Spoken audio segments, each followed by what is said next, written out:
Hello, hello. It is I, Cheese Louise, and happy Halloween! Still Halloween. It's not that late yet. In fact, it is currently Halloween night all across Freedom Land.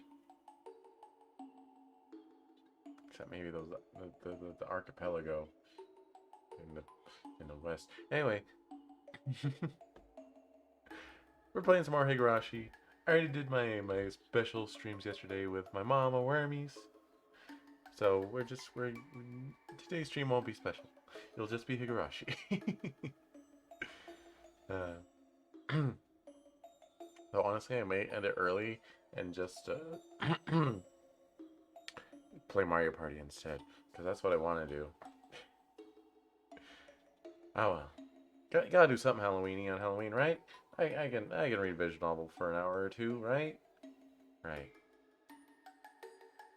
Well, let's get the party started.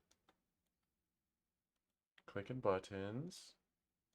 Clicking so many buttons.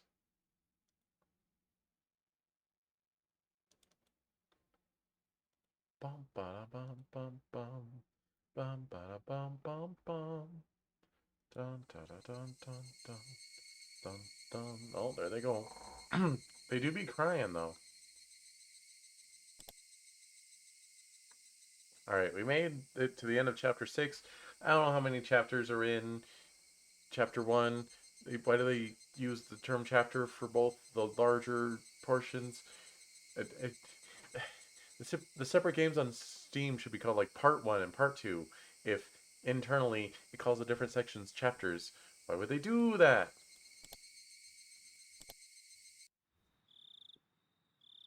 We already viewed the tips, I believe. Hang on, I'm going to drink some more water so I'm not coughing in your ear all day.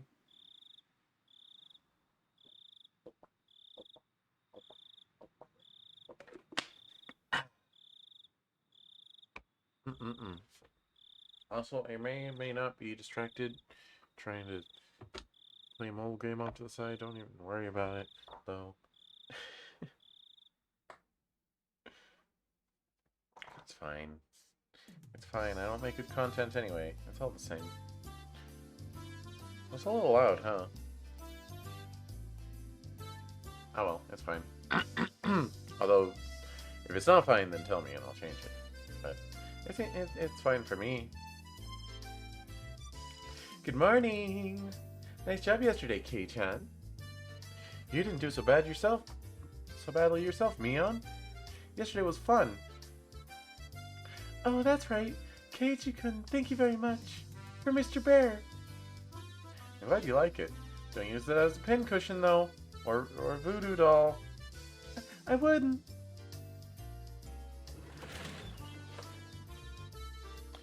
Still chatting happily, we entered the classroom, but the moment I stepped into the room, a splashing sound and a nasty sensation. There was a bucket filled to the brim with water. And unfortunately, my foot stepped right into it. You little gremlin. My now, how diligent of you to mop the floor this morning. Clomp, clomp, clomp, whip, whiff. Wah! Keiichi-san flicked my forehead. You deserve more than that. You should set a more brutal trap next time. Seeing that, Renan began to swoon as Mion looked on dejectedly. Okay. Everything was the same as always. Everybody was there and nothing felt out of place. The uncertainties I had had in the back of my mind since yesterday had vanished. Alright, so you can probably say no, never mind on the whole. What am I trying to say? the bipolar, the dissociative identity thing. Or bipolar is different, but he's not working with two sets of memories. Okay. It doesn't seem like it, at least. What is it, Keiichi-kun? Didn't get enough sleep, maybe? Maybe? I slept like a log, but if you want, I'll do a reenactment during class. You shouldn't do that. Mion alerted us that the teacher was coming, so everyone shuffled to their seats.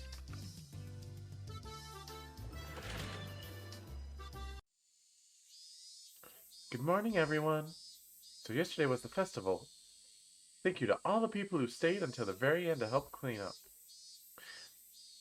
We were all slackers, so none of us actually helped clean up. Actually, I had a feeling that the only thing we did was run around the festival and cause a ruckus. Okay then, this time of year, you might see some people here from out of town doing interviews about the festival for magazines. I don't think that's what they'll be interviewing about. I thought it was the usual stuff, so I was going to tune it out, but then I noticed a different tone in her voice and started paying attention. You may be asked questions. Please don't say anything silly or something that could be taken the wrong way. Do you understand? So we ended off last stream with big spooks. Nothing really happened, but we learned about some murders and some deaths that all seem to take place on the same day of the year. Um, all tying back to an initial murder to stop a dam from being built. And spooky stuff. But everyone, it seems everyone is excessively pretending it doesn't exist. And that is spooky. It's spooky. In unison, everyone replied, "Yes, ma'am." What she said was really vague, but I understood what she was trying to say. After all, this was the 5th year. There were probably lots of third-rate reporters pouring in, hoping something regarding the curse that happened. It did nothing but perpetuate the village's bad image. She was saying, "Don't spout stupid garbage you think is funny." And now I was one of the ones who needed to keep their mouths shut. I found it rather cute how I felt a sense of unity from such a trite thing, if I do say so myself. Ooh, don't lean into that. Don't lean into that feeling.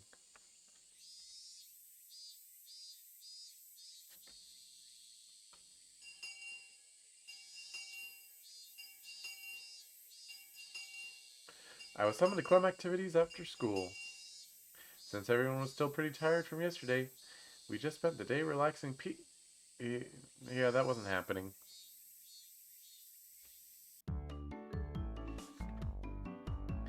Today, let's play a classic game of deduction. How about this one? Oh, a game from overseas. Looks interesting.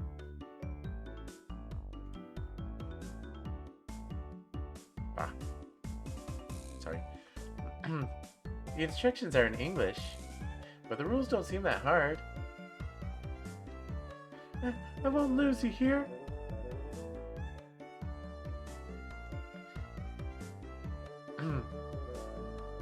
I'm not too bad at this game. Seemed that Rena didn't handle this kind of game very well.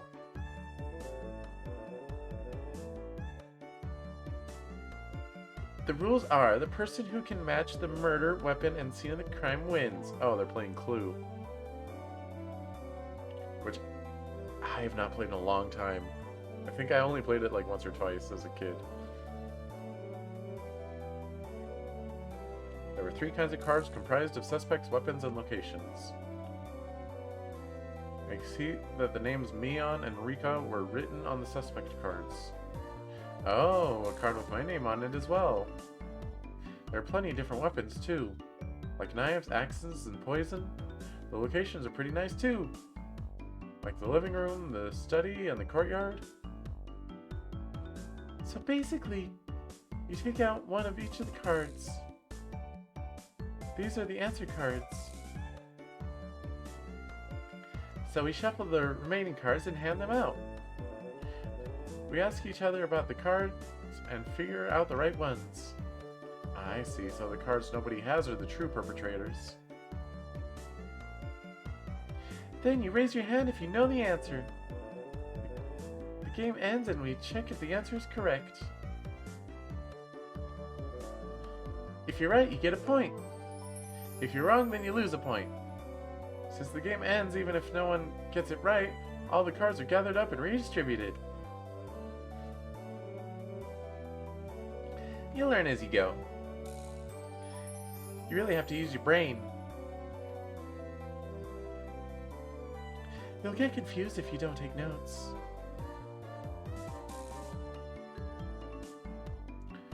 The rest you can figure out by playing, so Mion, what's the penalty this time?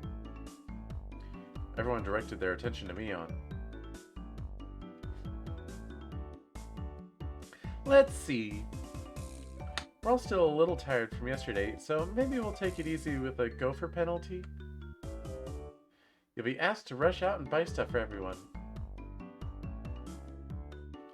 So just being asked to buy stuff like drinks and candy, I guess. I feel like the penalty today is pretty simple. I wonder, is it really?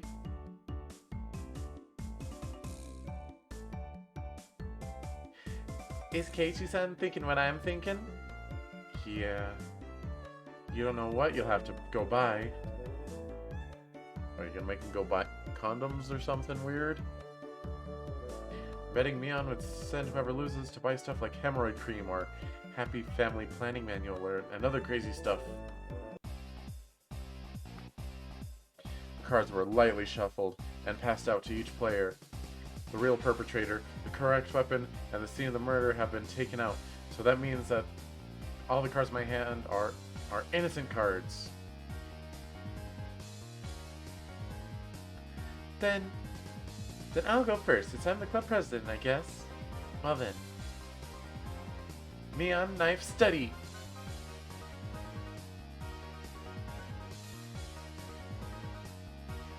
What? But, wait, hold on. It starts... There's a quote start and a quote end, but then there's another quote end.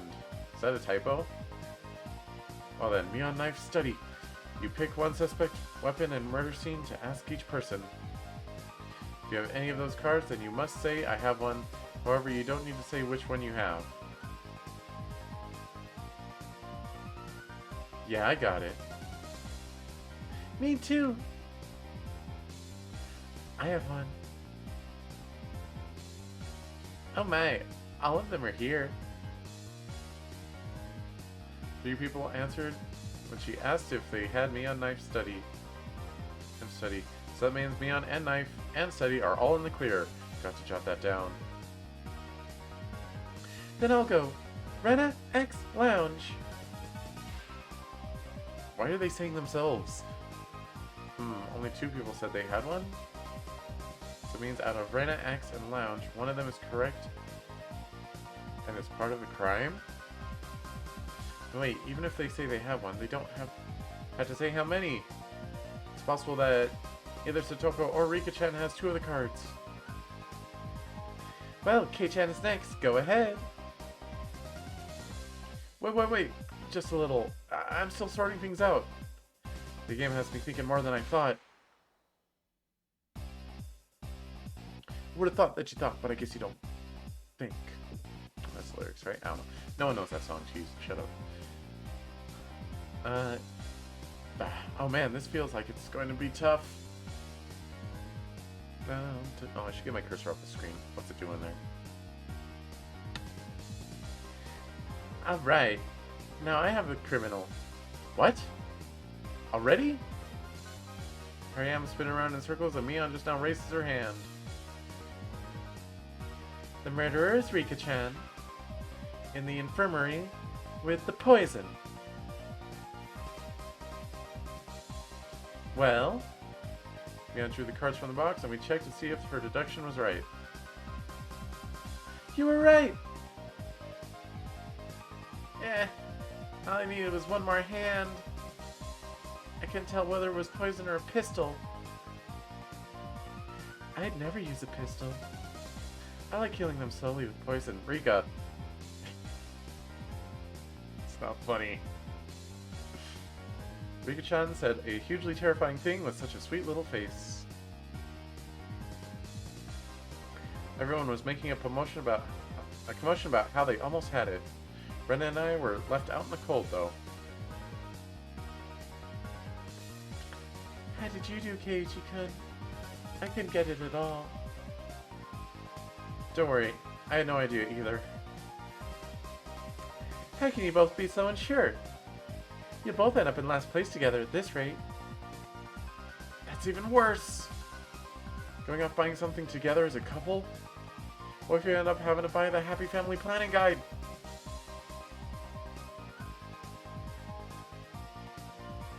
I could tell from Keiichi's expression that he's not very good at this game. What? That's not true. I'll show you the true superpower of teamwork. Of Sherlock Mibara during the next round. My, that sounds just wonderful. I shall give you quite the thrashing. After that, I managed to somewhat grasp the trick behind the game, but I was still always a step or two behind. I saw that Mion was somehow gleaning information from how the others were asking their questions. That level of experience was just too much. The only way I could stage a comeback was if I became ruthless. I tossed out the simple concept of deduction and switched over to the thought process. The thought process needed to win. The important thing isn't to find out the criminal. It's to win at the game. Eureka! Is it trying to trick people into getting wrong? So are you gonna like just keep asking stuff that's in your own hand and nobody will answer? Or something? Or always throw in one that is already in your hand? Is that the ticket? Is that how you actually play Clue? I have no idea. Oh, sorry. Need to go to the bathroom. Take your time and squeeze out a nice one. Gross.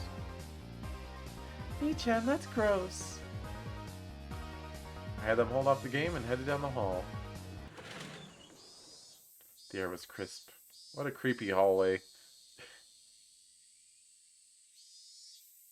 Showed just how stagnant the air in the classroom was from our body heat. On the school grounds, some of our classmates were still playing around.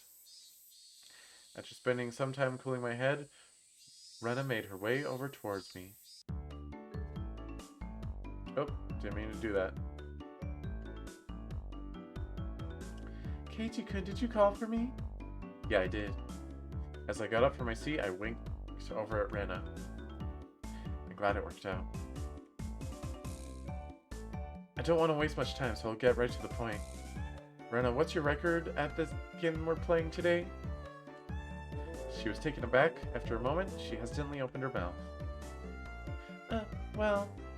All losses. Why do you ask, I wonder? I could tell from how apprehensively she was playing. The way things are going, I will as well. I can't figure out a way to pull off a last-minute comeback on this one. So I guess both of us will be taking that penalty. Hey, don't accept defeat already. How about we win this? Wait, I got those backwards. So I guess both of us should be taking that penalty? Hey, don't accept defeat already. How about we win this? Both of us! But how can we? I brought my lips up to Rena's ear.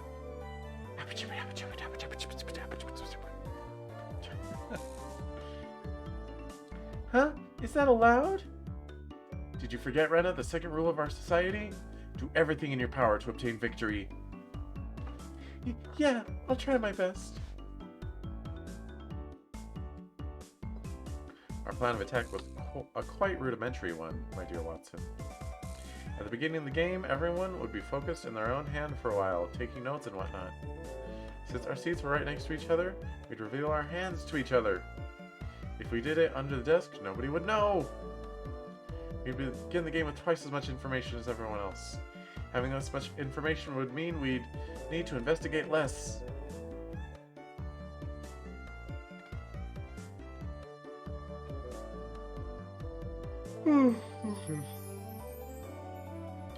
With this sort of plan of attack, we start off with a big lead over the other guys. Yeah, with this we can probably win. We both smirked at each other. If this was the shady businessman, then Rena was the corrupt senator. Or if I was the shady businessman. Okay. Pleasure doing business with you. Then hurry back, we'll work as a duo to surprise everyone. Hey now, there's no point if we go back together. It would be like flat out telling them we made a little arrangement. Oh, sorry, what should we do? Oh, sorry, what should we do? Go back ahead of me, Rena. I'll take my time coming back after washing my face or something. Okay, got it. Rena turned around and headed back to the classroom. In guess you should wait a bit longer before going back. If I went too soon, it wouldn't seem like I went to the bathroom. If Mion or one of them suspected something, then there could be problems. Well, they'd figure it out sooner or later, because both Rena and I would start winning over and over again. Both Rena and I will have earned enough points to avoid being losers by the time Mion realizes what's happening. Excellent. Not bad at all. Mibara-kun, may I have a moment? Huh? It's the teacher. Man, things were just getting good. What is it? I'm a bit... You have a guess? Please make your way to the entrance. A guess? It's not like I own a hotel. They've been waiting. Please hurry. That's weird. I'm pretty sure the teacher has a character design. I wonder why they're not showing up yet. But I was more interested in the unexpected guest. I had someone waiting for a big match, whatever. I didn't want to waste any time, so I decided to take care of it quickly. The entryway was a heavy contrast from the hot sunlight and the deep shadows. Hello, sir. Have we met? You know what? Give me a second here.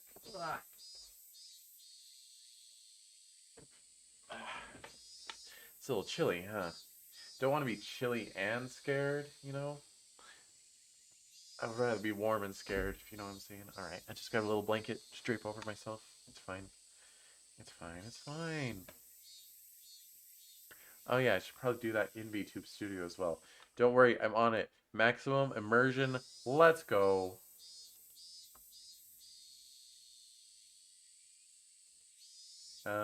Sadly I don't have a Halloween blanket. And it's not even snowing outside, but it's fine. Yay! We'll get it a little lower. There we go. Now we're all cuddly. Alright, get out of here. Get out of here. Anyway, I do want to see this guy in his old design, actually. I'm curious. Huh. Well, he got quite the gut, don't he?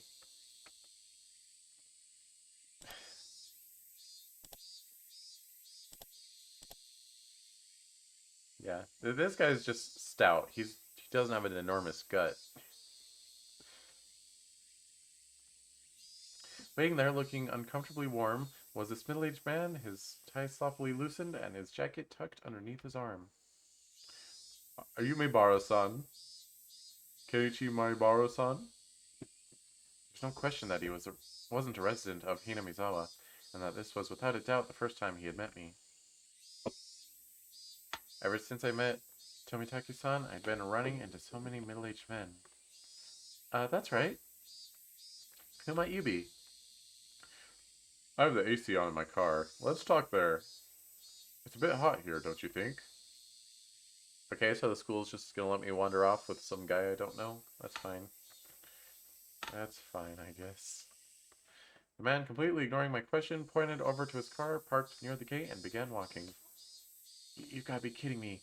I had no intention of going along with some geezer I didn't even know. And what was he asking me to get in the car? And he was asking me to get in his car with him?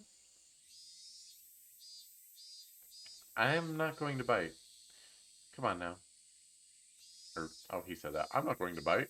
Come on now. Okay, I thought that was MC-kun saying like, nuh-uh, not doing it. He opened the back door of his car and called me over. I didn't like this old man, but I wanted to know what this was about.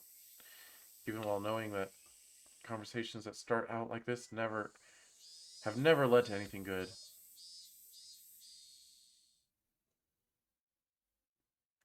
The inside of his car was pretty cool. Cars with air conditioners were supposed to be a luxury. My dad didn't have one in his car, at least.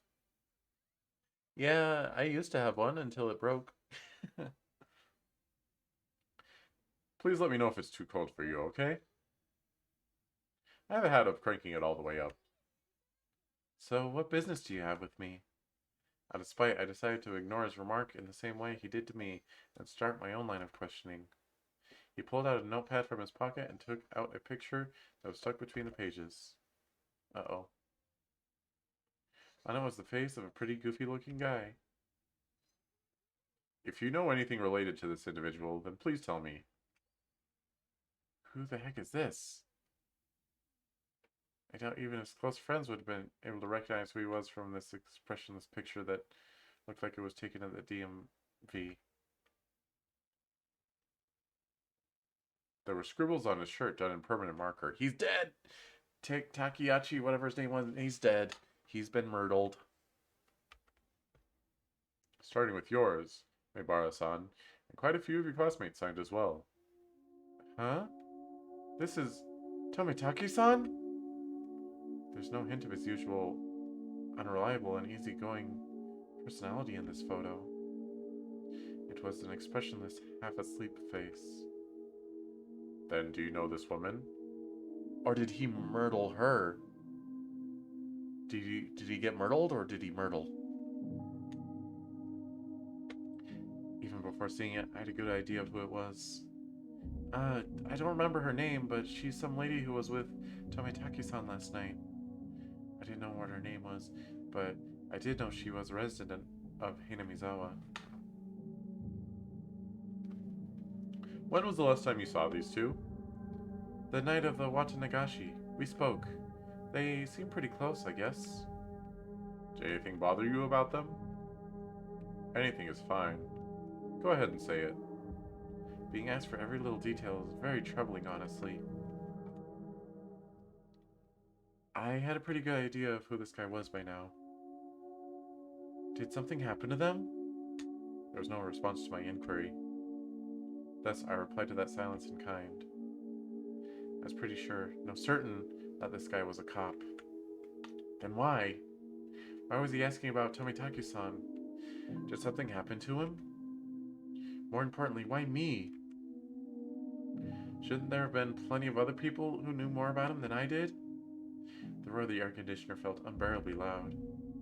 After a long pause, he finally spoke again. You've moved here just recently, isn't that right, Meibara-san? Are you aware, I wonder, about the stories of Oyashiro-sama? My heart began to race. I'm pretty terrible at hiding things. It probably showed on my face. Not at all?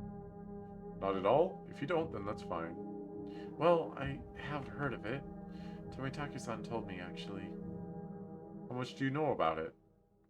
The dismemberment killing, the accidental death, the death by illness followed by suicide, and the lady who was beaten to death. The incidents that always happened the day of the Watanagashi, ending in suspicious deaths.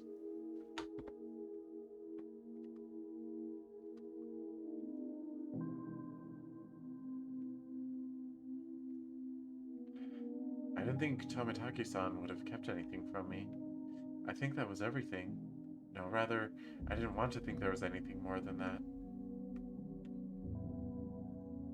Do you know of that, well, curse, Meibara-san? Feel free to speak openly about it. I don't believe in it. My answer was instant. It wasn't so much that I didn't believe in it, as I was on the verge of believing. I wanted to clear away my own doubts, those the more prominent feelings. Really? Then that's great. Guess you really are one of those city-raised boys. So, what if I don't believe? I have friends waiting, so could you get to the point? The man in this picture is dead. I knew it! I knew it. I called it.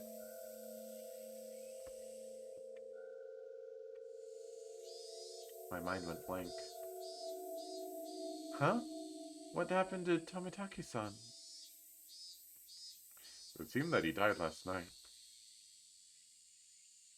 That was the night of the Watanagashi. Do you understand the implications behind that, Meibara-san? Implications? Not any at... Not any for the cause of his death or the reasons behind it. The real problem was that he died on the day of the Watanagashi. Meaning this year the curse of Oyashiro-sama had once again... The death of Jiro Tomitake is still confidential. You can understand why that is, right? I didn't want to understand why. Please tell me. Tell me what happened. Oh boy. Oh, you're gonna do this to me, huh? Okay, okay, it's fine. Hang on, I need to drag some windows around. My setup's a little backwards.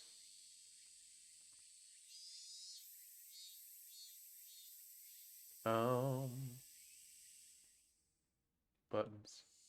Pressing the buttons.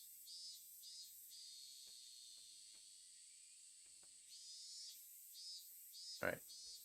Okay. It was rather peculiar. It might be a little too graphic for someone born and raised in Hinamizawa. What does that mean? It was a roundabout way of saying it, but it caused me to doubt whether or not I wanted to hear the rest. I would only regret forcing myself to learn of something I shouldn't. Or at least, that's how I figured I would feel if I listened to the rest. One of our patrol cars discovered the body on the way back from the security detail at the festival. It was late, about 5 till midnight. The location was, you know where the road into town becomes paved, right? Down past the slope, on the shoulder around there? There were a few streetlights on that road.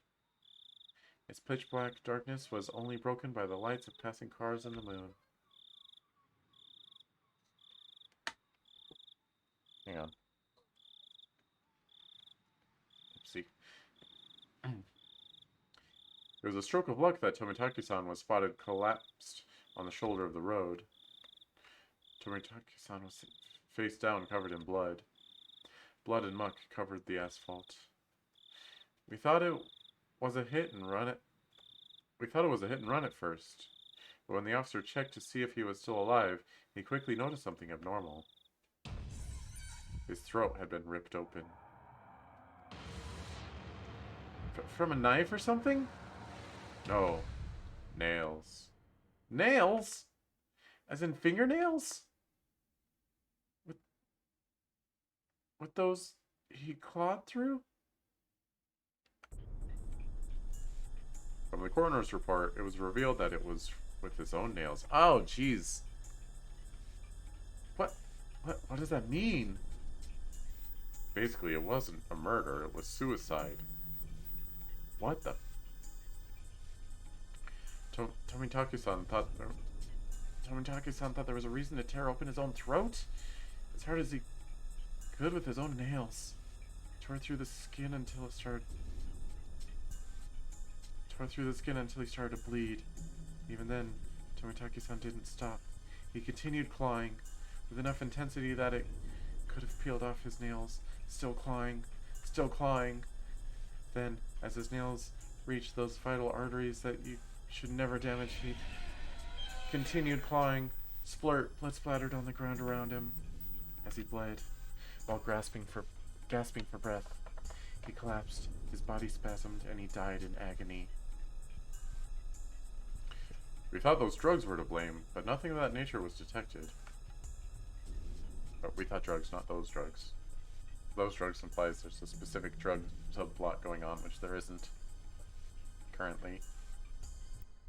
But it was a suicide? I never heard of such a thing. This unnatural way of dying. If this wasn't a mysterious death, then what was? The way he died in these 5 years, his death most resembled that of a curse. Compared to the others' deaths. As if to show both myself and Tomitake-san, who proclaimed there was no such thing as a curse, that we were wrong.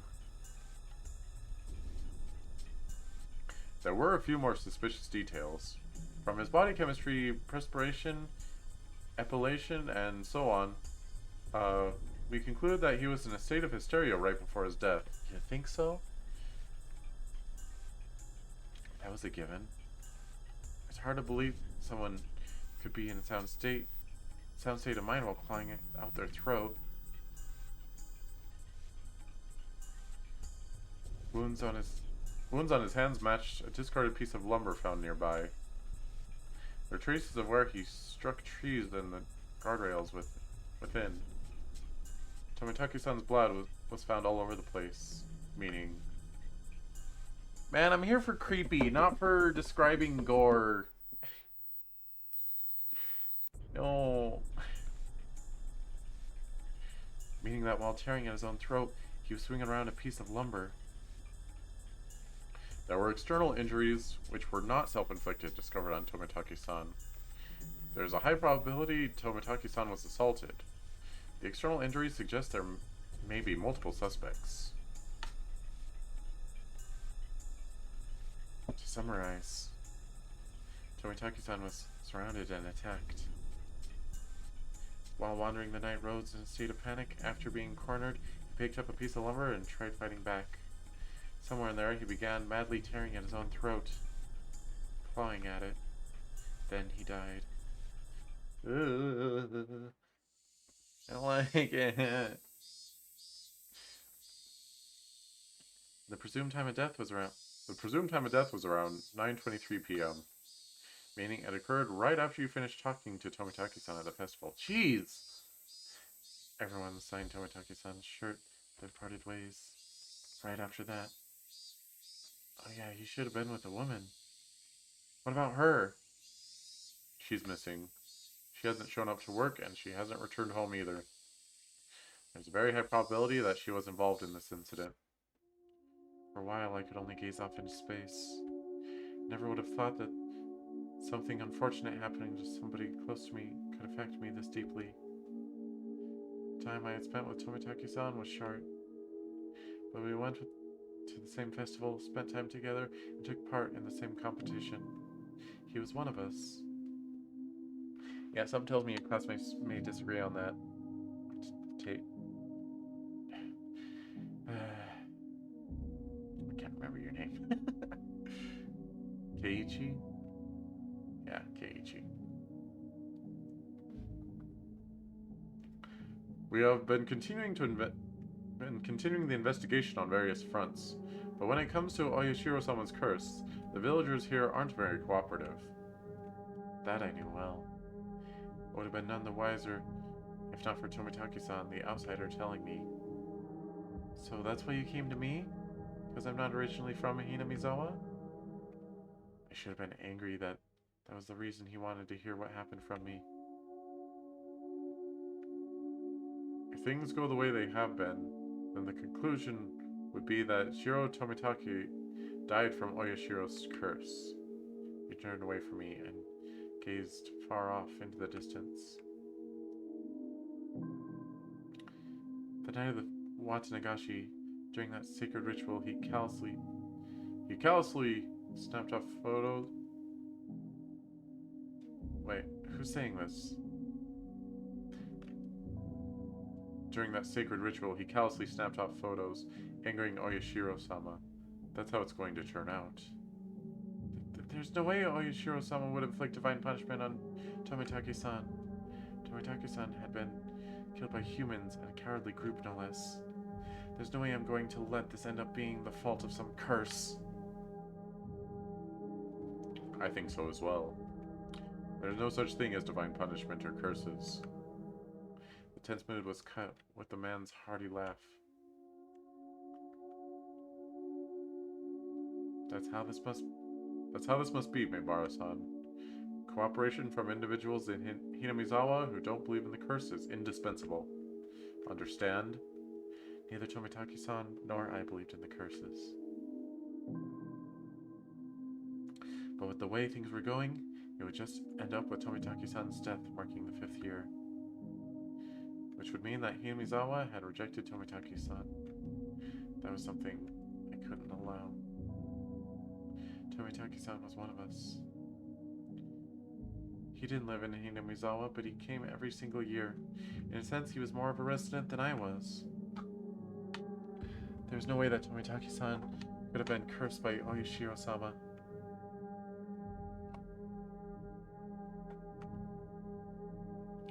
But there's nothing I can do to help. I have no idea what happened that night either. No. If you see or hear something that draws your attention, then that is enough. If I see or hear?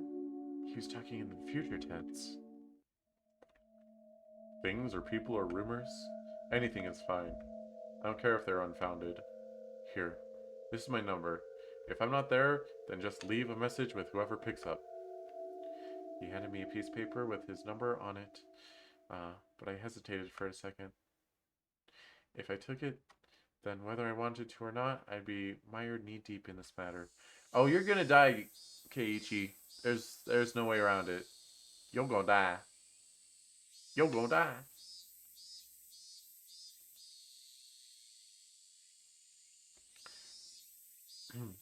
Please help me solve these questions surrounding Tomitaki-san's unfortunate death.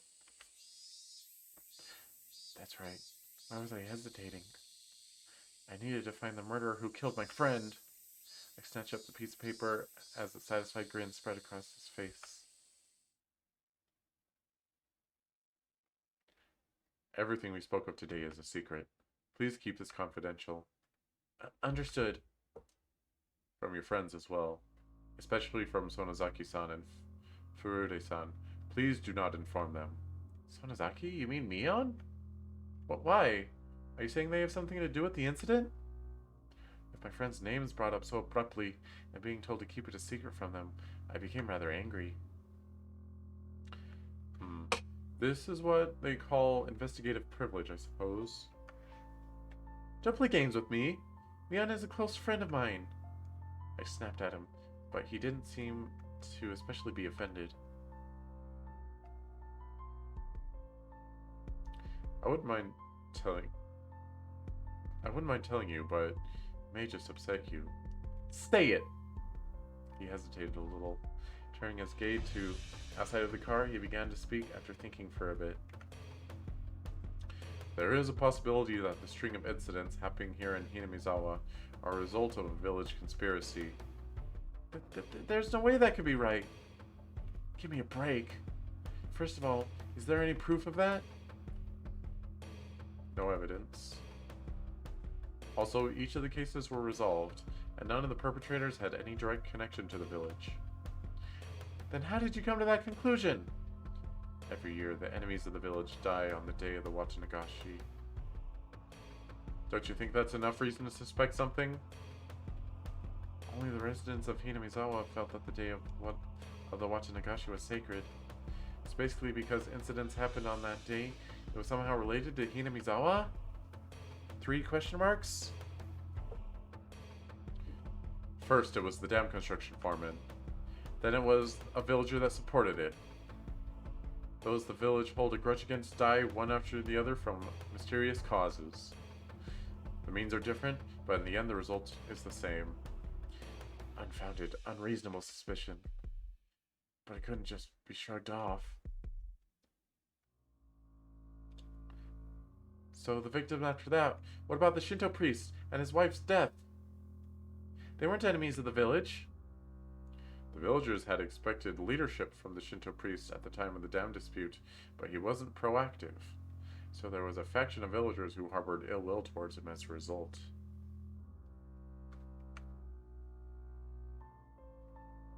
Ill will? It's not like he did anything bad to the village. What about that housewife after that? Did she die just because she was the wife of the brother of a supporter? That's such a trivial reason to kill someone. And what about Tomitaki-san? He's not affiliated with the dam project at all. Was he killed just because he was an outsider? In the beginning it fell on those related to the dam project, but as the years went on, the enemy threshold of the victims had become much lower. Well, now they probably got it in their head that they have to kill someone every year. So they just pick someone who is the most an enemy out of all available people, and that's who they sacrifice. I'm guessing. That's my guess. Well, that's the scary part. Bar keeps getting lower. What's scary about that? It means it's not just enemies of the village anymore. Just being an outsider is reason enough. Then next year's victim, they're just going to be picked out of the village outsider pool? It might be a person that just moved here. What do you mean by... I swallowed my words. Here in Hinamizawa, the ones who would be considered the most outside would be my family. I was proof enough of that, wasn't I? I still couldn't really remember the names of the people I passed by. Then the next victim's my family. Was he saying it was going to be me? But what does that have to do with Mion? I can't go into details, but the Sonozaki family led the damn protests. Quite fervently so. This is also true of Mion Sonozaki herself. She has quite a few misdemeanors and obstruction of public worker offenses on her record because of the protests. I knew Mion knew what it meant to fight. This was the first I heard of her family leading the protests, though. Then, well, what did it all mean? Are you saying that Mion's family is involved with this string of incidents? I wouldn't go that far. I'm just saying that if it was a conspiracy, then they'd have the highest probability of being behind it. Not a very clear explanation. It felt like he'd magnificently avoided the details I really wanted to know.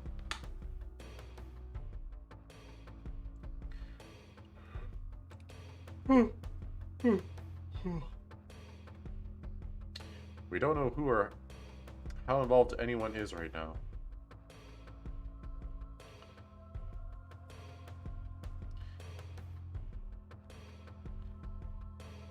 That is exactly why I don't want you to say anything to the villagers. Instead of answering, I gave a very bitter expression. It seemed that he understood it well enough. Then think of it like this. I don't want to worry the villagers who blindly believe it's the curse. How about that? What do you mean, how about that? How should I know? But the reasoning behind wanting me to not carelessly open my mouth about it wasn't too hard to comprehend. The perpetrator was here. It had nothing to do with the curse. He was definitely going to be caught by the police and made to pay for his crimes. None of the villagers should have anything to do with that process.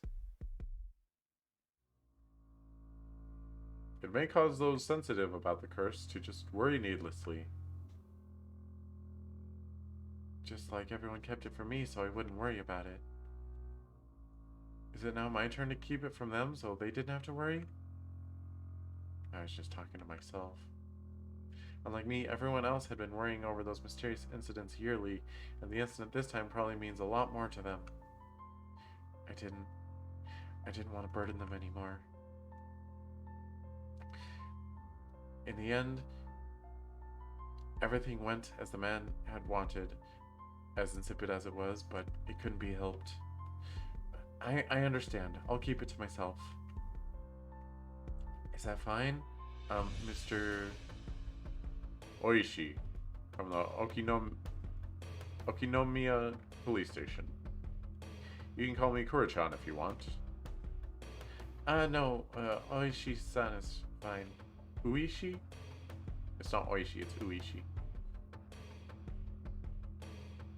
The way he said it was unpleasant, yet retained hints of politeness. He was the spitting image of a vulgar police officer. Though I've never seen one this bulky before in the cop shows I watched. I've taken up too much time. Your friends are waiting, aren't they? I should probably let you get back to them. So I'm wondering if these super intense games that they're always playing, I wonder if they're to like help like mentally prep Keiichi to deal with the stuff that he's gonna have to deal with, like Mion and Rena, like they know what's coming up for Keiichi, and but like they can't help it. They know what's gonna happen, but they know they'll lose their minds and not be able to stop it. So they want to mentally prep Keiichi to deal with it. I don't know. That's just a game theory. Thanks for watching. The door opened with a click and in streamed the oppressive heat. It was blistering outside of the car. Was it really this hot of a day? It was an almost cruel heat, as opposed to the mechanical coolness inside the car. It was as if the land of Hinamizawa itself suddenly hated me. I felt a little sad as that thought crossed my mind. I didn't mean to suspect your friends. Please don't misunderstand that. I refrained from telling him that it was too late to say something that self-serving. It's fine if you don't see or hear anything, Maibara-san. There is enough proof that the village is not involved. I'll contact you if I hear or see anything. But I'm no detective. Please don't expect too much from me. I won't. You don't have to become a detective. Just go on living as you have up until now. Just let me know if you notice anything. I hastily made my way back to the school building after giving him a quick bow. See you later. Farewell, Mibara-kun. Sayonara. I returned to the school building without looking back. Okay, give me 1 sec. I'm gonna BRB. Walk.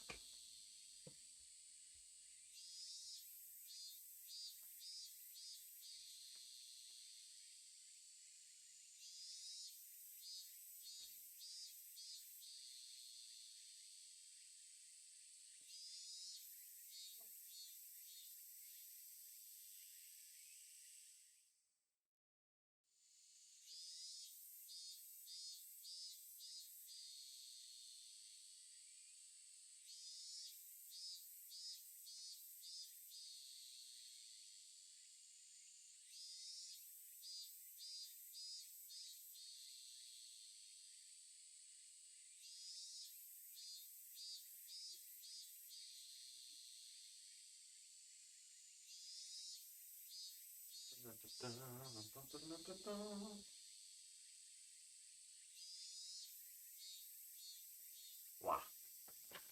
Wow, wow, wow. Okay, I'm back. I just had to get some slippers on my feet because they were getting cold, and I don't like cold feet normally, let alone when I'm spooked. I don't know how much time had passed. I did feel bad for keeping them waiting, but right now there was a lot on my mind. Tomitaki-san's death was hard enough as it was, but to think there was possibility of a village conspiracy? Where still there was also a chance that Mion was involved? Nonsense. Impossible. Not Mion. Reina, Satoko, or Rika-chan. It was a group that attacked Tomitaki-san? Who could the perpetrators be? Could it be they were hiding here, somewhere in Hinamizawa? I didn't know. All I could say for certain was that I knew that Mion couldn't be the perpetrator. It's Me-chan! The perpetrator! Huh? I startled to hear Reina's voice. With the rope in the lounge. Wahaha! Nope. No! Reina clutched her head while flailing about. Looks like you're just self-destructing over here. Wow. Keiichi-san, you're quite late. As you may know, I'm seething with anger. Sorry about that.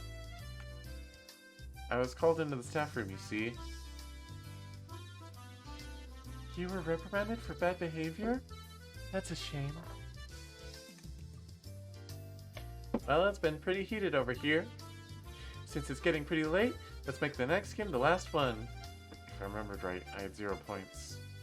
Isn't that pretty much decided I'm going to be finishing last place? No, because Rena has negative points. Don't worry, Keiichi-kun. I'm at -1 point. How? The heck? Her score is lower than mine, and I wasn't even playing. This is the final match to decide if the penalty is going to be carried out by Rena alone or by both Kei-chan and Rena. Yeah, right. Just let Rena do the penalty by herself. Yeah, right. Rather. Gosh. We made a promise, Keiji-kun, that we would both win. I waited all this time, you know? You know? Eric, I'm sorry about that. I followed my initial plan of showing Rena my cards, but I didn't say who was the criminal and just waited for her to call. I mean, it's the same result. You can either call wrong and you'll both be a -1, or you can have her win and you'll both be a 0 and you'll both still lose. I got it! The murderer is me! With the poison at the entrance. Is it? Is it? My, Rena. Quite a quick answer. Another stab in the dark? Oh. Rena's correct. Oh. That's to say that Keiichi-san shall take part in the penalty as well. Hooray! Keiichi-kun, let's both do our best. Yeah, let's do our best. It's my fault, so I have no choice. Then that's game. It's me, Sonozaki, ranked first. And dead last are Keiichi Maebara and Reina Ryugu. Everyone applauded the game, and the game ended. The problem now was the penalty. Now then, I'm ranked first, so I'll decide what you'll be buying for the gopher penalty. What will she make us buy? I wonder. Let's blacklist the drugstore. That was your aim, wasn't it? Huh? I don't have any business at the drugstore. This old man's already got a list prepared for you on this piece of paper. Oh, there's a lot written here. There's a lot written here. A lot? Dang it. What is she making us buy? 2 blocks of tofu, shampoo and conditioner, apple vinegar and fried tofu. The heck is this? It looks more like a shopping list than a penalty. Mia was certain she was going to win today. Rule 7 of our society. You cannot refuse any penalty. Here's some money. The shampoo I usually get is Fruit Fable. Thanks. This is just your grocery list. I promised myself that if I won next time, I'd make her go buy hemorrhoid cream.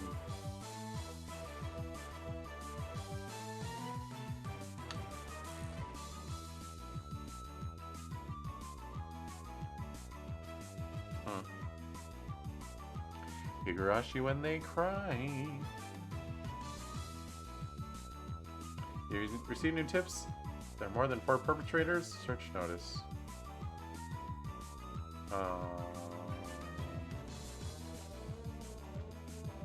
View all new tips. Hope y'all ready for Spookums. Spookum City over here.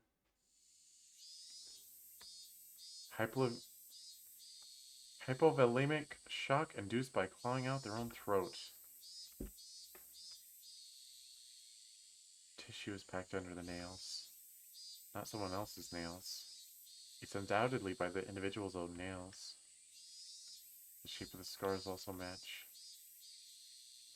Yeah. I know the immediate cause of death was suicide. I get it. You're saying that the cause of death is unnatural, right? It's kind of like when your back itches and you scratch a little too hard and draw blood. Some of Tomataki's fingernails have been pulled out.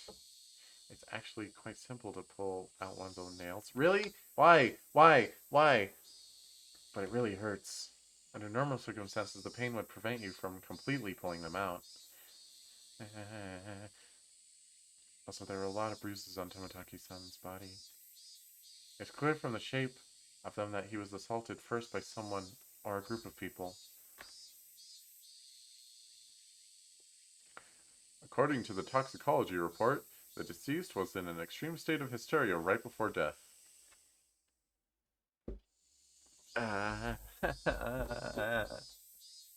Stop.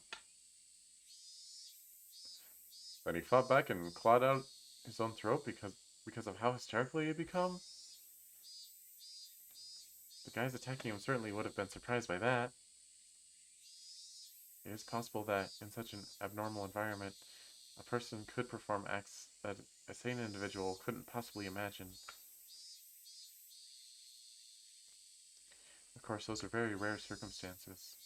Very rare cases. Actually, Uishi-kun, that wood plank the deceased used as a weapon, they only found sand and the paint from the guardrail on it.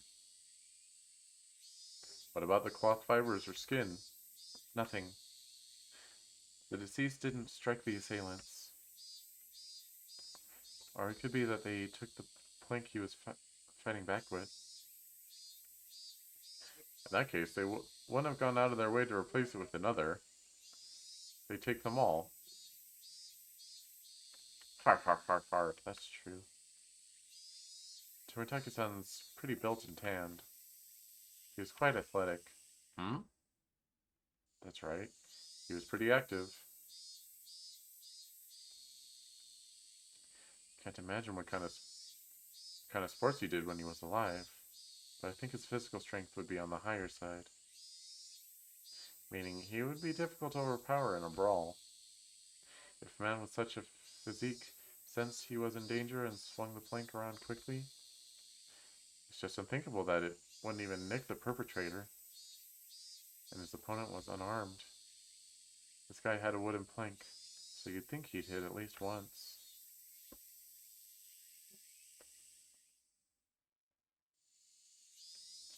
To surround and take down someone of his physique. I wonder how many people it would take. You dimwit. You should know better than anyone. Have you forgotten your bad cop days? If I need to take down this guy, how many would I need? When a group wants to take down big prey, it's fundamental to attack with numbers. I guess about 4. Even if there was a gap in their strength, they'd manage.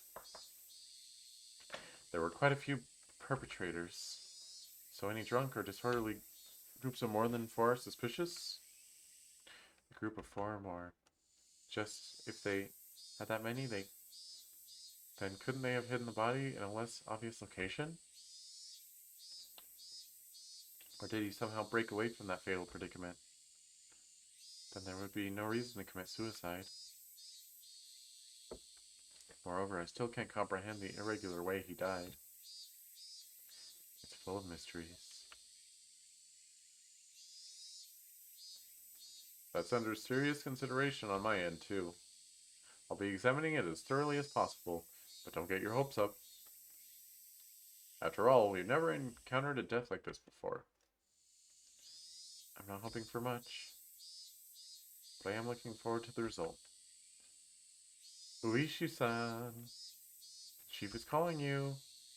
Thanks. See you around. Yeah. Best wishes. Hydration check.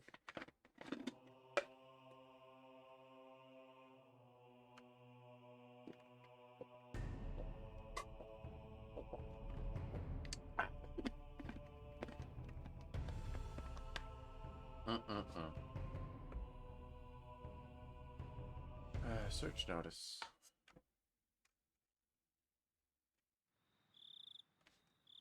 Jiro Tomitake, deceased.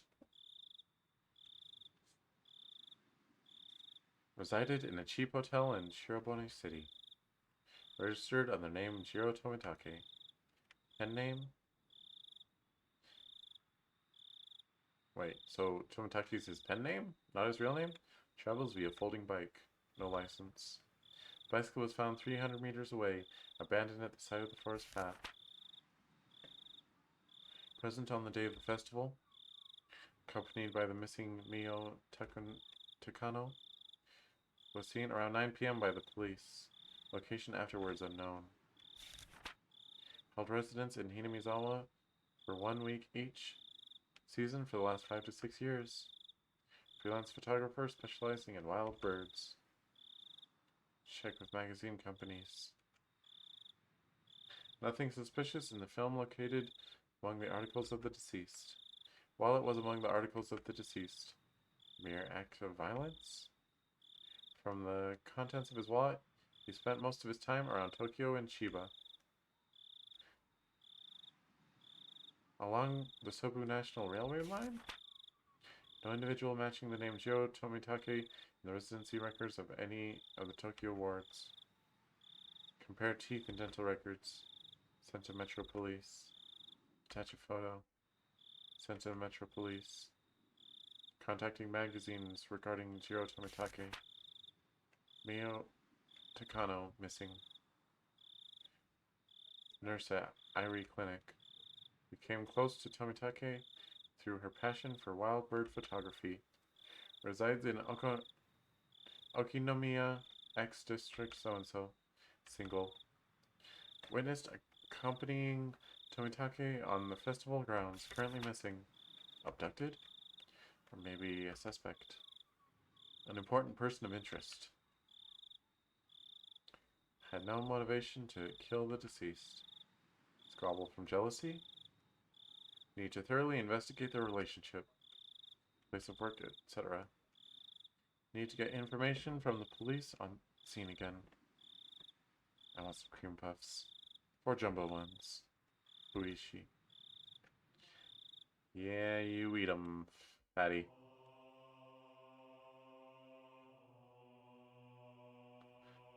I'm pressing buttons. Don't worry.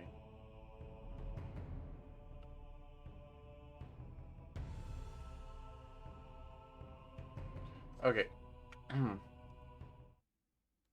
Gosh. I should... Oh, really? Music? Okay. Well...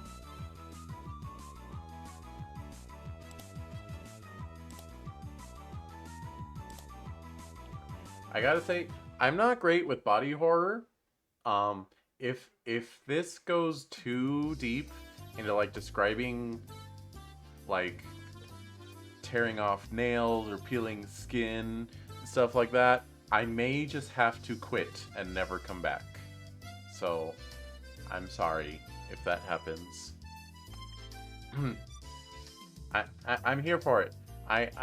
It's fine if you threaten me with the knife. Okay, it can be scary, but don't describe how you're slowly slicing into my skin with the knife, and it slides in between the cartilage, between my bones or something. Don't do that. Okay, don't. It's bad for cheese. Okay. Trying to reason with the game. The game already exists. The game has been written years ago. You cannot change it, cheese. Sleepy. Well, that's a really big yawn, Keiichi-kun. I'm usually awake once it's time to eat, but doesn't look like I can do it. Oh, that's not her.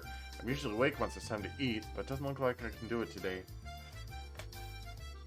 I was watching TV until late last night. I'm so tired right now. Was one of those raunchy TV shows you loved so much on last night? How extremely vile. Don't judge the conclusions. It's perfectly normal for boys. Nothing to be ashamed about. Rika not patting my head only made me feel worse. Could you just let me pass out on this lunch break? No, seriously. My, you think I would just sit here and allow that? I'll get really angry if you disturb me. Really angry.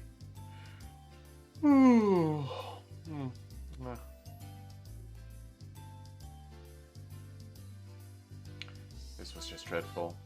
Just so sleepy. I slumped my head onto the desk and drifted off into an afternoon nap. It seemed that Satoko had responded, but I pretended not to hear. Cut it out, Satoko-chan. Cut it out, Satoko-chan. Keiichi-kun fell asleep. Sleeping face. So cute. You could take him home later. Let him be for now. Let's move over there. It'd be rude to cage you if we bothered him now. Riku-chan really is a good girl. Let's not wake him up even if the teacher comes back. I take that back. The excuse that I didn't sleep much last night because I was watching TV was a lie. I was in bed at the usual time, but because of the conversation with Uishi-san that afternoon, I didn't get much sleep. Just spending the day like this, it's almost as if the incident with Tomitaki-san didn't happen at all. It made me think, was Uishi-san just trying to deceive me? But it's probably the truth. One thing was certain, I couldn't speak to anyone about it. He wanted my assistance, but I really didn't know anything about it. If I knew I wasn't going to be of any help, I probably wouldn't have listened in the first place.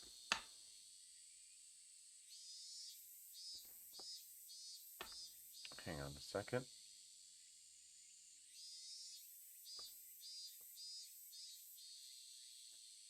Oh, weird. Sorry, thing off to side.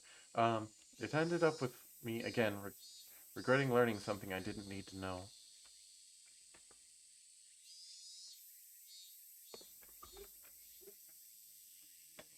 If I never learned about it, I would, without a doubt, be goofing off with the rest of them right now. I couldn't help but resent Oishi-san for this. Huh? When was that? I heard he wasn't there the next day. It appears he vanished the night of the Watanagashi. Mion whispered to keep others from listening, but I could hear it clearly. On the other hand, Rena's voice was even harder to pick up. But I could still tell she was quite upset. Couldn't be. Are they talking about Tomitaki-san? Nothing. Itake? Not sure. That's all I know. I would have to feign ignorance about this topic because I needed to keep it a secret. Rather than waking up and being forced to lie to join the conversation, it was much easier to sit here and pretend I was asleep to listen in on their discussion. Wait, why did I have to pretend to be asleep while eavesdropping on my friend's conversation? The guilt stung. So, and me, there are others, right? Two? But they don't know if it's from the curse or if this was an Onikakushi. Onikakushi? Onikakushi? To be hidden away by a demon? What a mysterious phrase.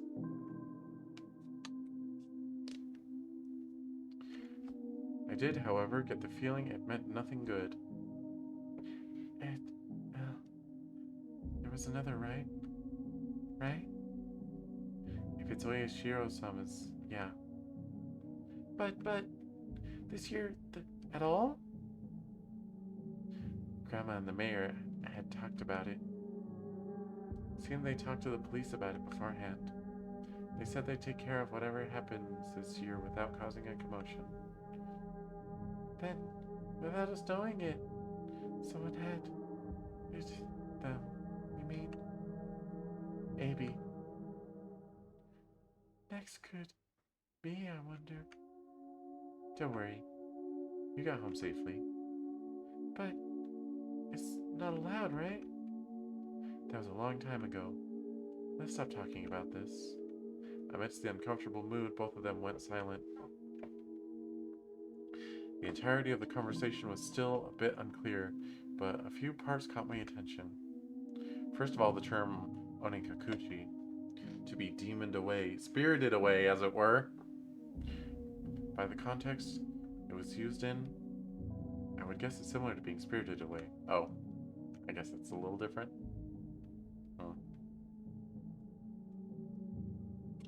I suspected that was what it meant because Tomitaki-san and that woman, really bugged me that I don't know her name, vanished after the Watanagashi. Next thing that stuck out was when Reina said, "There's another one, right?" Mion also said, "If it's Oyashiro-sama's, yeah," responding to something. If it's Oyashiro-sama's curse, Then there had to be 2 victims. Is that what she meant? Come to think of it, I remember Mion saying at the beginning that they didn't know if it was from the curse or if it was a case of Onikakushi. It seemed that the curse and being demoned away are different things, and they were phenomena that were paired together. I recalled Tomitaki-san's terrible end. That wasn't something as elegant as disappearing.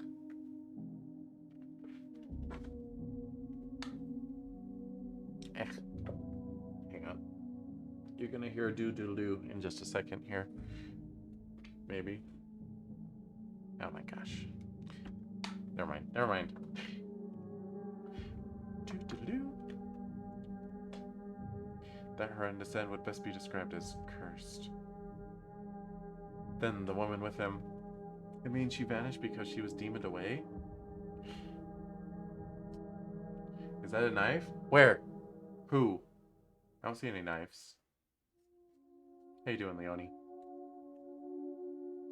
What I do know is that there's normally an even number of victims of the curse proper. In your hand? My hands? No. See, I know the blanket's covering me up, but see, my hands are empty. It's fine.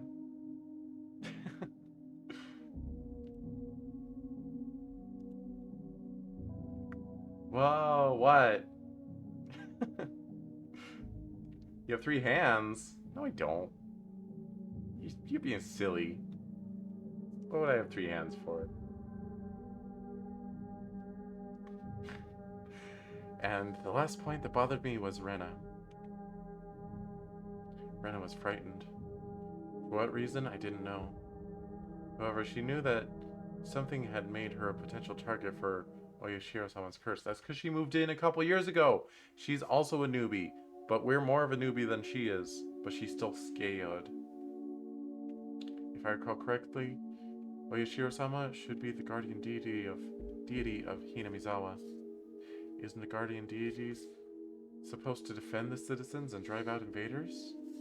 If I recall correctly, yesterday Oishi-san said that originally the targets were enemies of the village, but recently there was no longer any distinction between them or regular outsiders. But if that was the case, then I would think that I'd be the more likely target, having moved here more recently than Rena. From her composure, I could infer that she was grimly certain that she would be next. I should probably relay what I heard just now to Oishi-san. Informing the police of what I heard by eavesdropping on my friends while pretending to be asleep, it made me feel terrible. Well, you know what? There's worse feelings, like being stabbed to death. So maybe you should tell the police. It'll be fine. I raised a few questions that left me with a bad taste in my mouth. Would it be better not to seek the answers to those questions? As I continued to learn more and more, I felt like I had fallen past the point of no return. I would definitely regret this one day. I would definitely regret ever having learned of these events. The teacher approaches! Keiichi-san, you must awaken! In the distance, I could hear the ring of the handbell signaling the start of afternoon classes. Okay, I couldn't sleep at all. Not the music! Yeah, what? Everything's fine. There's nothing to be spooked about. I hastily opened my eyes and raised my head up. Gosh. It was in that moment when I leaned against the back of my seat. Ugh! There was a thumbtack stuck on the back of my chair with tape. Circumstantial evidence was enough. Satoko! Guilty without trial. Capital punishment. I furiously jumped from my seat, and I tripped as if my feet were tangled up. My shoelaces had been tied together. Not bad, Satoko! While I was asleep, you were able to conceal your presence and able to pull off this fine piece of work. The teacher came in right as I was about to pull off my shoes and tackle Satoko. Oh ho ho! Did you not notice that our teacher has arrived, Keiichi-san? Take your seat. Clomp, clomp, wish, whiff. Not caring one bit, I made her eat a flick to the forehead. Blah! Keiichi-san is being mean! Hey, don't pick on the younger kids, Meibara-kun. Apologize to her. I saw Satoko stick out her tongue at me. That little brat. Come on, Meibara-kun? Yeah, I'll apologize. Sorry, Satoko-san. In any case, I apologize, even if it was in a completely insincere tone of voice. Darn her, I'll remember this. Kei-chan, get your event at the club meeting. Take your seat. Take your seat. I sat down after Mion told me to. She'd switched to class representative mode.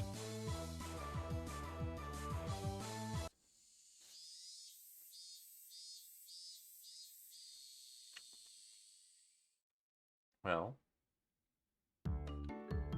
with the boring classes finished, school was finally over for the day. Now then, what should we do for our club today? Personally, I would like to play that deduction game one more time. I was hardly able to play last time because of Oishi-san. Raiden and I weren't even able to test out our strategy. I mean, you did in the last round. That's right. Today, Keiichi-san and I will be victorious. What should we do? We've never played the same game 2 days in a row before.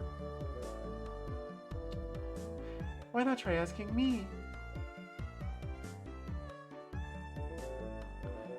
Mion looked over her shoulder as we made eye contact. She slowly tapped her palm with her fist as her face suddenly lit up. Oops, I completely forgot. I need to help my uncle today. Sorry guys, not today. Helping your uncle? Aren't you a little goody two-shoes? Sorry, really. I really did forget. Well then, sorry guys. This old man is heading back home now. Mion left us with that and rushed off to the exit after snatching up her bag. You see, Mi-chan, she sometimes goes to help out at her uncle's shop in town. I thought she wasn't the type to get caught up in such bothersome stuff.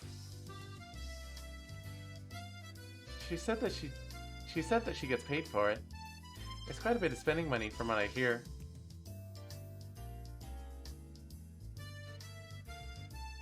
I see. She's able to pay for that mountain of games with what she saved up from there. But wouldn't you call that a part-time job? Isn't that against school policy? This is a class that states family businesses are excluded. Is that what she's calling it? So what now? Pass on the club today? So we're done today, I guess? Want to be fine even without the club president? Let's do this.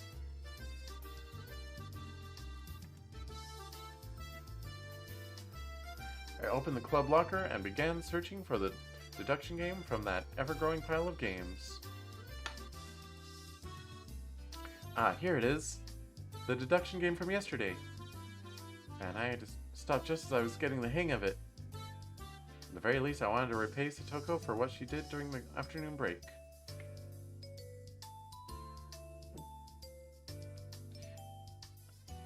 I do not mind. But is that fine for Reina-san and Rika? If Keiichi-kun wants to so badly, I wouldn't mind playing for a bit.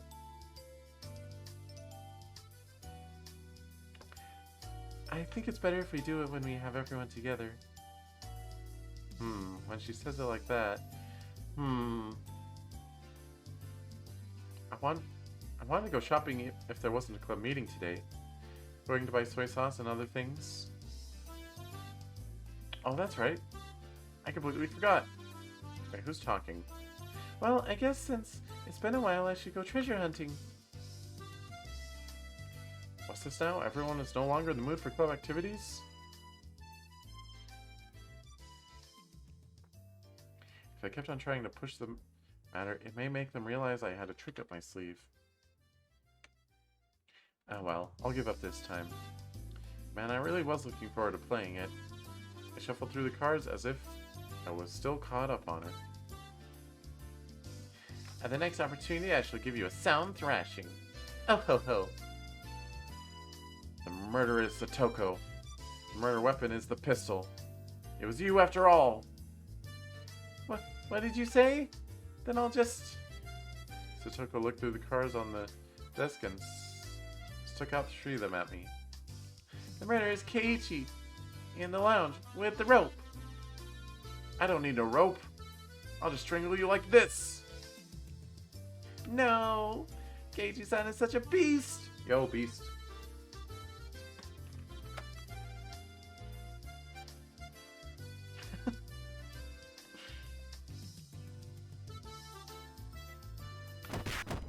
I'm gonna keep doing that until someone asks why. Phew. Well, I guess it's good that I got that out of my system. Don't strangle the lolly. What's wrong with you? Why? I remember this, Keiichi-san. She was used to as a plaything for quite a while.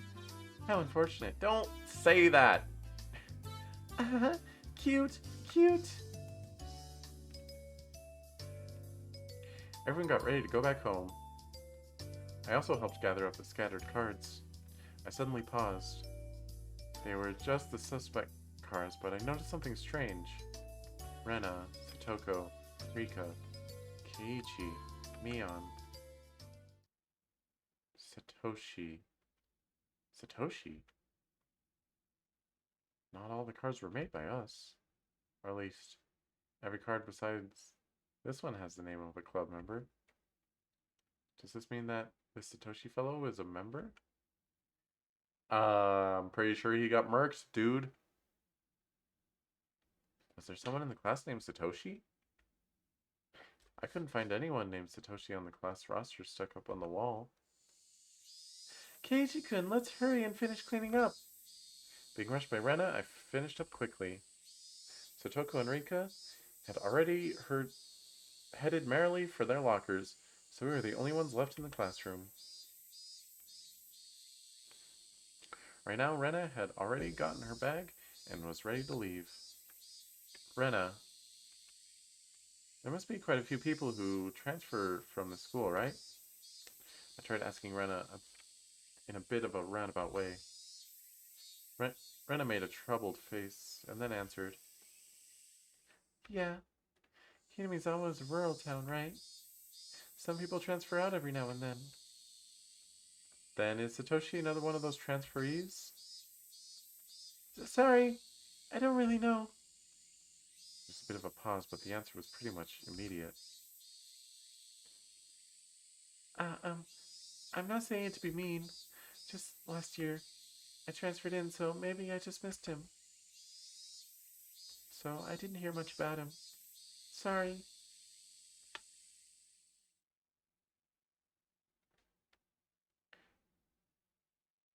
I'm not sure sorry. Her answer was a lot like when she refused to tell me about the murder at the dam. I was saddened by her denial and felt a little bit of anger. I'm their friend, aren't I? Friends don't keep secrets from their friends, do they? Maybe?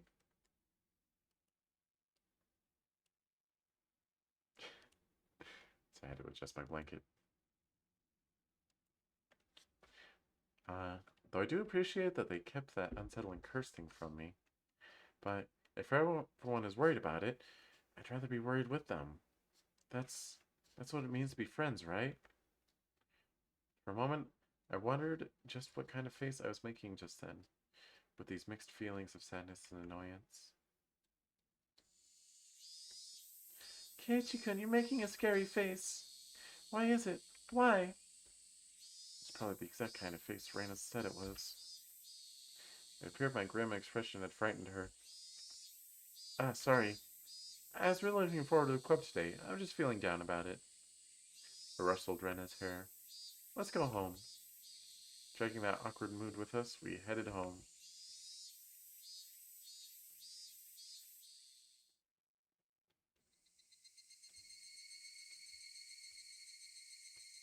Are we gonna treasure hunt with her? I wonder why. Why have I been getting this dumb feeling lately? I didn't know anything. I had nothing to worry about. I was just enjoying my everyday life. My long outstretched shadow gave no answer to my naive inquiry. Keiichi-kun, are you tired, maybe? Maybe? Rena timidly questioned the reason behind my mood. I'm sure my expression made the situation even more unsettling. You think so? Yeah. You seem to have been a little out of it ever since this morning.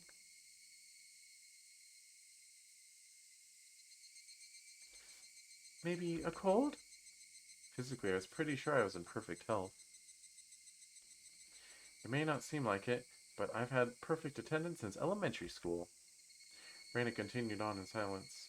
I didn't give her an answer. It could be that the fatigue from moving has finally caught up to you. It's completely different from where I used to live, after all. Of course you've gotten tired, since there's so much you need to get used to and remember. Hang on. Hydration check.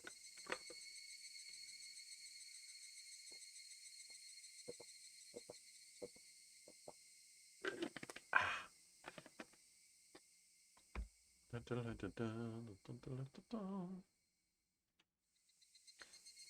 Maybe that's it. Yeah, it has to be.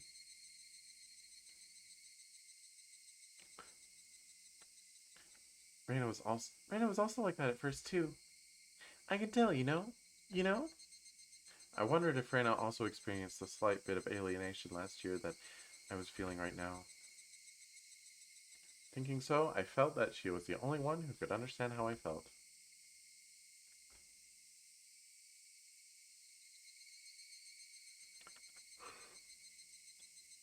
Oh, why am I yawning? I have not been awake that long. I'd like to hear about when you first came to Hinamizawa. How was it? Feeling I had been drawn into the conversation, her face suddenly brightened. It was the same as Keiichi-kun. I didn't know the villagers' names at all. Mi-chan and the rest were all very kind, so I wasn't lonely, but I did still feel a little out of place.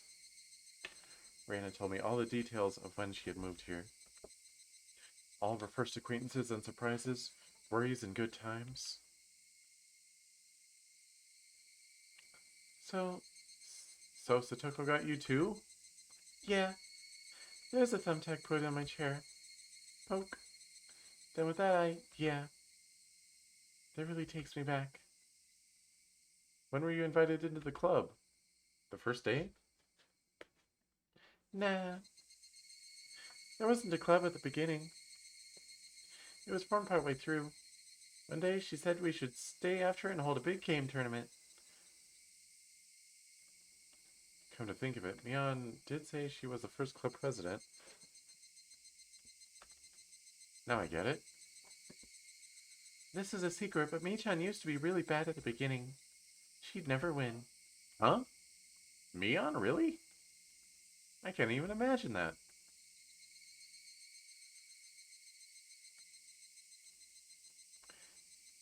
She had to do most of the penalties that she came up with. Serious? Serious? Seriously, don't tell me. Can't believe Mion was like that. So she gradually transformed into a monster who used any means necessary to win during that time. Mion is at her best when she's fighting dirty. I began to make more friends besides Mi-chan after that, but yeah. Might have only been since you moved here. That I had finally felt like I had gotten used to it here. I guess Rena had also been left in the dark about Oyashiro-sama when she had just moved here. I guess when they finally told me about Oyashiro-sama, I'd be considered one of them. I wonder when I'll finally be considered one of them. Huh? Did you say something? No, sorry. Just talking to myself.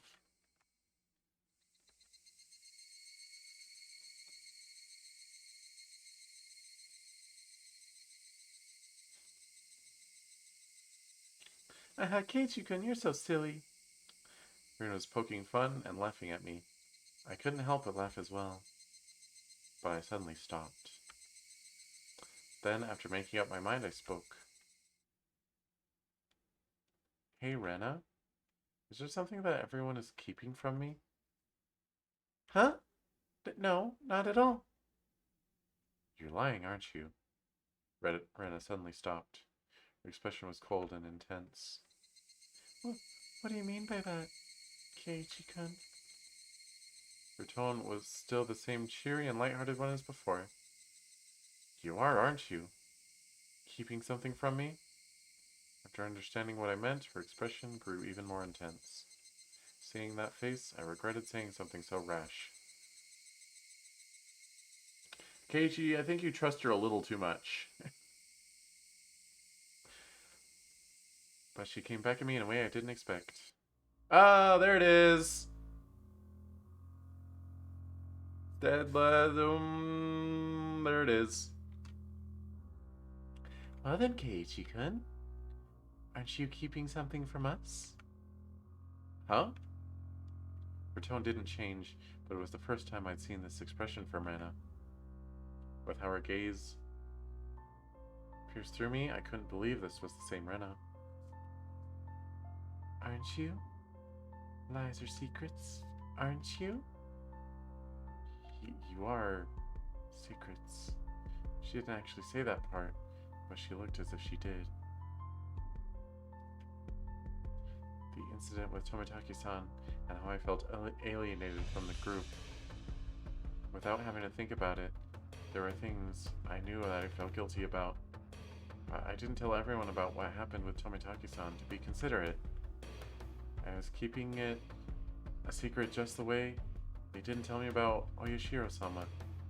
Then, aren't we even? No, I'm not. No lies. Nor secrets. Liar.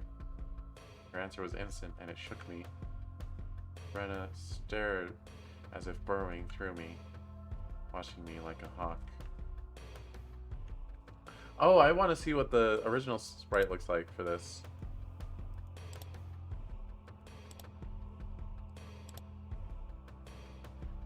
Okay, that doesn't really convey the creepy. I mean, maybe if I saw the transition, then it would be obvious, but like, she honestly just kind of looks normal. But yeah, with the shadow and the eye, yeah, you can definitely tell in this one. Why would you say I'm lying? Did you say you were called into the teacher's room yesterday during... didn't you say you were called into the teacher's room yesterday during the club meeting, Keiichi-kun? I know. You didn't go to the teacher's room. I swallowed hard. It clearly wasn't a bluff. She knew what happened. The teacher said you had a guest, didn't she? But you didn't talk at the entrance. You talked inside of the car near the school gate. With some man we don't know. Rena knew everything. She knew that I was called out by Oishi-san, and that I heard about the incident with Tomitaki-san as well. Did you know all of it? Exactly who was that man? I don't know him. Why did someone you don't know have business with you? I want to know that myself. Then what did you talk about? It has nothing to do with you guys. It was a lie. Oh!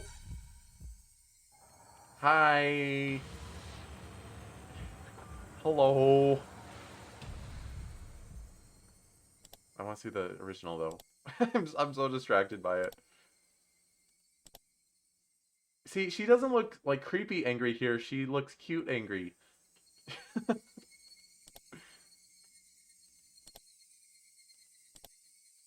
This one's scary. This was scary angry. It's all the shadow, I think. And maybe the pupils a little bit. Lies! Rena's scream echoed through the trees, sending frightened birds into the air. Mm. I couldn't exhale the deep breath I had just taken. No, it was like I wasn't allowed to exhale. It was here I first realized. The person in front of me, she wasn't Rena Ryugu.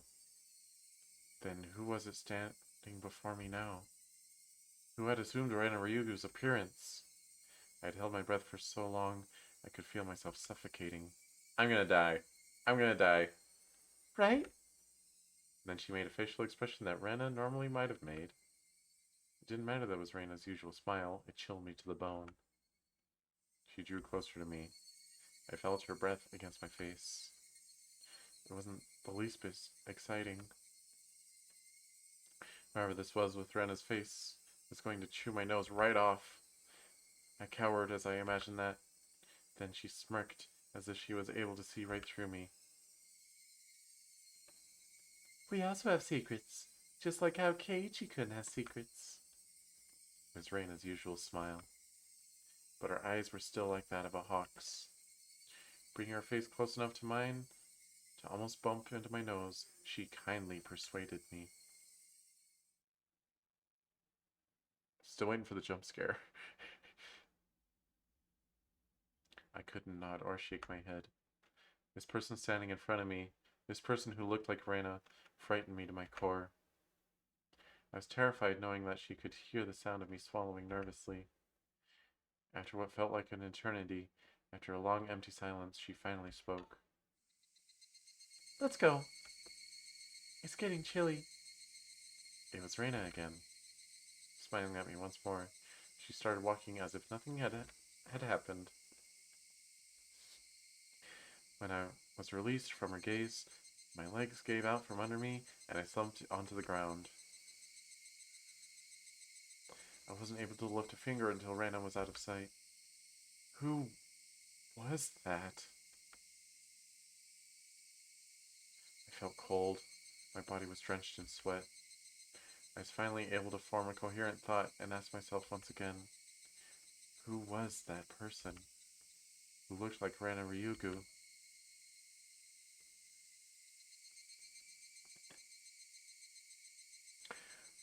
Alright, this is what I'm here for. I'm here for the spooky scaries. No body horror, just being scary.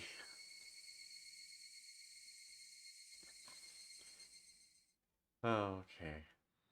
Oh, this is a new background. Can't wait to get murdered here.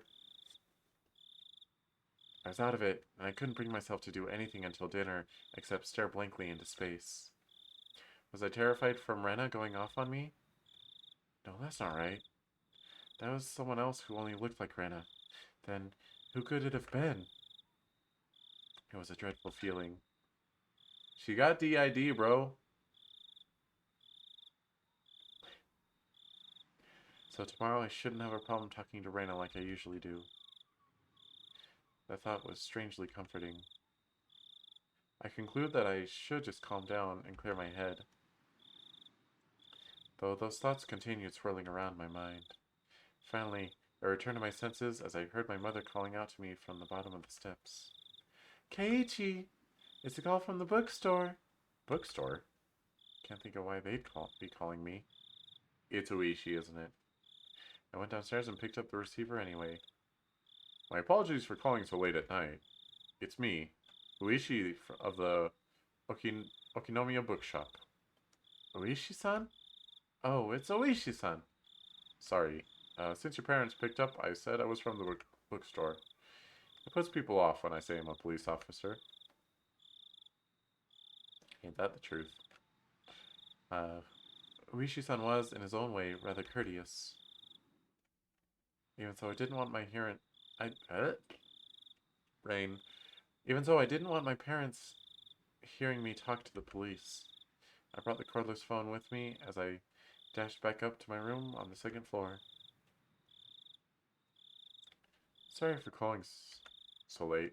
The phone number on the piece of paper I gave you yesterday was the old number. My apologies. Can you copy down the number I'm about to give you? Yeah. Okay. He gave me this number for his direct line as I wrote it down. Alright. Mad Cheese predictions for what's about to happen.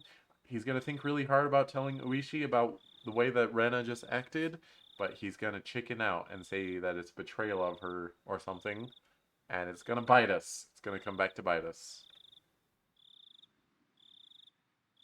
Is my hat a little bit small? Should be a little bit bigger. So it actually, like, fits around my head. No, that's too big. Gosh dang it. Whatever, small hats are cute. Yeah! There we go. Perfect. I thought that was the end of it, but he began making pointless small talk. It was pretty hard to hang up. So how's it been, Meibara-san? Did anything strange happen recently? I see. This was the real reason. He really beat around the bush there. His adult conversational skills left me slack-jawed. Are you from around here, Oishi-san? Yeah, I am. Born and raised in Okinomiya. If he's from around here, he might know. Oishi-san, do you know what this Onikakushi thing is about? I believe that's when somebody suddenly vanishes because they've been abducted by a demon. Oh, is is that what Reina just did? Her personality disappeared and it got replaced by a demon?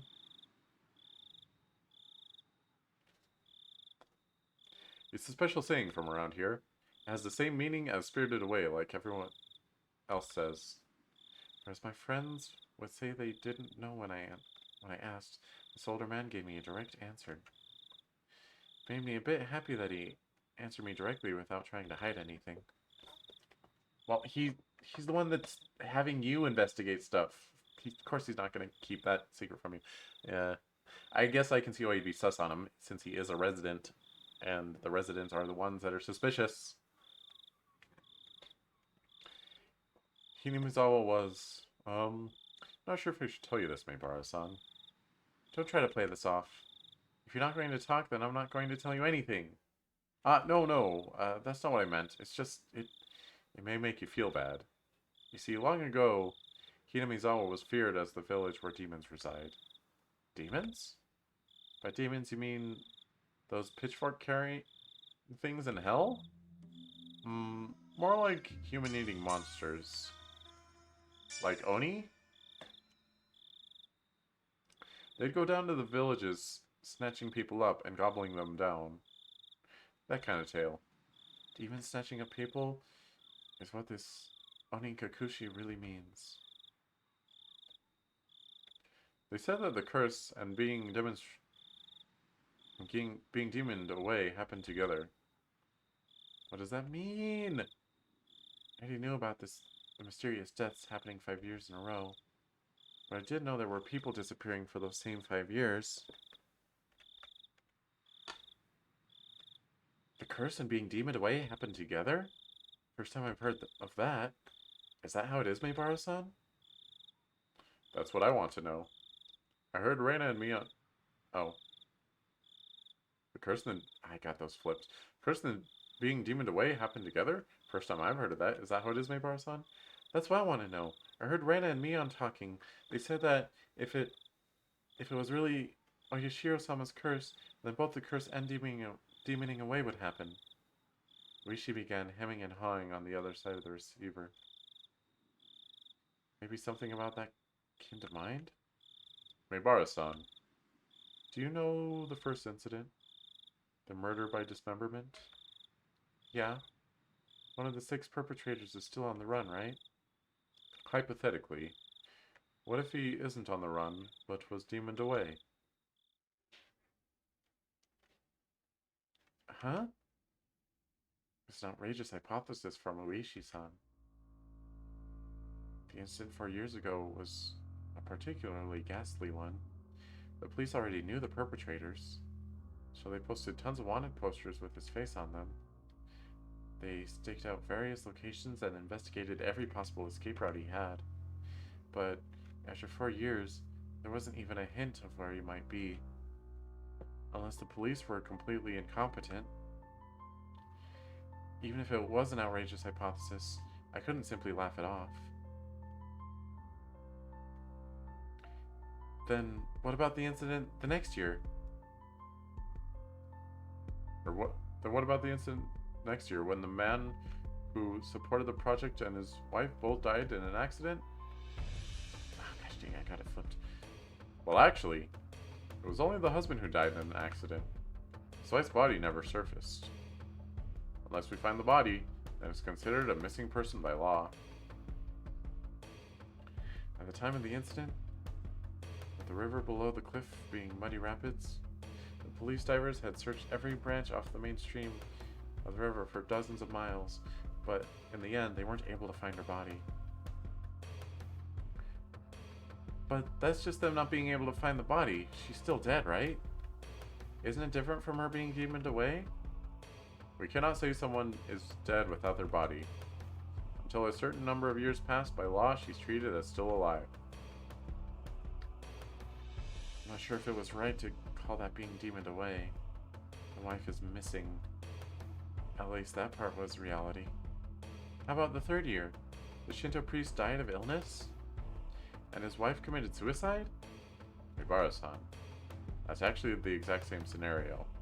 The wife had supposedly thrown herself into the bottomless marsh, deep in the forest around Hinamizawa, meaning it's all circumstantial evidence. He simply found her suicide note in front of the marsh. A diver was able to recover a few remnants, but they weren't able to find a body. The investigative headquarters believed that she had faked her death and was still alive somewhere. I'm not sure if we could call these cases as being demoned away. It's just as you've said, every year one person does go missing. The incident this year, the woman with Tomitake-san has gone missing. Then what about the incident with that housewife beaten to death? Who went missing? I believe the perpetrator was caught, right? Yeah, we arrested him. He was just a miscreant with a record of narcotics abuse. He admitted to the crime while being questioned about a different incident. But, well, you see, after he was arrested, a child from the victim's home went missing. Oh, come on. No. It's still under investigation. As to whether the disappearance had anything to do with the crime? But you said you caught him, right? Did he have an accomplice? No idea. It's considered a separate case. Moreover, we can't even check now. Because while under investigation, that man, he died in his holding cell. He swallowed a spork and choked to death.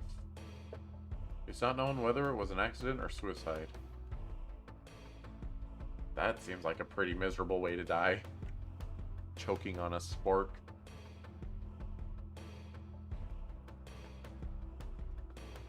Meaning for the last 5 years, there's always one person who dies and one who goes missing? That's about right. No, actually, I'm surprised as well. I never realized they had that in common. I can't believe that this could help lead to the closing of those incidents. It was just something they had in common.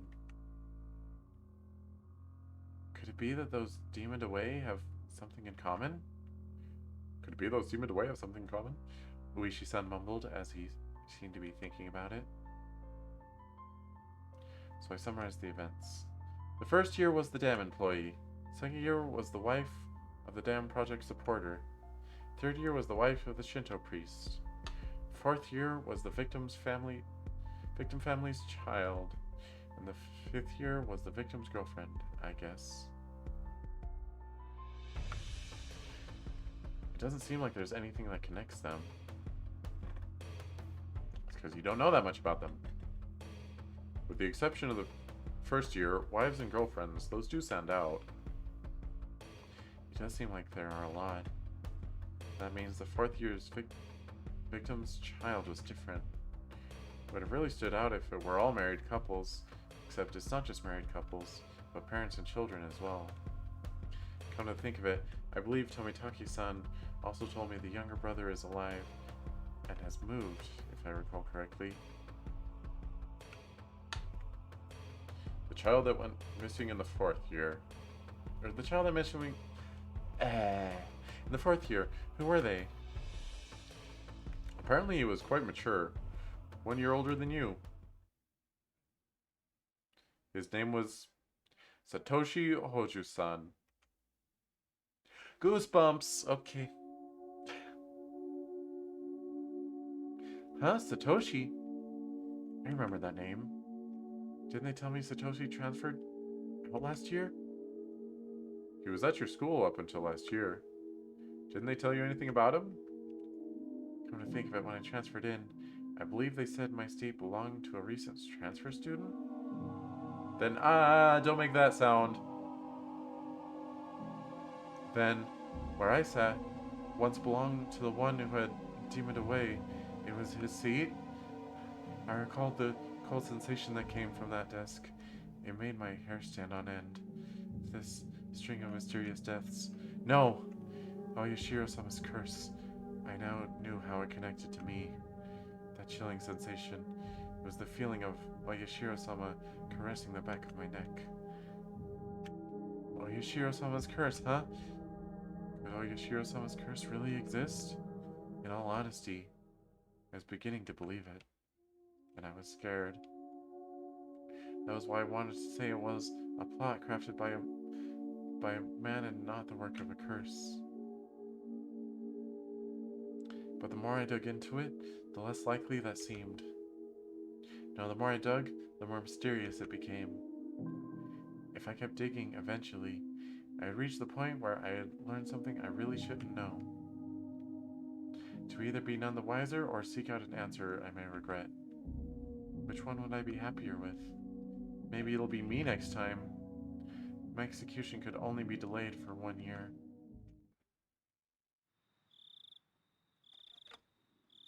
That was when I remembered. Rena. Rena said she may be the next victim of the curse. You mean Rena Ryugu?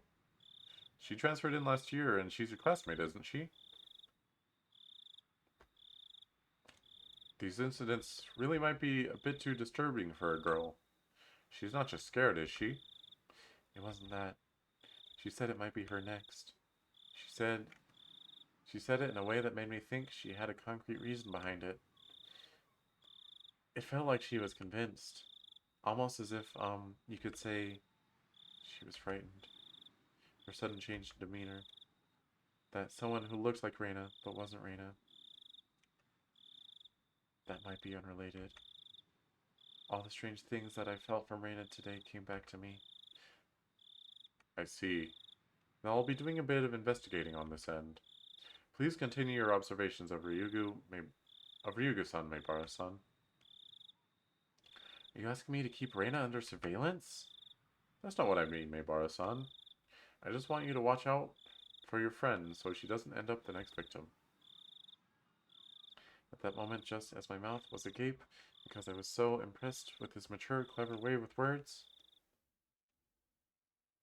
Knock, knock. Okay, it's get murdered time. Here we go. A sudden knock at the door set my heart racing. Thank God it didn't play the knocking sound effect.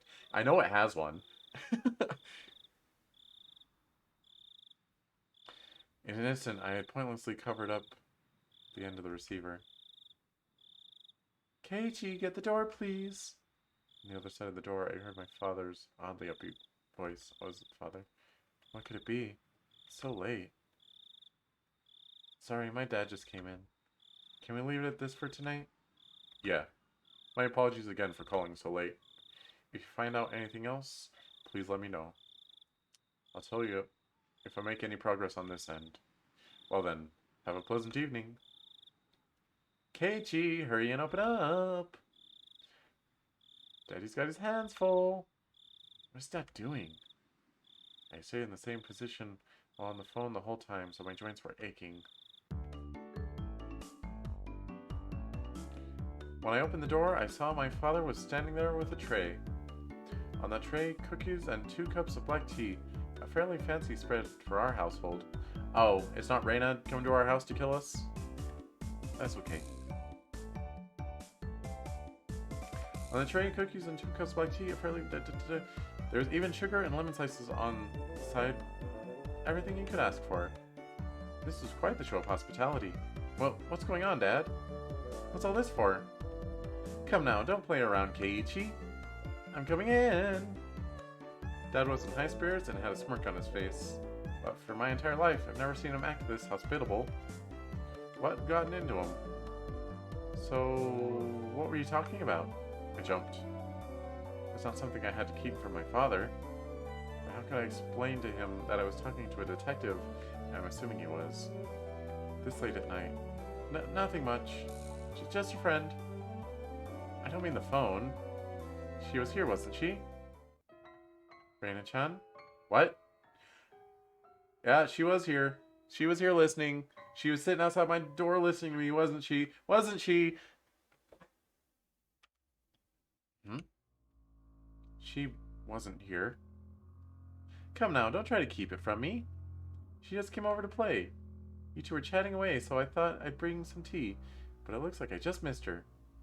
I had no idea what Dad was talking about, but a cold sweat dripped down my back. How long were we talking?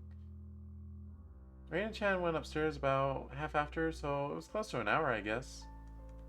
You saw her come up to the second floor? Yeah, I did. I also told her that your room was the door down the hall up the stairs. Oh, thanks for that. Reina came to my house about an hour ago. Dad met her at the door and called out to me on the second floor. I probably didn't hear him because I was so focused on my conversation with Oishi-san. I didn't reply, but he knew I was in my room, so he had her come inside. Then told her my room was on the second floor. She thanked my dad and went upstairs. Then about an hour passed. She passed by my dad just as he was bringing up tea and left. She came upstairs and about an hour passed. Then passed by my dad and returned home. Then, after she came upstairs and until she left, where was Rena? There's only a short hallway between my room and the stairs, meaning Rena had for about an hour in the hall. No, she couldn't have been standing in front of my door all that time. The door to my room wasn't particularly thick. She could easily hear everything being said inside. All of the ominous things and all the nonsense I spoke to Oishi-san about began rushing through my head.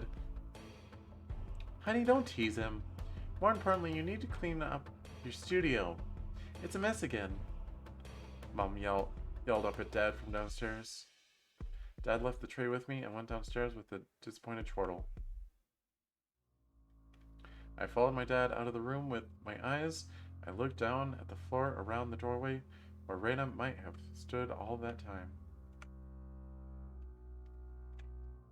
Just now, as I was talking to Oishi-san with my back turned, Reina was standing a mere 6 feet away the whole time. All that time in this dimly lit doorway. What did she see? What did she hear? For what reason? Yeah, this game is getting spooky now. This is getting spooky. This is getting spooky. It's gonna be non-stop spooks from here on out. That's probably not true, but as the steam from the 2 teacups ominously wafted and twisted, the aroma of black tea filled my room.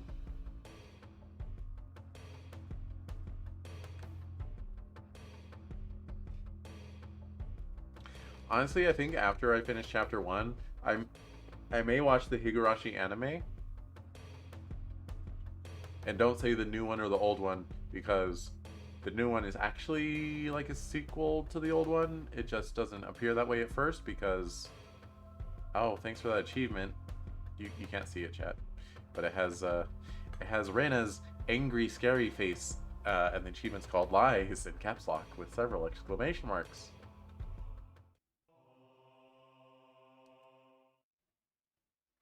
But I think I may watch the Higurashi animes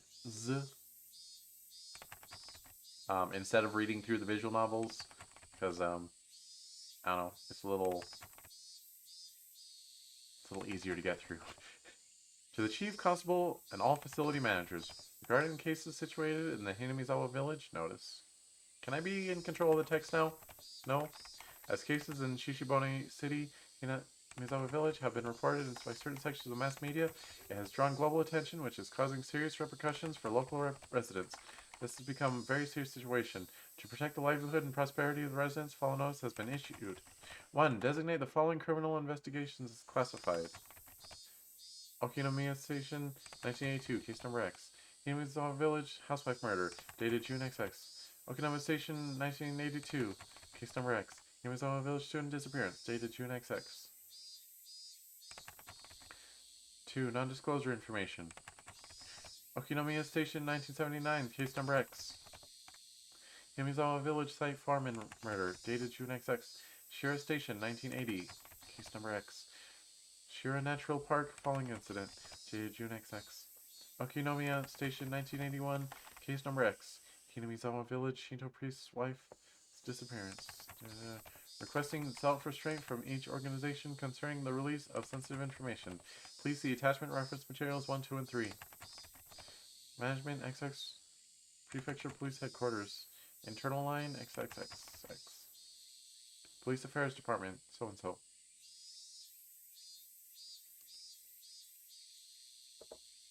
That wasn't helpful.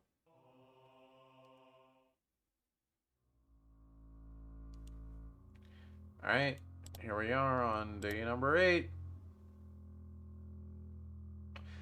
I'm going to take a shot in the dark and say there's probably 12 chapters. That just feels right. Maybe it's 10. Actually, you know what? Given that there's 10 slots... Well, would they? No, they wouldn't care about that. It's either 10 or 12. That's my guess, but there's absolutely no reason for that guess. So I'm probably wrong. Yeah.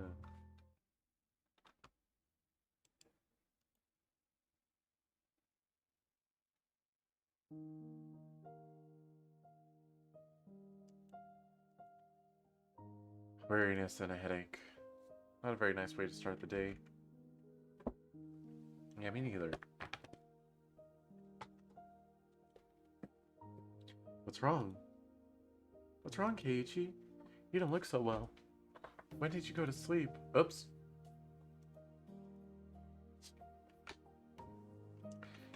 It seems that my mom had noticed my sullen state. Yesterday, I kept on waking up in the middle of the night. Without a doubt, I felt a presence. I felt the presence of someone standing in front of my door. I told myself repeatedly that it was my imagination and forced myself to try and sleep. Except, not being able to stand it, I gathered up my courage and opened the door. Of course, there wasn't anyone there. I think I did this 3 times throughout the night. Maybe I just didn't remember doing it any more than that. Even though I was able to get to the breakfast table without incident, I still didn't feel at ease. It might be a cold. I don't really have an appetite. Hi. You do seem a little warm. Well, can you make it to school? Technically, I did go to school, but it was mostly self-study. It wouldn't matter much if I missed a day, would it? It could have been that I hadn't been feeling well for the last few days because I really did have a cold. If I took some medicine and got a good day of rest, I might be able to greet everyone with a smile tomorrow. Ding dong! Startled, I looked back and forth between the entrance and the clock.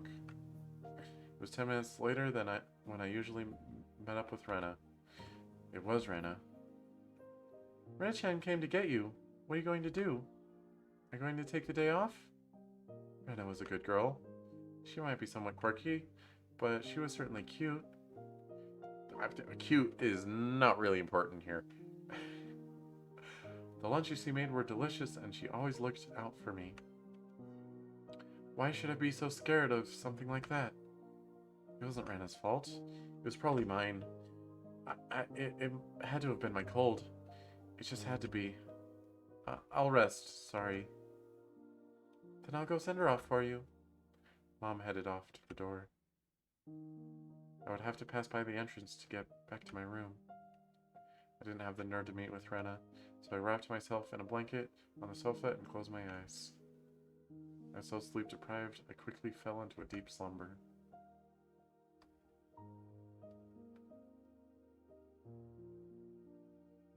I had only intended to lie down for a bit, but it was almost noon when I woke up. I called out to my parents, but they didn't seem to be around. On the table, I found a lunch prepared and a note. Mom and Dad had apparently driven off to somewhere far away. Oh, good! All alone. It likely had to do with Dad's work. This happened every so often, so it wasn't that unusual. They would probably be back sometime after dinner. On the note it said, "The insurance card is in the cabinet. Take it and go to the hospital." There's also a well-drawn map to the hospital. That's right.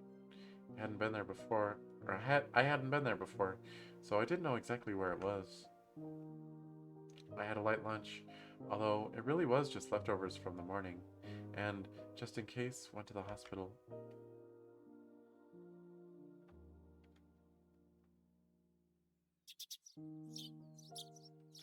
Normally, I'd never be here in the middle of a weekday. Just walking around like this had me feeling guilty. It was an odd feeling. Following my mom's map, I took a road I usually never used. After walking for a bit, the hospital sign came into view. Yeah, I'm gonna say we should probably not trust the hospital here. I don't know, just a feeling. My reading clinic was written rather stylishly on the sign. Actually, you know what? Alright, this is unrelated, but I want to try something with my hat. I want to see if I can...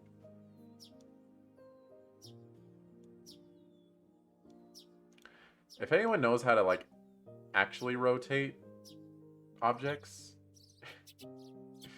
in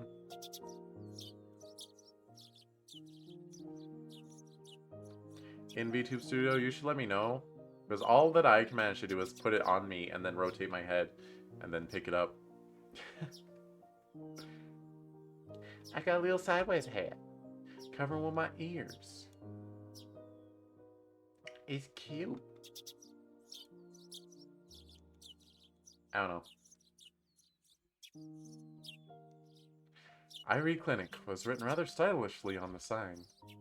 The clinic wasn't very big, but based on the scale of the rest of Hinamizawa, it was far too grand.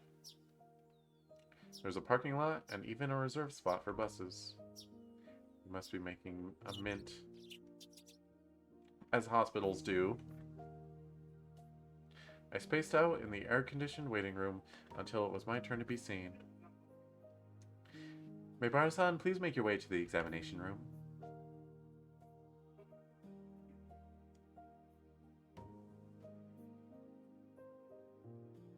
After properly answering all the chatty doctor's questions, he responded with the old, "It's probably a cold." They gave me a shot and 3 days worth of medicine. I thought it was a little overboard, but if it would clear away the gloomy feeling I've been having lately, then it was worth it.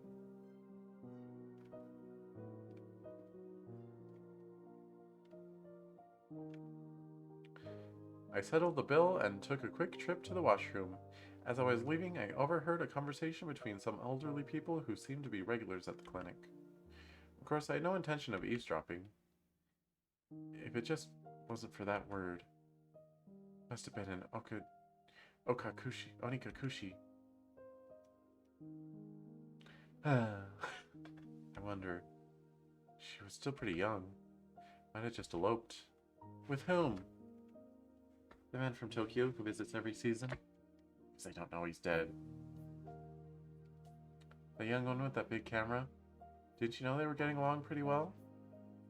Are they talking about Tomitaki-san? I could feel my ears perking up. I don't know about that.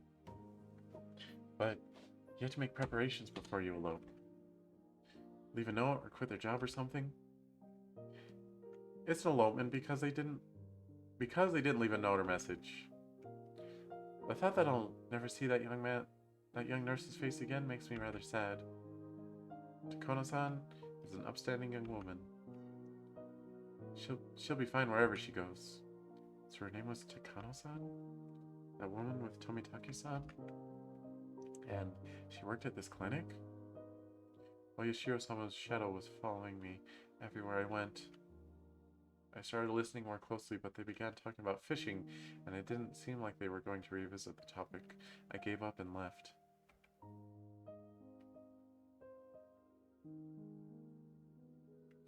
Thus, even though I was separated from the daily monotony of school, I wasn't able to escape from Oyashiro-sama's shadow. Of course, Oyashiro-sama was the guardian deity of this place, of Hinamizawa. As long as I was in Hinamizawa, I wouldn't be able to escape.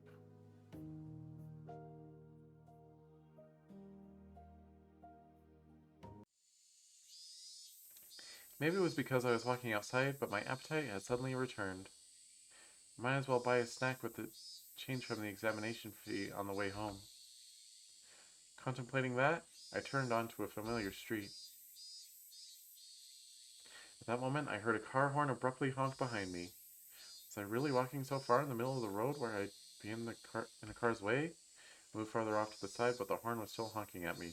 I turned around, peeved. Yeah, you think so? Mibaro-san, good day to you. It was Uishi-san. He stepped out of his car, AC on full blast, and waved at me. Bro, you're gonna get me killed. What's up today? School on break? Just not feeling well, so I took the day off. I was about to buy lunch and head back home. That's great. I'm just about to get lunch myself. Would you mind going together? If you're not feeling up for it, then don't mind me. I was just going to lie down after going home anyway. And I didn't really have a cold.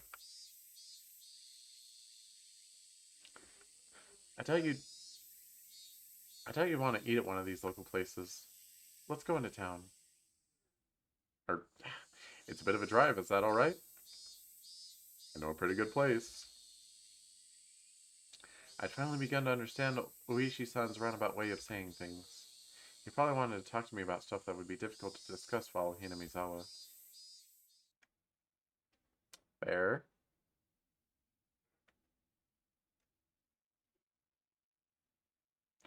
I went with Uishi-san riding in his frigid car.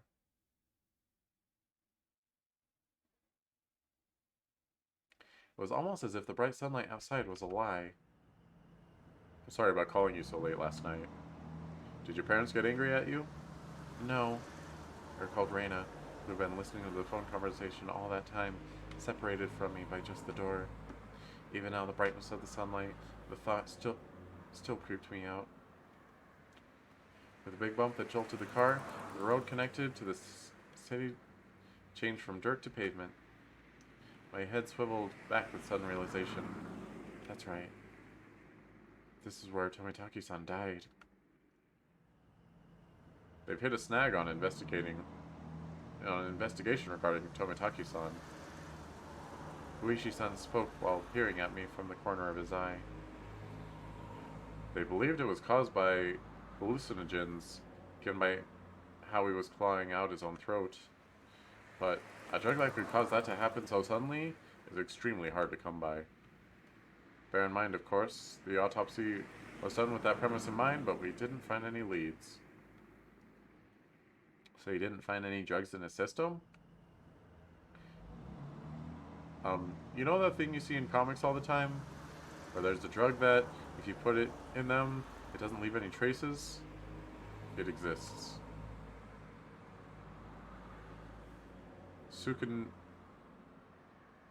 Succinil call or something or other. Well, it's pretty common. But you see, there doesn't seem to be any kind of drug in the world that would cause Tomitaki-san to react like that. Then you're saying the police concluded Tomitaki-san just died from the curse?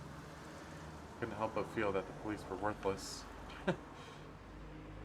I just wanted the idea of a curse to be dissociated from Tomitaki-san's mysterious death. Unfortunately, that's how it looks right now. But putting aside the cause of death, without a doubt, he was surrounded by a group of people and had taken a beating before he died. That was no curse, but an incident that unquestionably involved other humans. That made me a bit relieved. We passed in front of the rather desolate, but still busier than Hinamizawa train station. The car pulled into a restaurant parking lot, and I followed Uishi-san into the shop.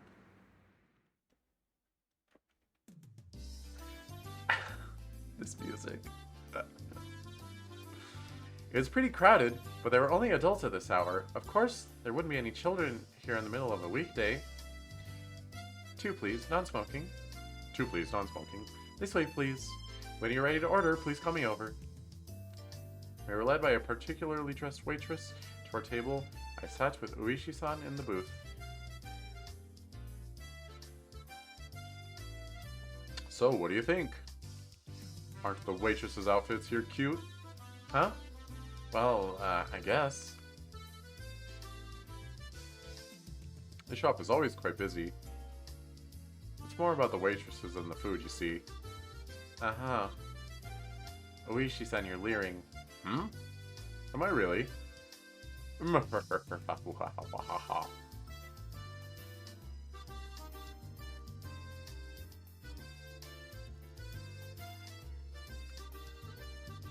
Regardless of how the waitresses looked, the food was decent enough. Finishing our meals while talking about some inane topic, Uishi-san's after-meal cup of coffee arrived at the table. Yesterday we talked about Hinamizawa's past, didn't we? Yeah, that it was the village of man-eating demons or something like that. I didn't know much about it myself, so I asked my grandmother about it this morning. Uishi-san took out the notepad that was stuffed into his breast pocket. Turns out that Hinamizawa used to be called Onigafuchi, or Ogre's Abyss. You know, you could just call them Onis. You don't gotta call them demons and ogres. Onigafuchi. That's quite the name. The name is still around. The marsh where Shinto priest's wife drowned herself is still called Ogre's Abyss. It said that what is this music? It said that the depths of that marsh connect to the realms of demons. Of course, nobody told me anything about such an ominous marsh. And you see, it appears they were both feared and revered. A respect born of fear. I guess you could say it was kind of deification. A village of inhuman creatures. Seems the demons were Sennin, or mountain-dwelling mystics of sorts. Taking villagers with incurable illnesses to the Ogre's Abyss and healing them, for example. Sorry, my hands, like, hurt.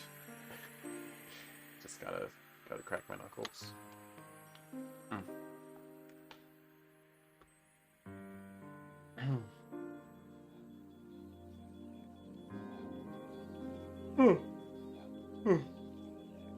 Even if we are calling them demons, Tengu, long-nosed goblins, or Sennin would be a more apt description.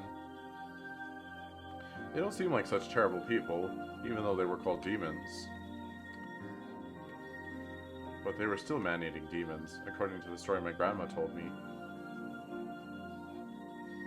As payment for treating the son's illness, let us eat the mother who brought him here, was apparently how things went. The price of curing her son was herself? That's unsettling. Of course, the mother took her son and ran. Then you see, all the people who lived in Onigafuchi. The demon chased them down, rounded them up, and captured them. The entire village, apparently. That's cool. The entire village, apparently. It's quite a frightening image, actually. That's quite a frightening thing to imagine. Yeah. I skipped too fast and I tried to remember. In the end, it seems both mother and son were caught and eaten. The end. There's a problem with this story.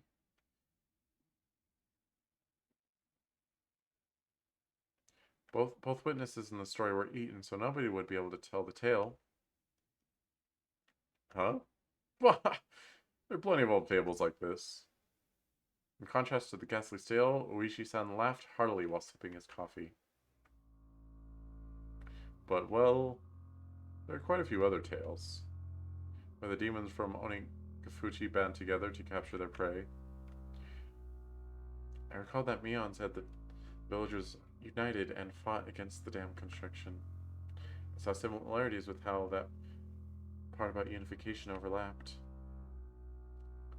Normally they hunted down a single person, and they chose who it was going to be beforehand. Huh? That caught my attention. Uishi-san also appeared to be pondering what it meant. My grandmother told me that you must never interfere with the demon's hunt. You should just hole up in your house and hide under the covers, she said. So, what does this all mean? It means you mustn't ever help or protect the prey.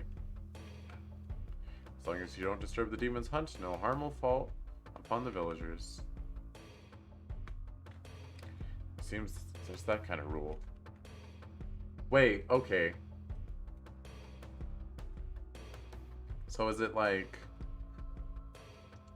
the people that are the targets are the ones that are disappearing, and the ones that try to help the targets are the ones that are getting murdered?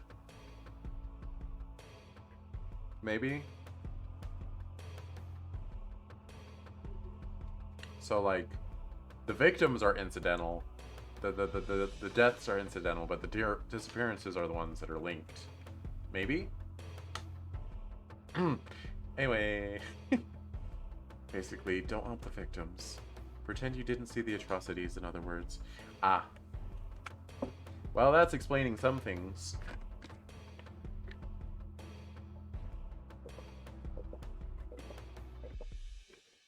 Ah. What happens if you break the rule? Well, they're man-eating demons after all. Many parts of that tale caught my attention. Much of the story he told me overlapped in his theory that the perpetrators were all the village families. Even if that wasn't the whole village, it was conceivable that the villagers were hiding under the covers and leaving them to die. When there's a group like that on their hunt, wasn't it? I didn't dare speak it. Then, Uishi-san, I guess it looks like it's either the village families or a group of villagers perpetrating the crimes? What do you think, Maibara-san? Excuse me. Another cup of coffee, please. That's what I wanted to know. It seemed that we were both waiting for the other to say the last part. I waited for the waitress to finish pouring coffee before speaking. Last year, I had a nagging feeling when Satoshi-kun disappeared. Uishi-san muttered as he watched his milk swirl around in his coffee. So those friends of Satoshi-san, meaning your group of friends, Maibara-san, I had a bit, really just a little bit, okay? Of background checking done on them. If Uishi-san had said this to me before, I would have been furious since he told me earlier not to suspect my friends. Okay. As I was now, I couldn't. This might sound pretty stupid. Maibara-san, if you feel that it's stupid, please say so. I'll just stop. Uishi-san was wearing the most serious expression that I'd ever seen from him.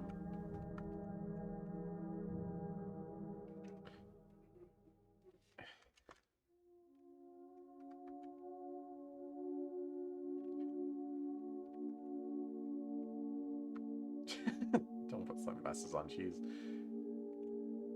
I don't have a good scared face, so I'll just be default. It's fine.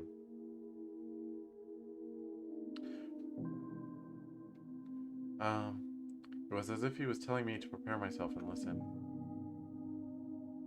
There were quite a few things I regretted hearing from Oishi-san, but none of them were as threatening as this. A little voice inside me was screaming like an alarm.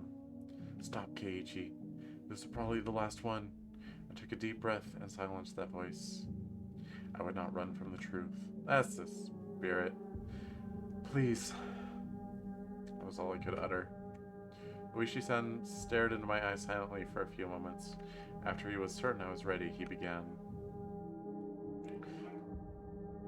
The victim of the incident in the first year was the overseer. A few weeks prior, he had had an altercation with Mio and Sonozaki. But she was like 12. Multiple altercations. Uishi-san had said before that Mion had defied the dam project vehemently. Well, it wasn't hard to imagine how she'd be if she got worked up. In the second year, the married couple who supported the project died in that accident, right? They had a daughter. Her name was Satoko Hojo-san. Huh?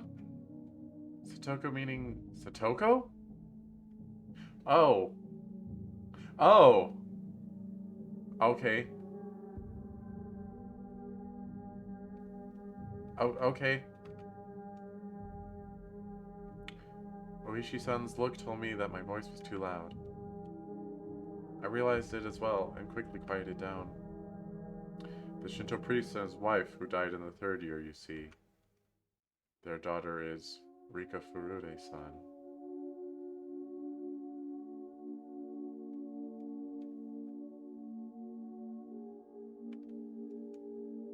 Rika-chan was... Right, that's why Rika's the Shrine Maiden, because the actual Shinto priest is gone. We even knew that her parents were gone, or something of the sort. Think I remember something about that? I don't know. The housewife who died in the fourth year you know already, don't you? It was the step-aunt of Satoko Hojo-san. She was in her aunt and uncle's custody, as she had lost both of her parents in the accident. She lived in the victim's house. I could tell my lips were getting dry. I didn't even have the wits to keep my mouth from hanging agape. I thought it was nothing but a bizarre incident, one that I could easily distance myself from. But clicking and clacking, it had snuck all the way to my feet. The one who disappeared the fourth year, by the way, was Satoko-san's older brother.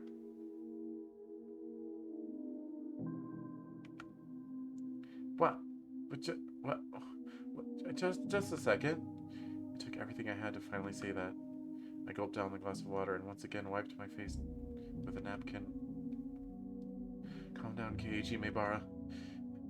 But Uishi-san was relentless. Instead of waiting for me to finish sorting out my feelings, he started speaking again. The last of the things I shouldn't have heard. All of the victims seem to be connected to your group of friends. That has to just be a coincidence. Meibara-san, keep it down. Everyone's looking. Mion? Satoko? Rika-chan?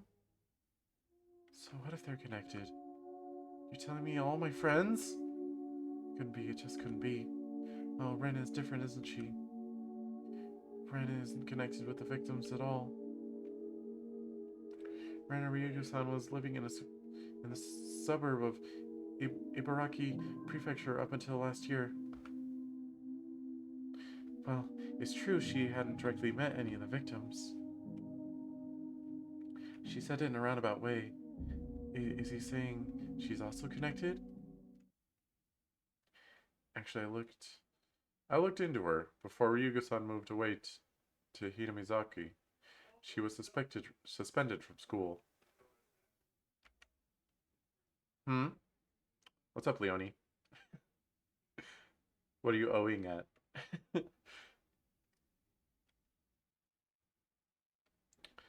It seems she went through her school building and broke all of the windows. Reina did that? She broke all the windows at her school? That same silly Reina had? I couldn't even imagine it. It seems that After a 3-day suspension. It seems that after a 3-day suspension, she didn't return to school. I see a detective grandpa. Yeah, yeah, he is. Do you like that kind of character? Uh, she went to a neurologist and was diagnosed with dysautonomia. She was given weeks of counseling and medication. She does have dissociative identity disorder. I knew it. I wonder if it was something like a nervous breakdown. I heard that it happens to people who are really methodical or overly sensitive. Neither of those matched Reina's easygoing personality. No? Come on, you don't like foxy grandpas?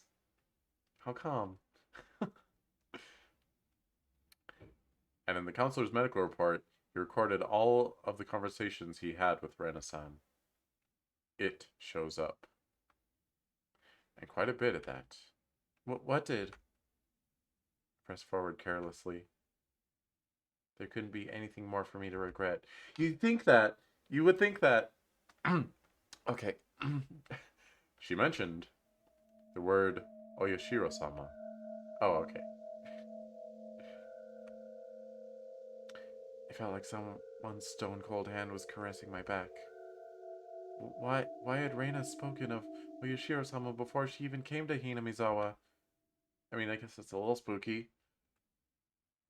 Seems that the Oyashiro-sama she spoke of was like a ghost, appearing in her house every night. Standing over her pillow, looking down at her. My mind froze. I couldn't process what I was being told. A while after that, she moved to Hinamizawa. Ah, that's right. She's not an outsider. Huh? Oh, this music! According to their residency register, the Ryugu family used to reside in Hinamizawa.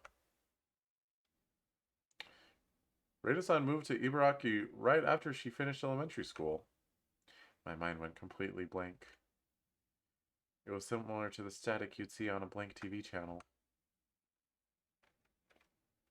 My ears began ringing as I lost all sense of comprehension. Mibara-san, are you alright? Shall we stop? Those words brought me back. I couldn't let it end here. Now I understand, Reina. Then, how about the last victim, Tomitaki-san? Who was he connected with? Irritated, I let out one final reprisal. All of them. Have you forgotten Mibara-san? Didn't you all spend the night at the festival together quite merrily? Quite a few of the officers saw you enjoying yourselves. Now there was nothing I could respond with. I fell silent as my brain turned it to mush. We should get going. Oh yeah, you just gonna act like things are normal, huh? Mibara-san, did you take your afternoon medicine? I completely forgot about the medicine I had gotten today until Uishi said that. I got another glass of water, and we left the shop after I chugged it down. We got in the car and returned to Hinamizawa via the rough road. I never really paid attention when I was on my bike, but did cars normally shake this much? It was almost as if the road was desperately trying to tell me something. Padump! The big jolt was from the difference in elevation of the road when it changed from cement to dirt. It was certain that I heard Tomitaki-san's scream. Wait, what? I don't remember that. I sat in silence, just letting myself be shaken by the car. I'll drop you off at your house. You missed school because you were ill, correct? My apologies for the long conversation. Why did you talk to me? I blurted out the question. Really just blurted it out. Just like, bleh. I didn't expect an answer. I did check with you first, didn't I? If we should just stop? Not that! Why did you reach out to me? I understood quite well what Uishi-san was investigating. that Uishi-san was investigating the string of suspicious incidents. But why was he telling me all this? I knew nothing and I couldn't help. Everything Uishi-san spoke of was news to me. First of all, what could I, having just moved here, know? By chance, if there was a reason for Uishi-san to reach out to me, then it would have to be that I looked suspicious to Uishi-san, as I was part of my own circle of friends. I'm retiring this year. Don't say that! You already have a big target on your head. Don't say you're retiring. Oh, Uishi-san's absolutely going to die.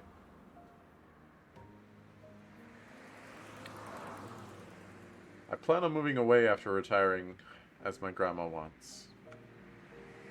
So while I'm still on the case, I want to bring the truth behind this incident to light. So, Uishi-san, you suspect them, don't you? All of them. Uishi-san didn't really give a response. It felt a little late, but I thought it was his way of showing a bit of consideration for my feelings. This is mostly my intuition from 30 years on this job. Maibara-san, you're the one in danger. You think so? Huh? I wanted to reply with, that was absurd, but in my downtrodden state, I couldn't bring myself to say it. I'll be retiring this year, so I won't be at the Watanagashi next year. So I want to settle things. In other words, he was insinuating that on the next Watanagashi, I might be the victim. I've been warned by the chief as well. Each incident is a string of cases that has been solved, so don't bring it up again, or so I was told. This is the pressure that I'm facing. Pressure from what? Someone in Hinamizawa. We've arrived. Is this fine? I can't wait to find Rena inside my house. Just waiting for me. It'll be great. After some time, the car finally reached the path to my house. The clock reads 2 p.m. I was surprised so little time had passed since we ate. It was hot outside the car. The tripping of the Higurashi hurt my ears. I won't mind if you just forget everything I told you today. But I'm still going to keep investigating. I'll end Oyashiro-sama's curse this year. So you're saying I should contact you if anything happens? It's fine. Just contact me when you feel you have to, Maibara-san. I wasn't collected enough to understand Oishi-san's roundabout way of saying it. Be sure to take it easy. I'm sorry for throwing all this at you while you're taking the day off because you're sick. I didn't really give any sort of response. I'll always be on your side. If anything, believe that. Well, now that you say it like that, I don't trust you anymore, actually. So, goodbye.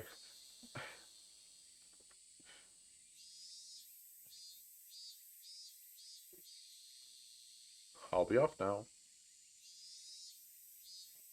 The tires crunched, crunch, all over the dirt road as the car made a U-turn and disappeared into a cloud of kicked up dust.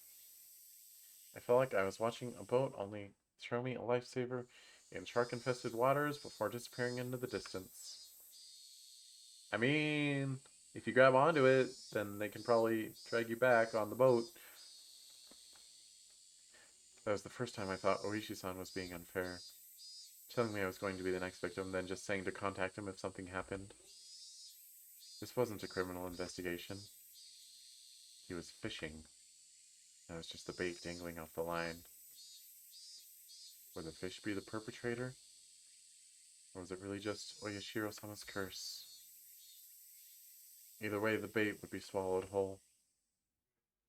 Damn it. I don't want to die. Some time I could do nothing but stare at the puddle of water left behind by the AC from the car. Dang, that's very ineffective AC if it's leaning behind puddles for being parked for like a minute.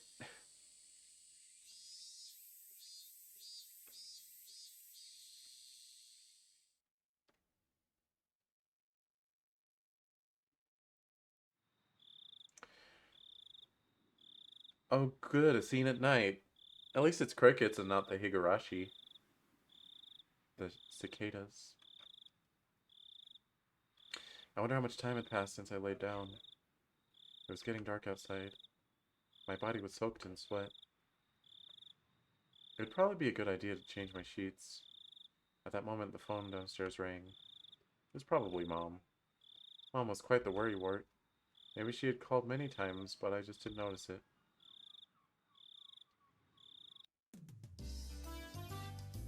Hello, this is the Maybara residence. You really gonna start with the cheery music and act like you're not gonna cut off in like the next 10 lines? Oh, he's alive. Hello. Oh. Mion. Oh, he's alive. Hello, this is Mion. How are you doing?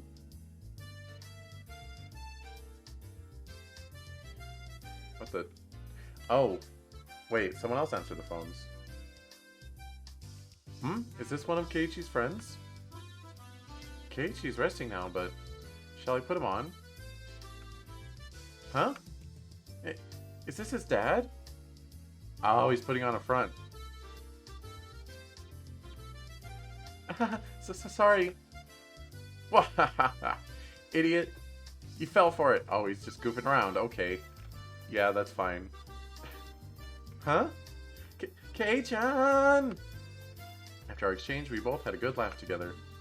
Except I was suspicious of her even as we were laughing. Was everybody really involved in the incidents? The fact that I couldn't say no saddened me.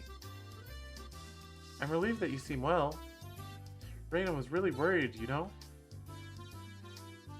Satoko-chan was happy and said you got what you deserved. Rika-chan said how unfortunate he's sick. Looks like everyone was making a big deal out of it. Well, you know, so Kei-chan, is now a bad time to come pay you a visit? Don't let them in! Don't let them in! Don't let them in! Visit? No, it's okay. It's not like I'm dying.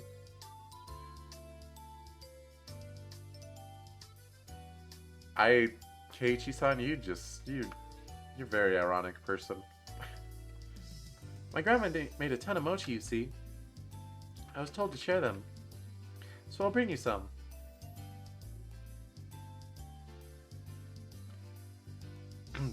Hey now, you'll catch my cold. Not to worry, both Rena and I are too stupid to catch a cold. See you. Be there in a bit. She hung up cheerfully. Rena's coming too? That's what it sounded like. I was still concerned about meeting Rena, but I guess if she was with Mion...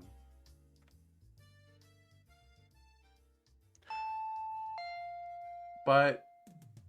I heard the doorbell 10 minutes later. Okay, that music shift did startle me just the slightest little bit. I'm not gonna lie about that.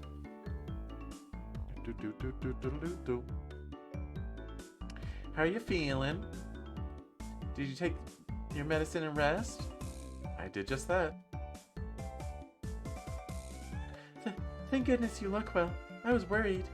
Sorry, I'll be fine by tomorrow. Mion showed a complete lack of concern for someone who's recovering, and Reina looked like she was worried about me from the bottom of her heart. It didn't look like there was anything behind those expressions. It's because they have split personalities.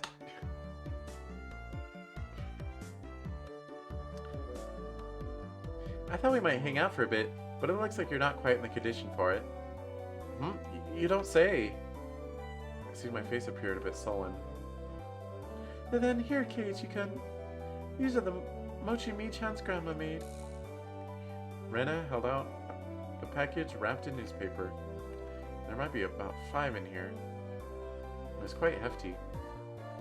Ah, thanks. Send my regards to your grandma, Mion. Yep. And there's one that I made in there as well. I wonder if Keiichi-kun can guess which one. This is Kei-chan's homework since he missed the club meeting today. There are letters on each mochi, so I'll ask you tomorrow. What, were you checking if I was feeling better, or did you come here for club activities? Yep, looking fine. Guess you'll be able to make it tomorrow.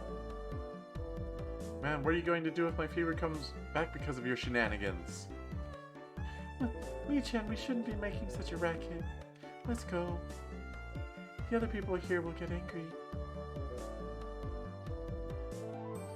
Both of them thought my parents were home. It was because the entranceway was a mess. You're right, let's get going. By the way, Kei-chan. Yeah?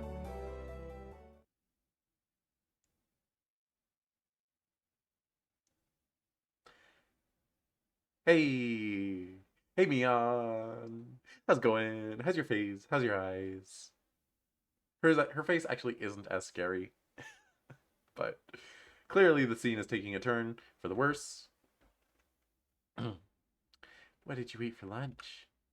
The sudden question startled me, and I went wide-eyed when I saw Mion. I had never seen her like that.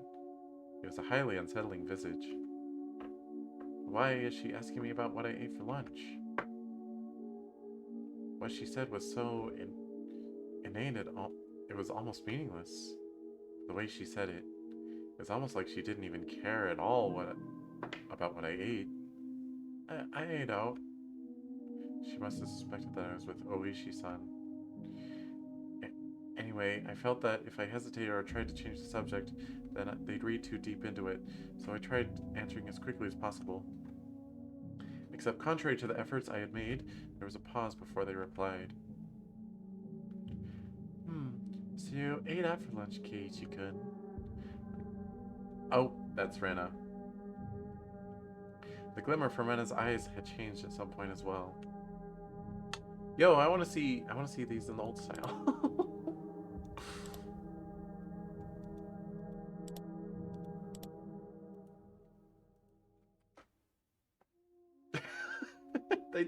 they just look kind of silly. Maybe it's because I'm not used to what they normally look like. Is that a gun? Is she carrying a gun?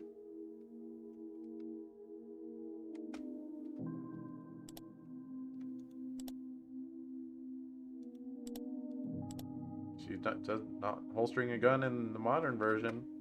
Hey, Spookums.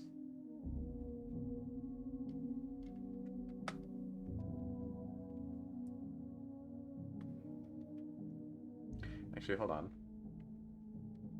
Let me print screen that. I'm gonna replace the thumbnail with this at some point. I'll just hopefully not print screen or copy anything else before I end the stream. Or should I make it now? I'll make it now just in case. It'll be real quick. Don't you worry, chat. I can even hit BRB screen if you want. I haven't gotten to use my BRB screen enough. You know, for Halloween, let's BRB.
Okay, I did it. I didn't make the thumbnail, but I saved the screenshot. Which, I mean, I print screened and then I cropped it and then I exported it. Anyway, there's enough stalling. It was now sharp, as if to make me feel the feigned ignorance behind her words even more, as if she already knew. That's how it looked to me. Well, was it good? Why are you asking me this? Mion was speaking in an unusually low tone. Oh. almost as if she knew that I had eaten at the restaurant in town. No, I'm overthinking this. I mean, both of them should have been in school at lunchtime. There was no way they could have known where I was.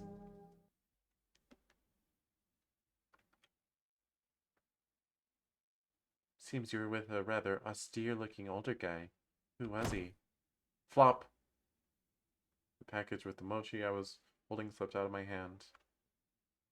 I could tell that the blood had drained from my face, making me go pale. Oh, Keiichi-kun, who was he? Could it be the person from before, I wonder? I wonder?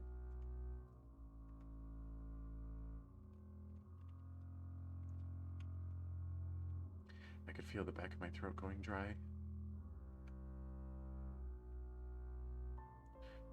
This was no longer a bluff. Wait, should I use my surprised face? I guess that's the closest thing I have to a scared face. I wonder? I could feel the back of my throat going dry. This is no longer a bluff. They knew everything? How do you know that? It took everything I had to finally force those words from my throat. My knees were shaking. Because there's nothing this old man doesn't know. Mion sneered knowingly. Her laugh seemed to carry on forever. So, Kei-chan, what did you talk about? It seems like you got pretty worked up over it, too. We weren't talking about you guys! It didn't have anything to do with you, Arena.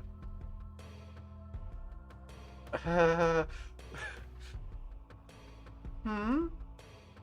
Isn't it a bit strange to hear our names come up, even though nobody asked about that? Hmm? Rena's unwavering gaze pierced through my eyes and peered further inside me. I dug my own grave. My heart was throbbing so much, I felt like it was going to explode. Well, whatever you're trying to hide, this old man already sees through it all. Remember that. I couldn't even shake my head. I took everything I had to stop my teeth from chattering.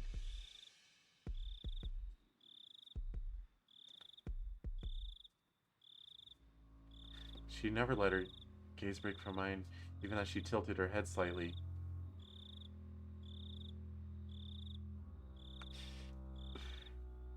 Keiichi-kun, you don't look so good. I think you should lie down. Which one's... That's true, we should both head back home. Bye! As if nothing had happened, they both giggled at each other and started making their way out. I hadn't moved a muscle since I had dropped the package of mochi. As they left, the door slowly closed behind them. All I could do was stare, as if I couldn't move until the door was completely closed. Just as the door was just about closed, it opened again slightly with a sudden creak, sending my heart racing once again. A single eye peered in through the narrow slit, and Mion's hawkish gaze peered at me once again. See you, Kei-chan. That one was weirdly, like, not scary. That's kind of silly. Like, it seems like something she would do normally when she's not in scary mode. Yeah.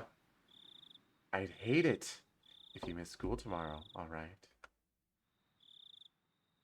Thud. The door closed.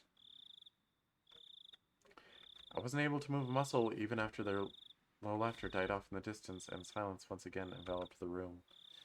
Coming back to my senses, the first thing I did was lock the door. They knew what Oishi-san and I talked about? Why? How? No, that wasn't important. Think about it now. All of it could have been overheard from the beginning when Oishi-san met me. Just as Mion said, I couldn't hide anything. Then what were they trying to tell me? That part was obvious.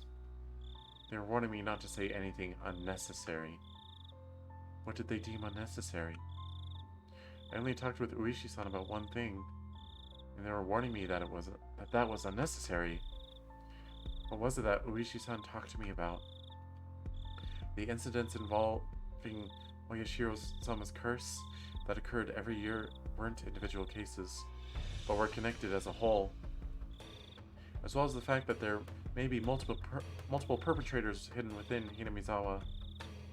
No, more precisely, that Mion, Reina, Satoko, and Rika-chan were all suspicious.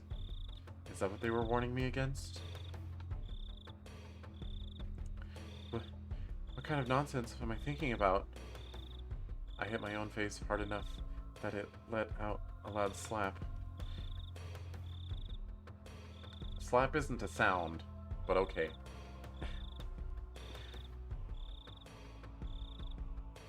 Or, it's not an automatopoeia, it's a verb.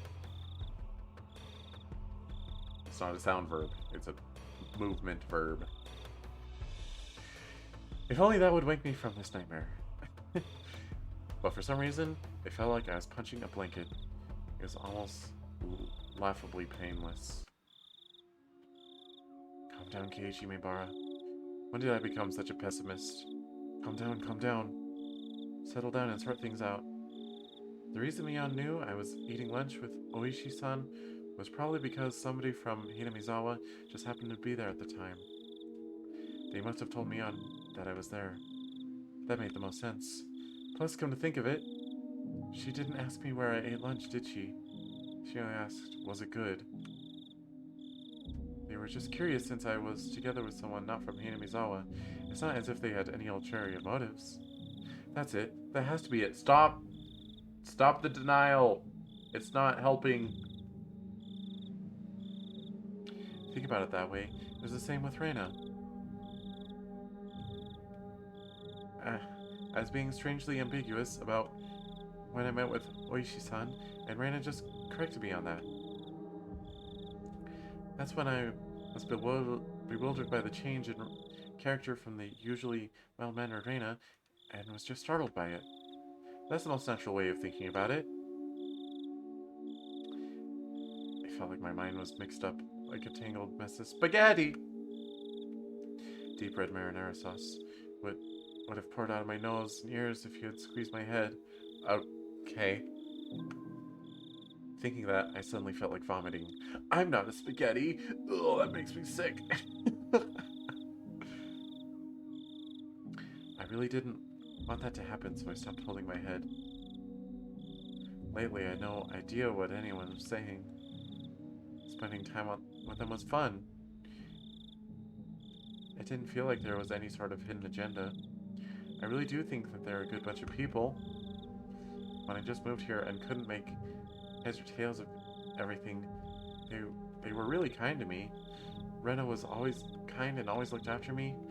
As long as that strange affliction didn't rear its ugly head, she was really pretty cute. Mion was also a really good person. She didn't care about anyone's age or gender, and was optimistic and outgoing. I was never bored when I was with her. And talking of not getting bored, rambunctious Satoko was a good person for that too. She was pretty bratty, but that was just the way she interacted with others. Rika-chan was the same way. She didn't speak often, but that didn't mean she was always silent. They're my friends! But after hearing of the better untold secrets of Hinamizawa from Uishi-san and Tomitaki-san, when I was told about Oyashiro-sama's curse, things started going crazy. Then hearing from Uishi-san that Mion, Rena, Satoko, and Rika-chan were all suspicious. After that, everyone changed. That's right. It all started getting weird after Uishi-san told me all that strange stuff. At that time, I really should have just not listened to those weird stories. And I even shouldn't have heard about the past incidents from Tomitaki-san the night of the Watsunagashi. If I hadn't gotten that strange sense of curiosity, if I just hadn't... That's right. So that's why they killed Tomitaki-san. Why is it censored? That impudent outsider speaking to the likes of me after everything went out of their way, after everybody went out of their way to keep it a secret from me. They're probably something Uishi-san as well. We're trying to unearth But everybody was warning me he was better left buried. Besides that, he was unforgivable for spewing words that made me doubt the others. Of course, a guy like that is going to be something. Both Tomitaki-san and Oishi-san were nothing but outsiders after all. They were entities who couldn't coexist with the people of Hinamizawa. Those guys should just fall to Oishiro-sama's curse and just blank. It wasn't their fault. It was my fault for not being able to hold back my curiosity. It wasn't their fault. It wasn't their fault.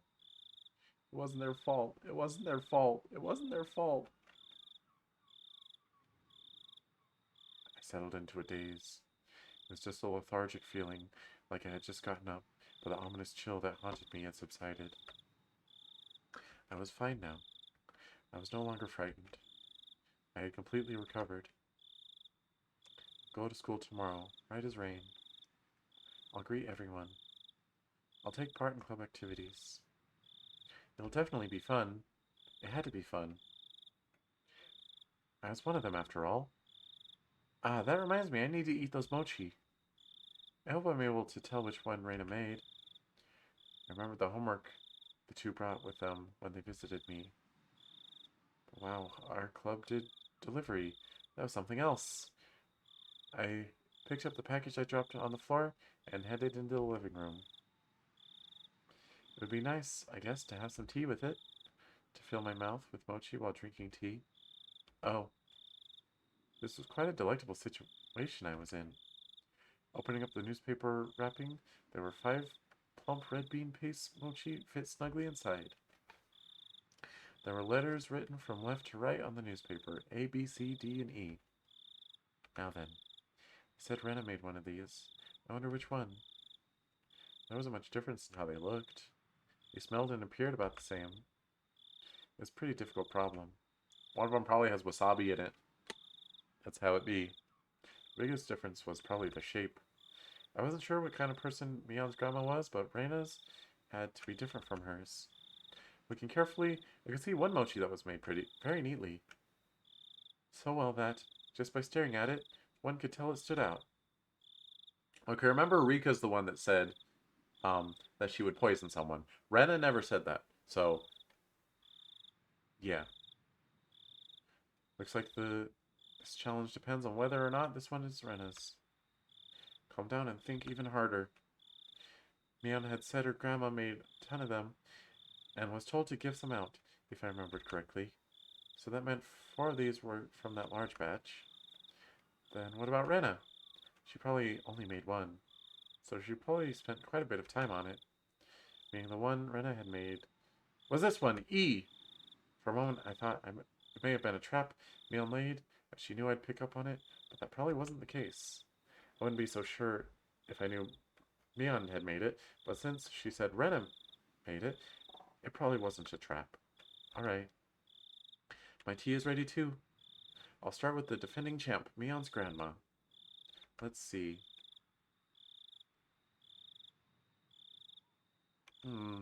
Not bad. Smooth bean paste and soft chewy texture left a little to be desired. Left a little, not a little. The tea I drank afterwards also accentuated the experience. This was an exquisite piece of work. Now how about Reina's? The creation was so delicate, one would think it was a high-class Japanese dessert. Since I normally had quite the appetite, I was slightly worried about the size of the portion. But, well, first a bite. This was quite a difficult one to judge, actually. The ingredients were exactly the same, so there was little difference in flavor. What was different was how it was shaped at the end, so it was to be expected. So the deciding factor would be presentation and volume. The well-formed and well-sized champion versus Reina the Challenger, with a size you just couldn't get enough of. I only had one bite of Reina's. I'd probably have to wait until after I was done eating to make my decision. Maybe there was something hidden inside that would cause an upset. Choo-choo. Seems my prediction was right. My tongue touched something. It didn't feel like something edible, so I reached in my fingers and grabbed it.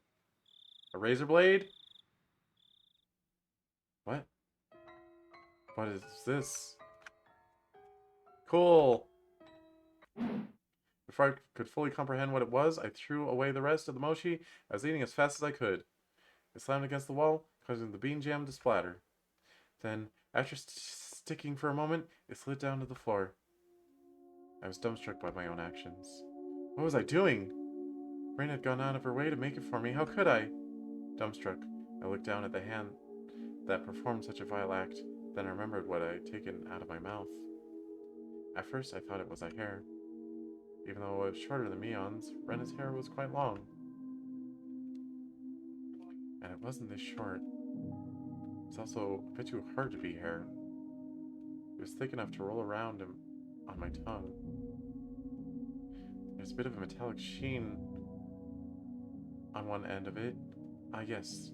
There's a hole for where a thread goes through. It was like a sewing needle. What the? Bruh! You put a sewing needle in my mochi? Rena! Not okay. I mean, obviously, she's trying to kill me, but...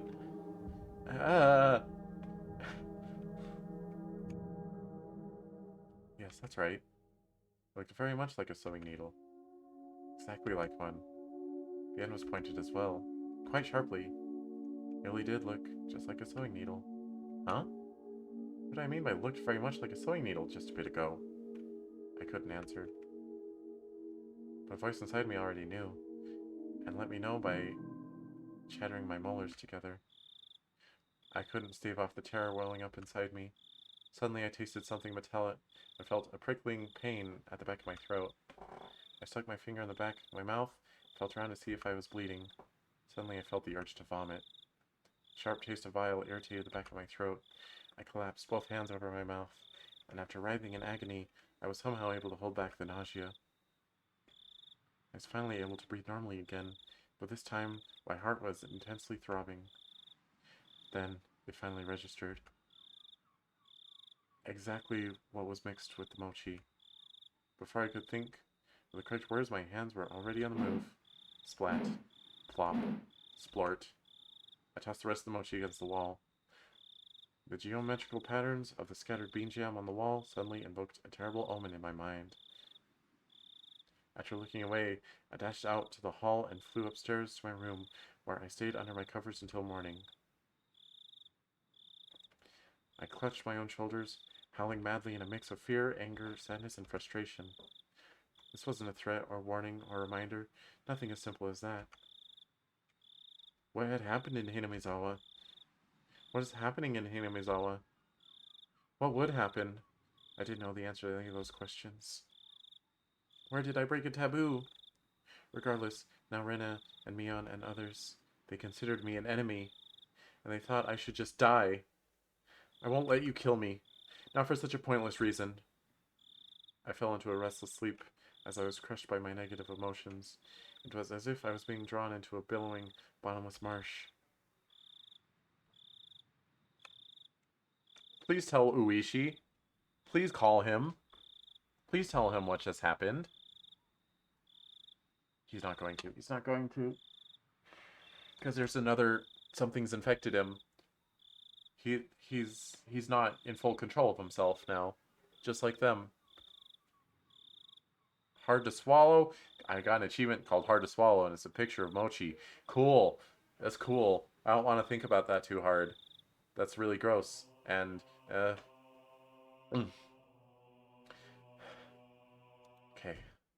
What's a drug that makes you commit suicide?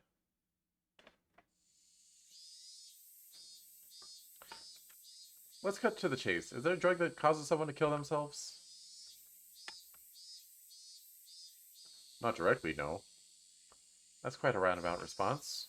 You're saying there's one that does it indirectly? Something that puts you in a suicidal mental state. Like that? That's hard to say. What would a suicidal mental state be?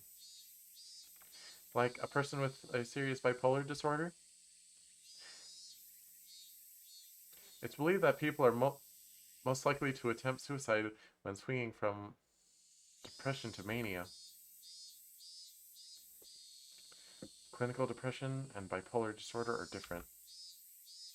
Clinical depression indicates a prolonged state of depression, whereas bipolar disorder is characterized by a passive depressed state accompanied by a very active manic state. Individuals with clinical depression suffer from low self-esteem and are quite pessimistic, but rarely commit suicide. They do not have the willpower to commit suicide, nor does the mania on its own lead to suicide. That has an opposite effect, filling the person with confidence and making them feel as though they are walking on air. Thus, they do not commit suicide. That's interesting. Neither state causes suicide, but when the conditions change, they might do so. Ah. There's a desire to commit suicide when a state of depression. There's the desire to commit suicide when in a state of depression, but they do not have the willpower to commit such a formidable act. But when they enter the mania, they gain a burst of willpower and their body moves as they desire. I see. So that means they gain willpower to commit suicide. That's how it goes.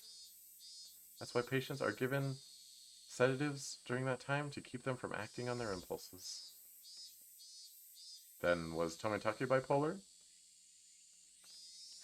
People who suffer from bipolar disorder generally commit suicide by more civilized means, like, say, hanging or jumping off a building. Self-harm, as though they're going through withdrawal, is completely different. Tomitake's death wasn't civilized. So one would think it was caused by some foreign substance. As I said from the start, tell me of a drug that causes someone to commit suicide. There are reports that methamphetamines overdoses produce a condition that resembles bipolar disorder. It's a stimulant.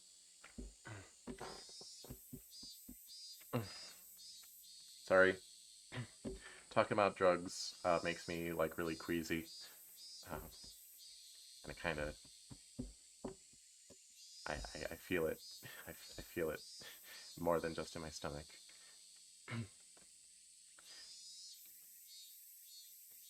Barbiturates overdoses are also reported to cause erratic behavior. That's a sleep aid. There were no signs of stimulants. Are there any other possibilities?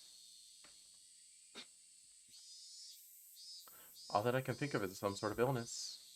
Something like Graves' disease, which affects the thyroid and is known to cause symptoms that resemble bipolar disorder. But Graves' disease has many characteristic symptoms of its own. The deceased exhibited none of them. I wonder, is there something that could happen more spontaneously? Something that fits this case and would cause someone to want to commit suicide all of a sudden? Are you familiar with organic mental disorders? In short, it's a condition where the brain is out of whack due to physical injury or illness. It can be caused by drugs, but it can also be caused by physical trauma and encephalitis, stroke, even tumors. Basically, even without a drug, one can succumb to an irregular mental state. And the deceased was surrounded after being chased, and his life was in danger, right? All that stress could have messed with his brain chemistry, so he could have hit his head. He could have hit his head, and those factors combined might have caused him to mutilate himself. It's a possibility. I don't like this. This makes my skin crawl in a different way. This isn't scary. It's just upsetting. Could you explain it to me in simpler terms? Wahaha. Basically, he knocked his noggin in the brawl, and that made him go haywire. Nah, then this lady didn't have any intent to kill. Just smacked him in the bad place when he nicked some change. Two plump men laughed hoarsely. But of course, it's not like that. Undoubtedly. If it was habitual drug use, if it was something mental, the deceased body holds the key. Everything's on your end. Oh my goodness, look at the time. I need to get back soon or Kuma-chan will get angry with me. Yeah. Good luck. Best wishes. Best wishes. Okay, just don't think about it too hard, Cheese. Okay, okay. I don't think I'm gonna make it through all of Higurashi. I can't handle I can't handle I can't handle body mutilation or like drugs.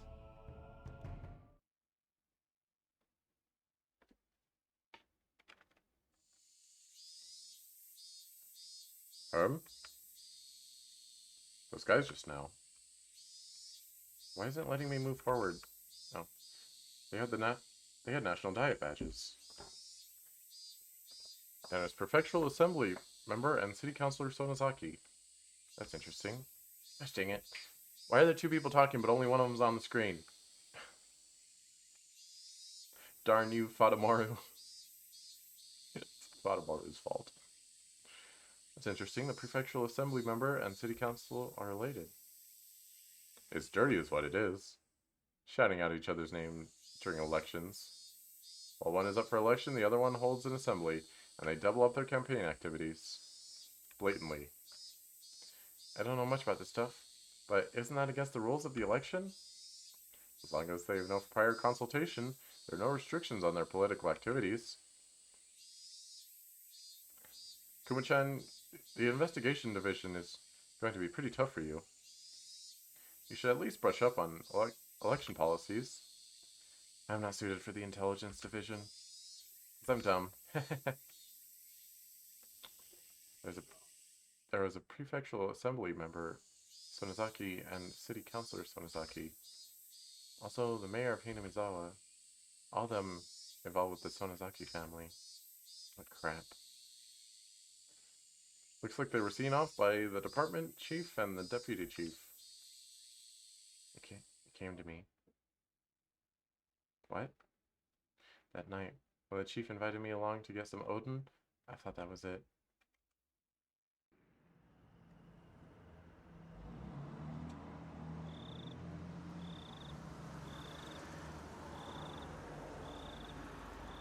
You have a lot of connections, so you might have heard something, did you?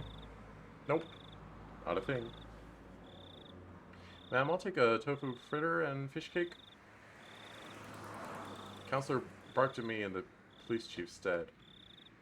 Oh my, is that so? Ma'am, I'll take another bowl. Prefectural Assembly member Sonozaki and City Councilor Sonozaki were both intimidating. Our snot-nosed career police chief couldn't even handle being yelled at by them. They're like Yakuza. A petition with your name came up, regardless of how the investigation of Hinamizawa incident is being handled. Goodness me, I'm not the faintest. No need to play dumb. You're reopening the past cases regarding Hinamizawa, aren't you? I've already got my hands full with Tomitake's death, actually. Nah. Really? If that's true, then there's no problem. There's a period of silence. While we were silent, we made headway on our food and drink. Phew, that was quite the feast. This month has been a bunch of losses for me, so my wallet was feeling the pinch. Much appreciated. Nah, it's nothing. Tell me a good horse again. What? What does that mean? I'll bet on the same one as you. Oh, they're like making a reference to horse races or something? Nah, I haven't been doing well there lately. I haven't been able to read the horses at all. Taxi! Going by train. The police chief is taking a taxi. I have my own car, but it'd be rash to drive it home. Can't blow it right before retirement with a DUI. Even though he could still rattle off, it looked like his legs were already goo. Pushing him into the cab, I gave the driver the police chief's address. Well, see you again tomorrow. Happy New Year! Orishi-san. Yeah. Past incidents have all been closed. Stop lumping them all together. Those villagers half believe it's really a curse. Well, I'm not convinced. You're going to be retiring next year, aren't you? Shouldn't you stop raising death flags for yourself? Was you going to pay off your mortgage with your pension and move to Hokkaido with your mom? Mother pines to return to the land of her birth. It's the least I can do. And the pension, well, I'll let me enjoy myself in Susukino. The police chief may issue a special retirement salary raise, he says. Public servants' pension is calculated based on their monthly salary. So if you're going to get a raise right before retirement, your bonus to your salary would be inflated. And you get a heavy surplus of funds. It tends to be how it's done around here. Of course, it's not a custom that's thought of highly.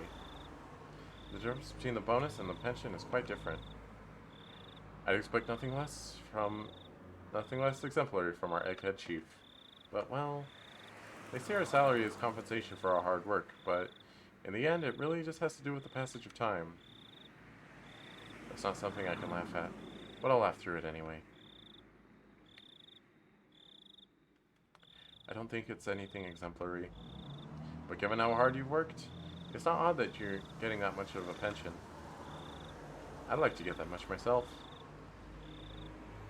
If I can get it, well, of course I'd want it. Nah, you'll get it. You're an adult after all. Sorry for holding you up here, Mr. Driver.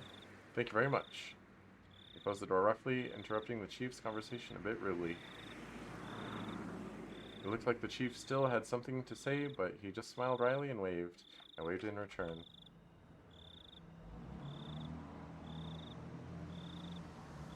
The cab sped up gradually and soon disappeared among the sea of lights.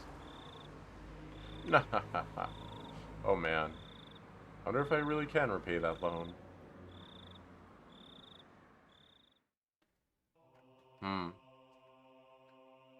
Alright.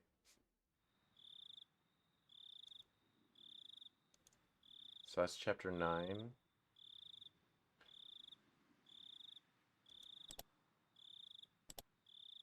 Alright, I'm going to try to figure out how long part 1 of Higurashi is again, even though I tried it last time and I did not get a good answer.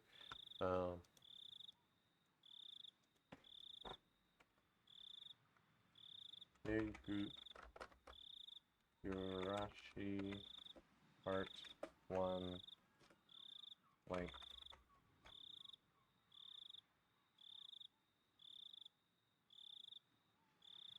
I mean, there's like length to get through it. All right.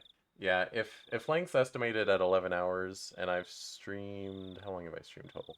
3 hours today. So I'm probably at around 9 hours, but that estimate's going to be way lower than me because I am reading things out loud.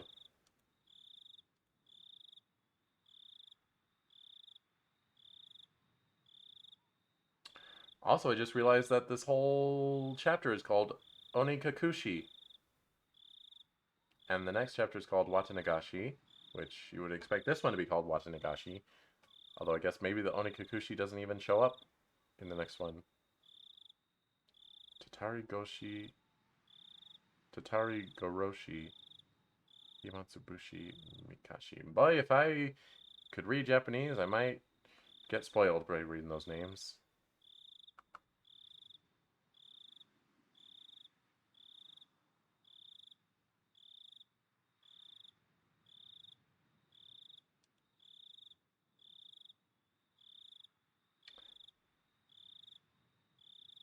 Dun, dun, dun.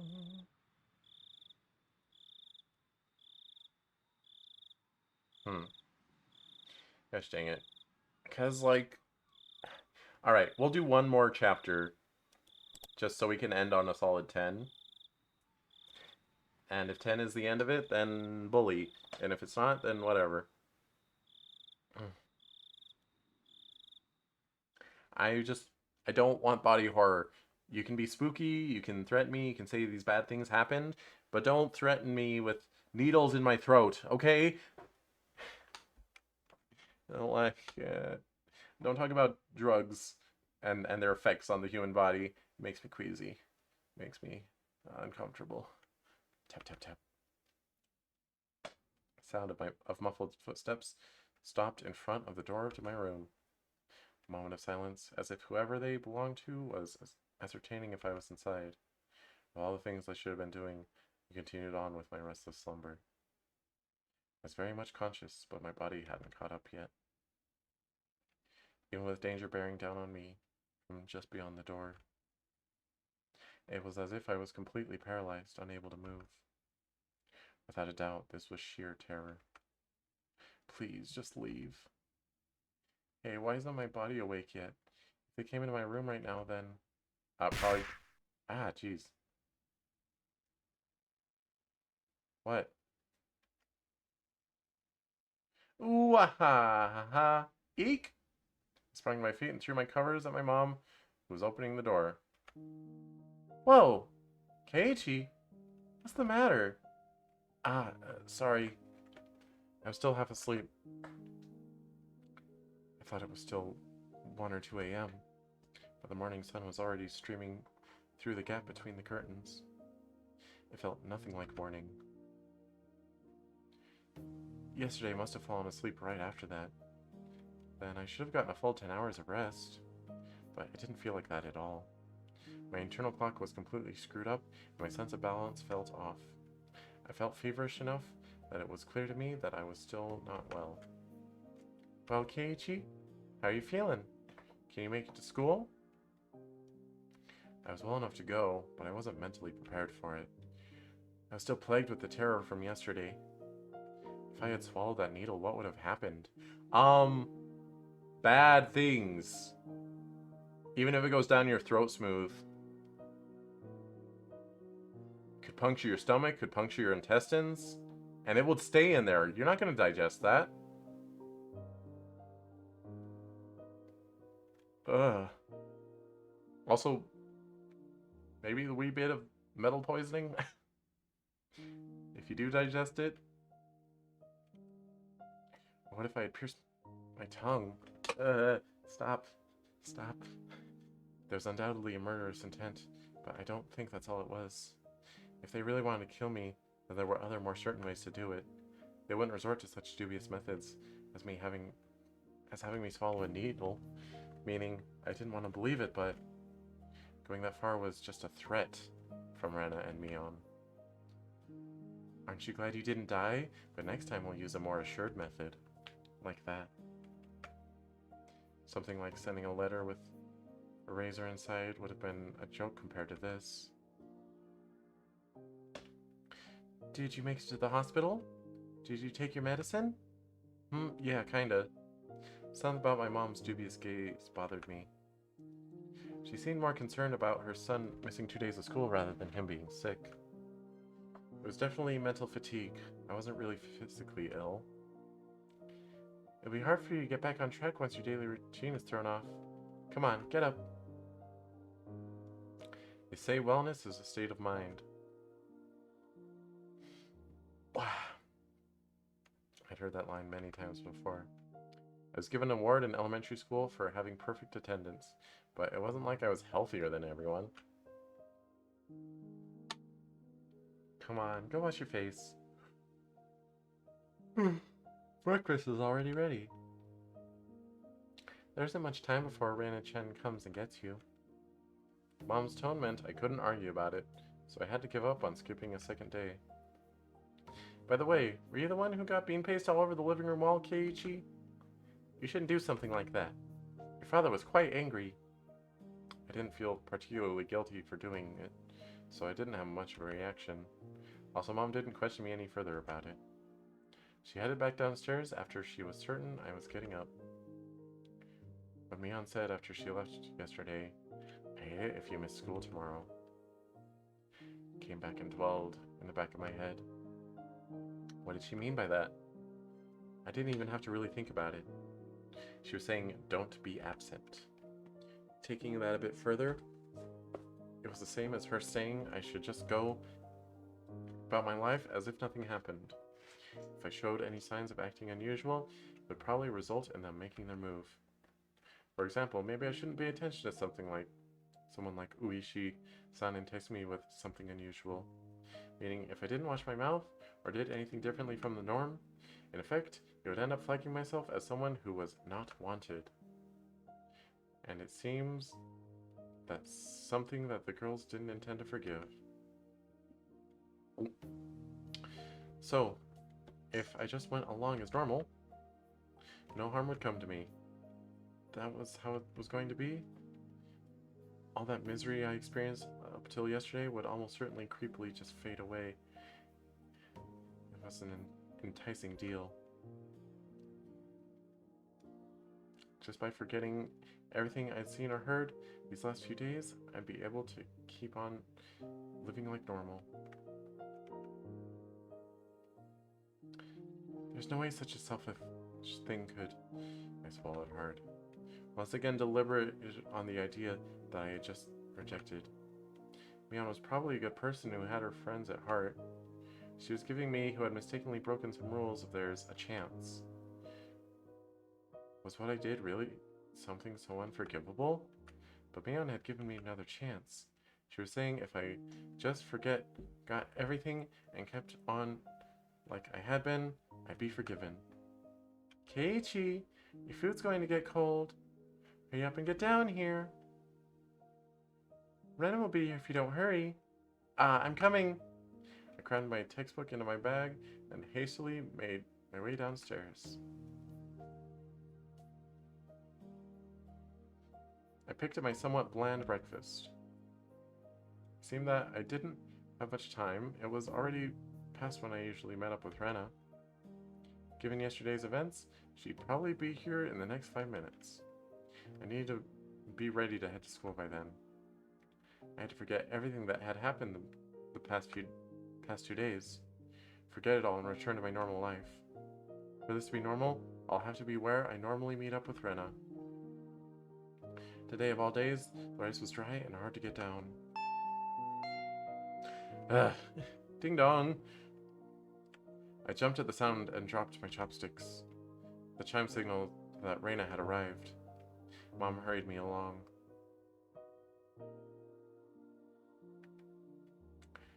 Come on, Rena-chan's already here. Hurry, hurry!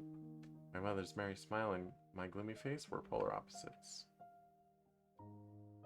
Honestly, I was reluctant to see Rena, who was waiting there on the other side of the door. The Rena on the other side, was it the Rena I knew? I couldn't keep her waiting. I needed to do things as usual. Morning! An invigorating greeting filtered in from across the doorway. I came since Keiichi-kun was a bit late. Will he be okay today, I wonder? The manner in which Rena was concerned was, without a doubt, the Rena I knew. That was probably only if I reciprocated. Forget everything from yesterday, pretend as though nothing had happened. Forget about the gruesome dismemberment. Forget about the mysterious deaths that happened the following years. Forget about the people falling to their death, terminal illness and suicide, and the lynching and the disappearances. Forget it. Forget all of it. Forget that Rena and Mion were scary. Of course. Forget it all. Forget about everyone. Forget about the mochi too. Forget. I have a feeling that's not going to work.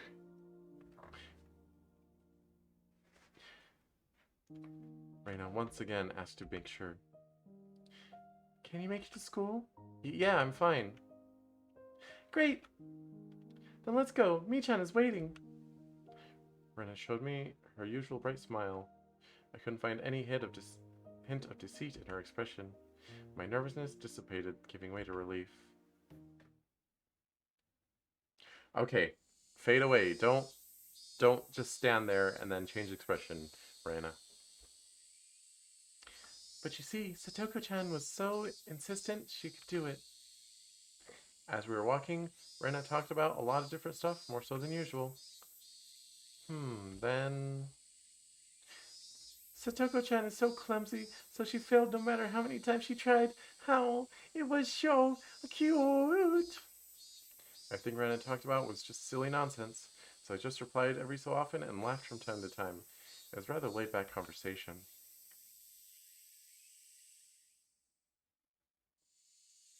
We passed by one of the neighbors and they called out to us. Oh my, Keiichi-chan and Reita-chan, aren't you two a bit late today? Mian-chan said she was going on ahead. Uh-oh, did Mi-chan look mad, I wonder? Ah.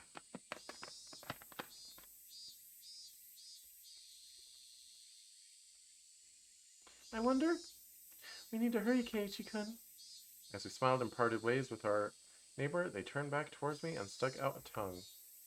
Not expecting that, I couldn't help but crack a smile. Ah, Keiichi-kun smiled. What? Rena stopped and stared at me. I was thinking that you still hadn't recovered from your cold since you seemed down this morning, Keiichi-kun, but now you seem fine. Fine! With a grin, she gently poked my cheek. It was a bright, sincere smile. Hey, Keiichi Maebara. How can you still doubt Reina after she shows you a smile like that? Maybe I just had a high fever up until today, and I imagined everything I thought happened because I was bedridden and delirious? I really hope that was the case. If God would just grant me one wish. There's only one thing that I'd wish for. I would want what had happened the past few days, more specifically from the night of the Watanagashi up until last night. I wanted all that to have never happened. I wonder how many times I'd wished for this these past few days. As long as Rena kept smiling like this, I think it might just become reality. So I wanted Renan to keep on smiling. Keep on smiling. So, Keiichi-kun. Don't. They're doing this on purpose. Was mochi yesterday. Did you eat them all? The vain wish of mine was instantly shattered. My heart began palpitating. The relaxed morning mood suddenly became frigid. Rena's smile was the same as usual. Her eyes were gentle as usual. Those mochi yesterday, did you eat them all? Of course, she wasn't asking the question at face value. In other words, Reina was asking, did you get the message? She was probably trying to convey that. Keiichi-kun? I was reluctant to give an answer. Reina stopped talking and stared deeply into my eyes. Ah, don't hesitate, Keiichi Maebara. Reina was acting the same as always, wasn't she? I needed to respond in my usual way. Naturally, of course. But both my throat and mouth had gone dry, and my lips were stuck together. Hurry and answer, Keiichi. Not that much time has passed. I could still keep the conversation going naturally. I had to say something quickly. Did... Rena playfully mimicked what I said when I finally squeaked something out. Rena's reaction was still normal. It seems that there wasn't there wasn't as long as a pause as I thought. I'm sorry, I'm distracted. I keep thinking about eating a needle. It's upsetting. Somehow I finally squeaked out the rest. Delicious. Oishi. However, my strained efforts neither sullied nor brightened Rena's expression. For a moment I panicked, thinking I had replied incorrectly. But after a few moments, Rena broke into her usual soft smile and giggled, with a joyful voice that seemed to echo through the morning air. Being strung along by that laugh, I couldn't help but laugh as well. I see! So did you eat all of them, I wonder? My timid smile froze again. Did you make it without swallowing the needle? Is that what she was asking? If I had swallowed it, then I wouldn't be here. I mean, maybe. It might take the needle a while to kill you. It might just be like stomach pain.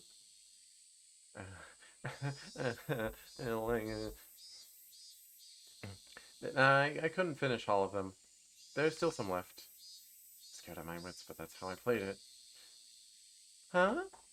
What about the homework to see if you could tell which one Rena made? That homework, was it due today? Yeah, it's due today. Mi-chan will get angry. It's probably a penalty game ready for you. We both laughed at each other again. To a casual observer, it was just a typical morning. If I could just let myself believe, then even I'd think it was just the usual morning routine. But I was certain I wasn't mistaken. There's something unimaginable buried beneath the facade of this giggling Rena. Lies. I recalled the unexpected piercing voice that I could hardly believe came from Rena's mouth.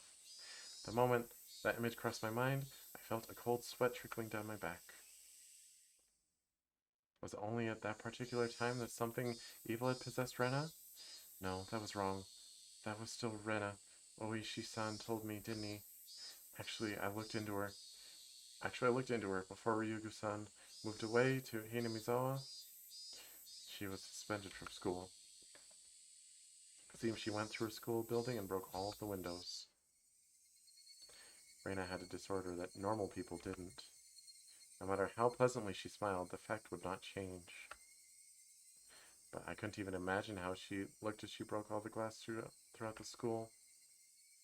One thing I knew was that it wasn't something spur of the moment. If it was some sudden outburst of anger, then maybe she'd break a pane or two. But she broke all of the windows throughout her school. Just imagine going through your own school breaking the windows with that. Jeez. God. Okay, that first one startled me. Paying no heed to the flying shards. Classmates aghast. Unable to move from the sudden turn of events. I wonder where she would have found the most windows lined up in a row. Probably not. Probably the hallway. Smash. Walk. Wind up. Smash. Walk. Wind up. It was difficult for me to connect that horrifying image with Rena smiling at me right now. But I just had to imagine it. Impossible because it was unimaginable. That naive way of thinking no longer worked. The unpleasant piercing sound of shattered glass, crunching noise as Rena treads across the broken shards, walking towards me. Rena's classmates going pale as they forget to even breathe. I wonder what they did as Rena came closer, breaking windows along her path. Did they earnestly try to bring her to her senses by saying something, or did they jump at her, trying to stop her savagery? Or did they run to the staff room after being directed by the teachers? Probably none of those. In the face of that blood-curdling sight of Rena busting window after window, undoubtedly all they could do was silently clear a path for her.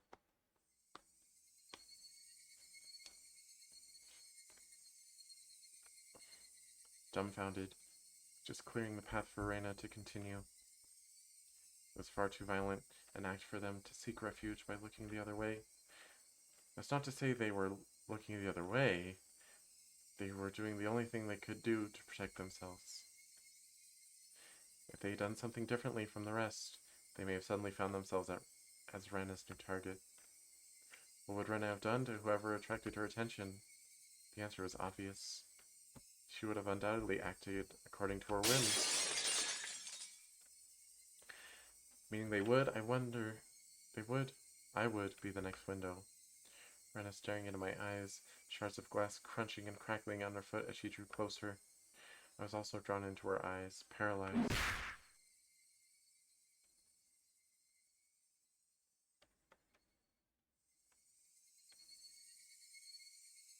Girl? Yo, Rena. You alright? Ow. Ow.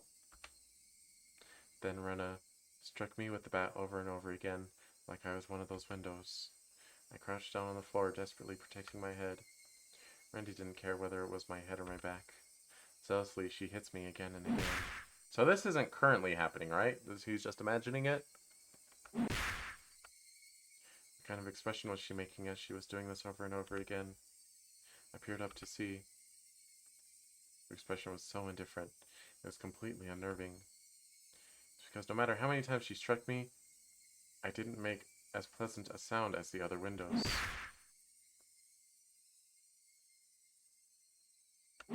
Ah! Ow! Quit it! Ah!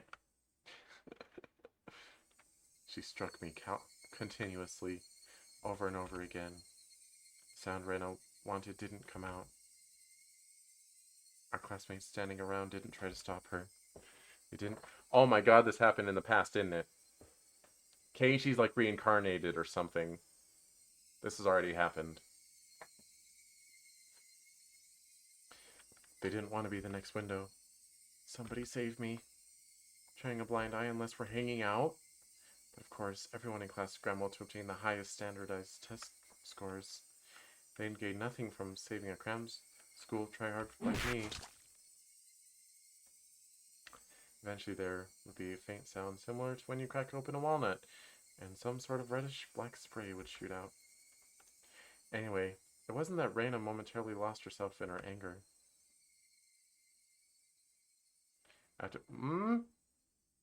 After forcing myself to breathe and calming down my heart, I recalled what Uishi-san told me. In the counselor's medical report, he recorded all the conversations he had with Rena-san. It shows up. And quite a bit at that. What does? She mentioned the word Oyashiro-sama. Following that, Rena was suspended and had regular examinations at the hospital. Then, as Rena was undergoing counseling, she said it over and over. Oyashiro-sama. It seems that the Oyashiro-sama she spoke of was like a ghost, appearing in her house every night, standing over her pillow, looking down at her. That was only a piece of their conversation, so I still couldn't see the big picture, but it was by no means a happy little conversation. Then what Rena did, was she saying that ghastly incident was a result of her being possessed by Oyashiro-sama? Up until now, I didn't want to believe in Oyashiro-sama's curse. That's why I wanted to say the mysterious deaths every year happened because of some sort of conspiracy. Every time I talked with Uishi-san, I was more certain that the deaths were the work of men and not some curse.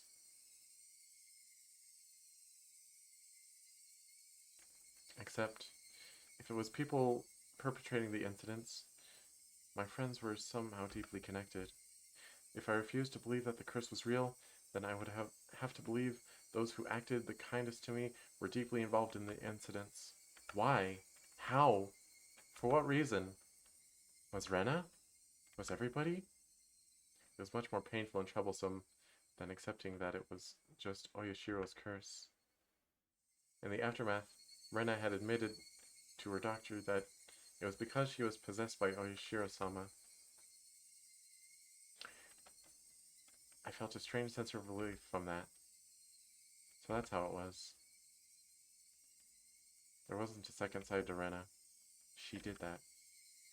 Because she was possessed by something strange like Oyashiro-sama. No, there's a second side to her, I'm pretty sure. Maybe. It wasn't Rena's fault. Oyashiro-sama was the one to blame. I knew. Oh, he's in denial. I see. This is all backwards. Refusing to believe there was a curse. I wanted there to be a human perpetrator. Now that my close friends were the one under suspicion, I changed my beliefs at my own convenience, saying it was Oyashiro-sama's curse to blame. Which was the better choice? Accepting that Oyashiro-sama's curse exists, or that Rena and the rest of them were deeply involved in the string of mysterious deaths. I didn't want to think about it. If I just didn't think about it, I'd be able to continue the same way as always. I wanted to believe that. But that was no longer possible. I had received their message. It was pathetic of me to try and bend the meaning to my own convenience.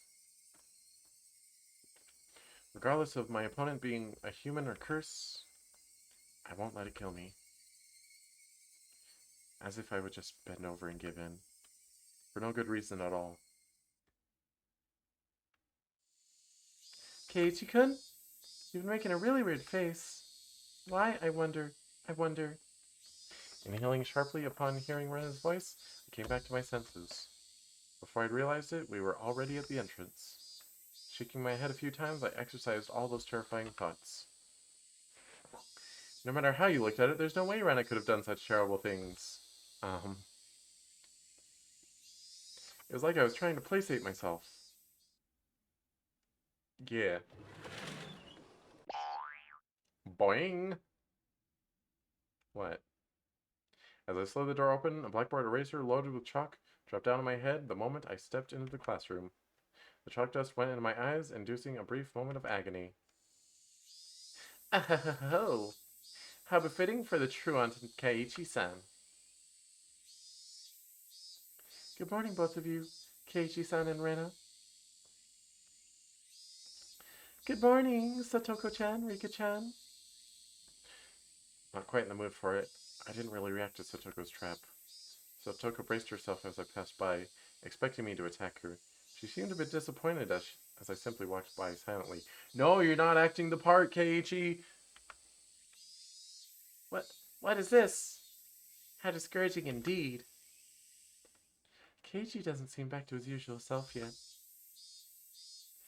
Yeah, take it easy on him for today, okay? Suddenly there was a slap down on my shoulder. It hurt a bit.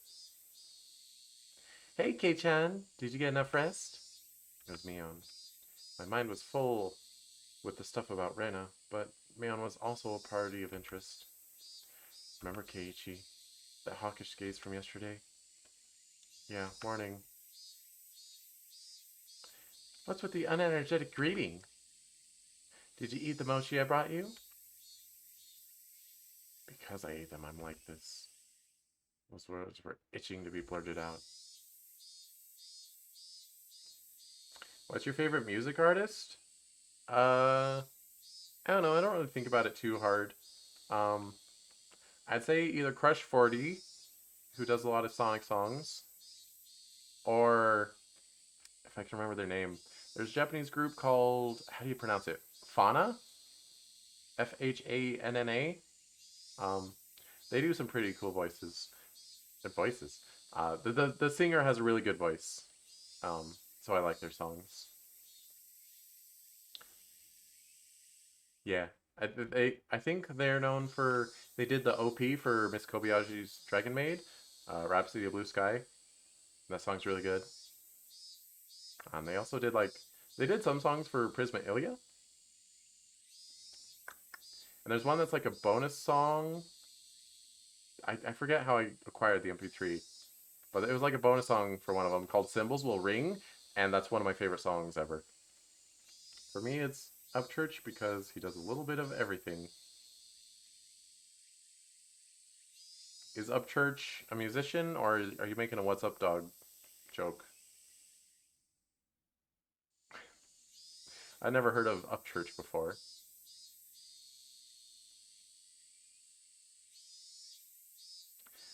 I really just didn't have the appetite.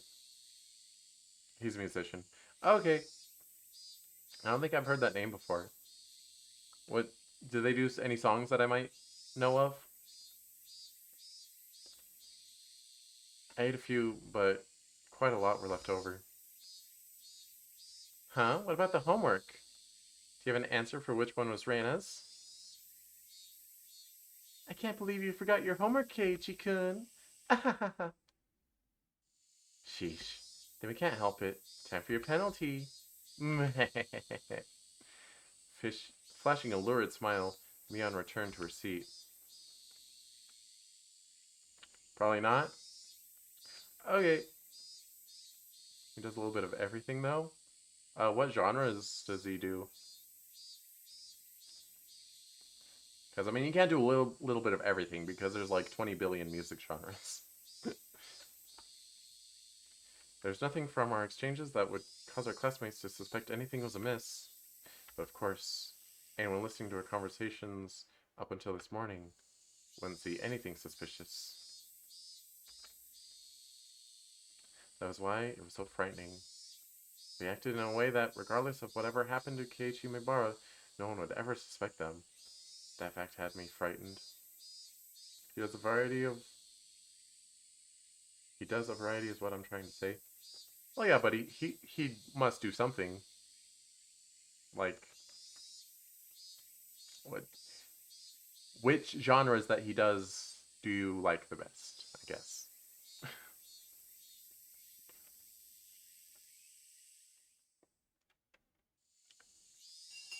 Soon the teacher came. After she asked how I felt and took attendance, another dull, ordinary day began. Ding-a-donga, a ding-a-donga, a ding-a-donga, a ding-a-donga.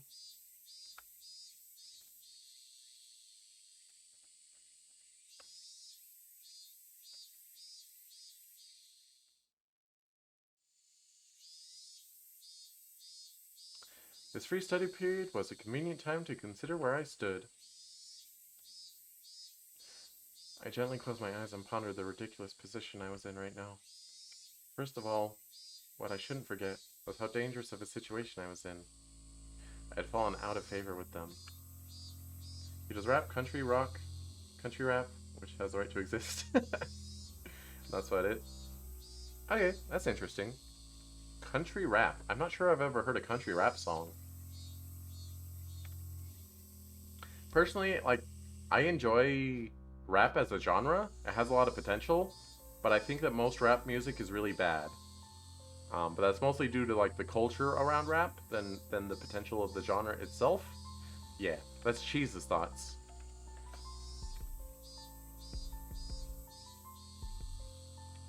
After interacting with Uishi-san multiple times, I could see it as I was getting closer to the heart of the matter. The warning yesterday with the mochi was a good indicator of that. No, calling it a warning was just my habit of understating things. It probably had no meaning beyond stunting my progress and buying themselves some time. Until they had a method of completely erasing me, they were just biding their time. Even though they were keeping me under their thumb with threats, it didn't change the fact that I knew too much.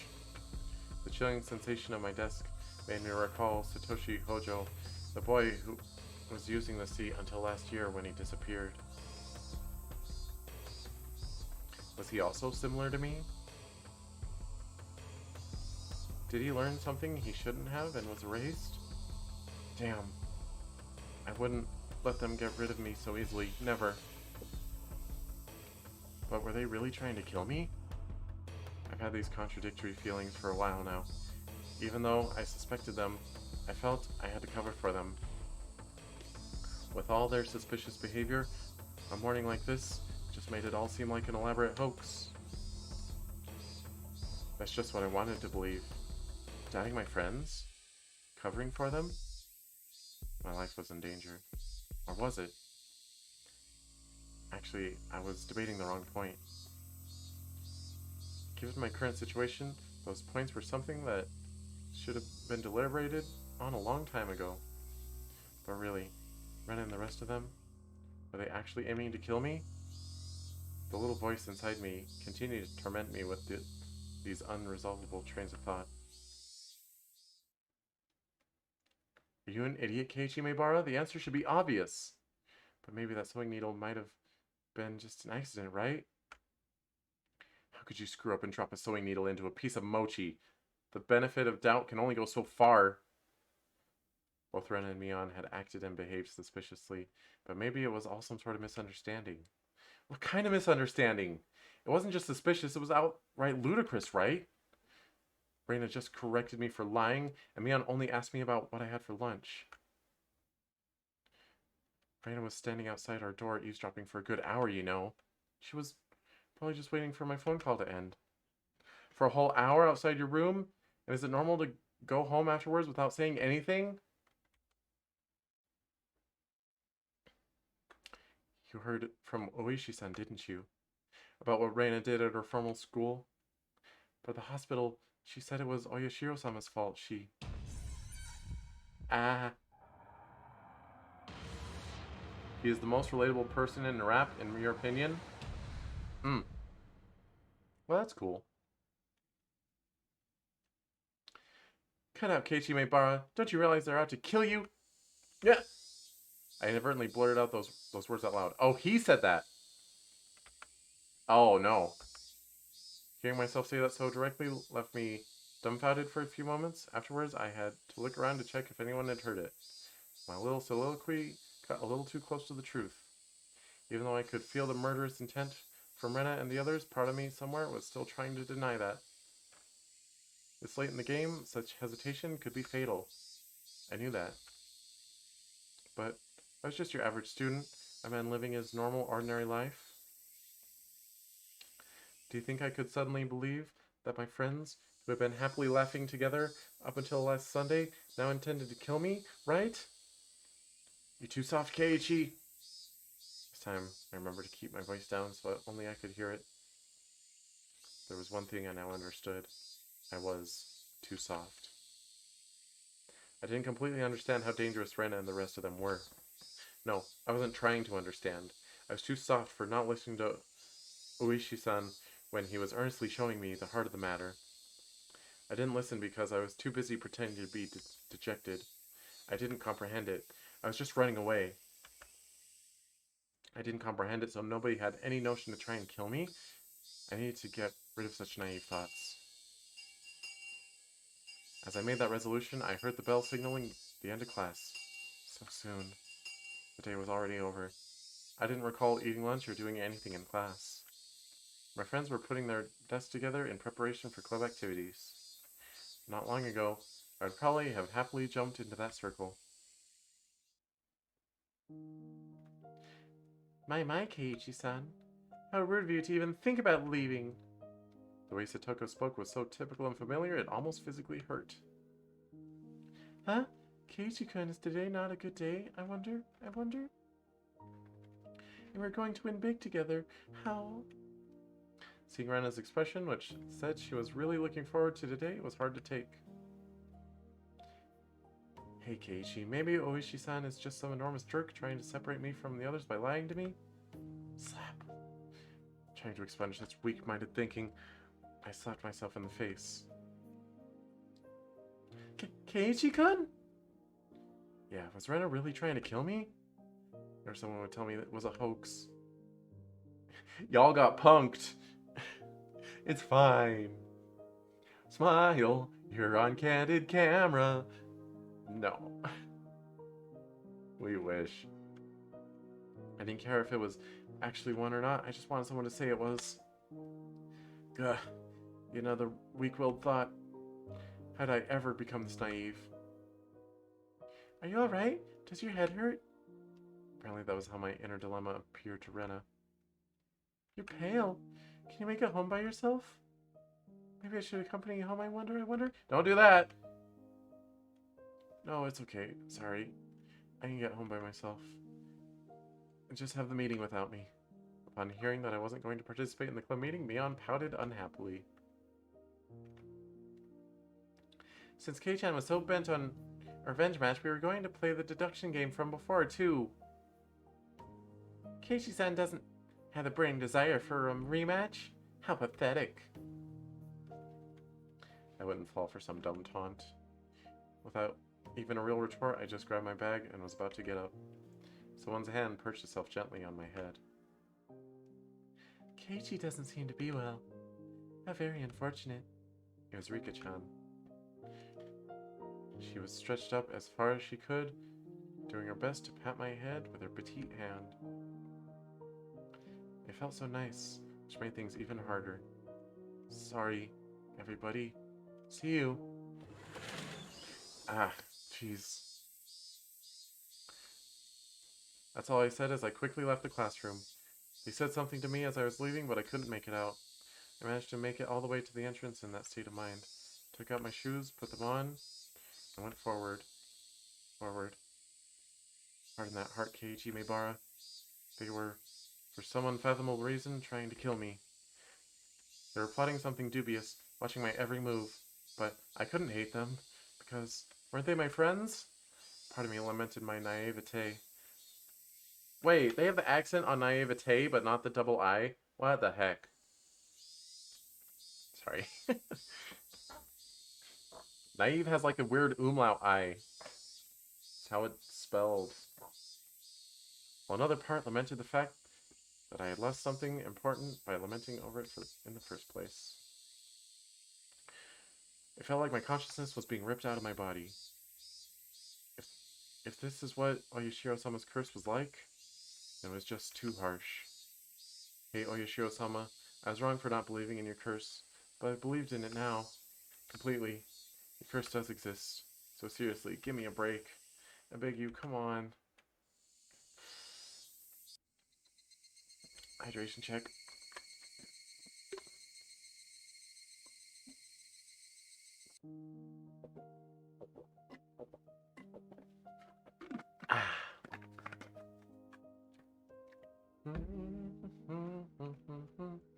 Dinner was unusually bland. It had no flavor or aroma. The miso soup that normally tantalized my appetite instead tasted like nothing but boiled water. Dad was eating with us that night. It was a rare occurrence in this household. When he got into his work, he ate and slept on his own schedule. My dad never cared about the time. Since my dad was at the dinner table, it either meant he had just reached a good point to take a break or he was in a slump.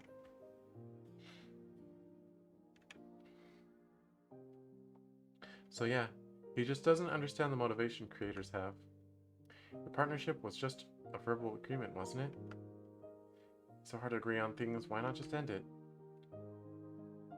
Oh, this is his parents talking. Sorry, I zoned out for a second. I feel like it's an industry with a lot of back scratching, but when it gets the way of business, I wasn't able to pick out much of my mom and dad's conversation, but I could tell it wasn't a very pleasant topic. That, of course, made the disgusting food even less appealing. Staring listlessly at the exchange between my parents, my mind wandered off to the same thought process I had going all day long.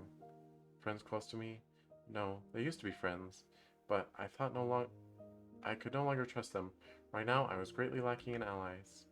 People I trusted, people I could depend on when push came to shove, they were something I just didn't have. Having just one ally would have been incredibly reassuring on the currently hopeless situation I was in. I put down my chopsticks and looked over at my parents, who were still talking about work. The first course of action that came to mind was to tell my parents everything. Currently, there wasn't a single person from Hinamizawa I could trust 100%. That means the only people I could trust were my parents. But if I told them everything that happened up until now, would they understand? Rena, for example. That neighborly Rena, who was so diligent in looking after me, came to get me every day, and sometimes brought over a share of what she made. How could I explain that she wanted to kill me? I mean, just go it step by step. Explain it to them as you discovered it. And just insist with them that you are extremely, extremely serious. It's not a joke. It's not funny. That's how you do it. Easy, right? Yeah, it's not always that easy. No matter how I explained it, probably to be difficult for anyone to comprehend. My somewhat eccentric dad wouldn't understand, and my high-strung mom would probably drag me off to a psychiatrist in the blink of an eye. Sadly, that was the amount of trust that existed in our relationship. Even if they did come to understand, what could they possibly do? Unless they could uncover the truth, they wouldn't be able to protect me. No, by informing them of these unnecessary things, I'd be putting my parents in danger as well. Considering that the victims in the past incidents were often married couples, I couldn't even joke about it. For the entire Maybar family to have an accident or just vanish into thin air, it was easily possible in Hinamizawa. What was important here was that knowing something unnecessary put you in danger. Well, here's the plan, alright? You have a nice long talk with Uishi, and you tell him... Do I not have notifications on?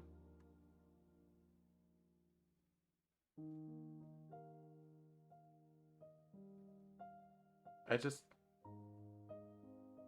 Hold on. Ah, whatever. Are they... Let me... I have sound alerts. I have...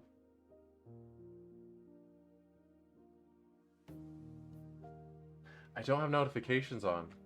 Hold on 1 second. How did I not copy them over?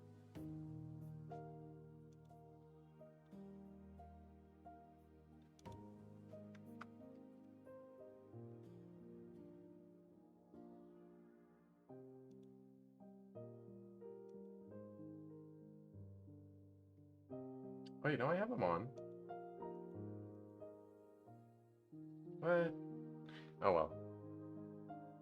have them on this other screen, though?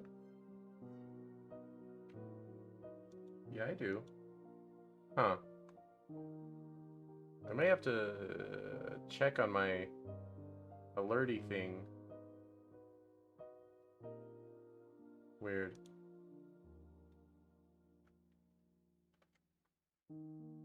Anyway, sorry about that.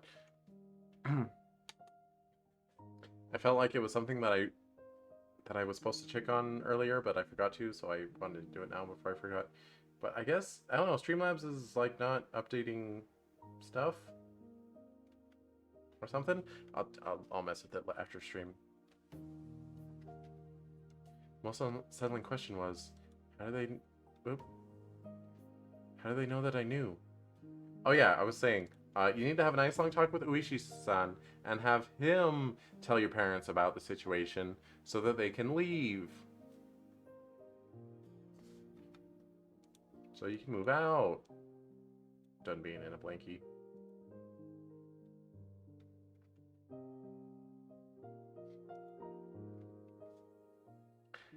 As long as they didn't know, my parents might not fall victim. That was the one way to think about it, I guess.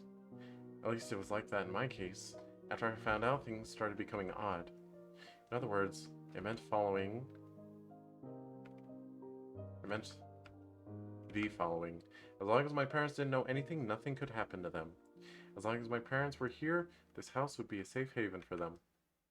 I knew these were just assumptions based on conjecture on top of conjecture. Wanting this house to be a safe haven, that was the pinnacle of my weak-willed method of thinking. I had to conceal that it was not completely safe. It was only safer than outside. I knew that I couldn't rely on my parents? No, I couldn't risk getting my parents involved. Then the only person who could be my ally would be Oishi-san. Him and him alone. He was the only person who understood the situation I was in. He didn't care so much about my safety, but he was without a doubt passionate about solving this case. It was a bit frustrating. Oishi-san was basically the whole reason I was in this mess. Now to get out of it, I had to rely on him? Meaning, it was all going according to his devices. It was just my job to look appetizing while bobbing in the waves as bait. Then, when the fish started gathering around, Oishi-san would pull up the big haul. It was slightly infuriating, but even I thought that the best course of action. So then, what should I do? Patience was the first rule of fishing. Just keep waiting until fish actually bites. But I wasn't simply bait. There were lots of ways for me to struggle before being devoured. When they struck, I needed to somehow dodge just enough and tag out to Oishi-san. No question, it was going to be hard. The timing to bring Oishi-san in would be difficult. He was in the city, not Hinamizawa. So if I found him in my moments of need, it would take him about 30 minutes to reach me. Oh god, let's memorize that number. So I need to run away for those 30 minutes.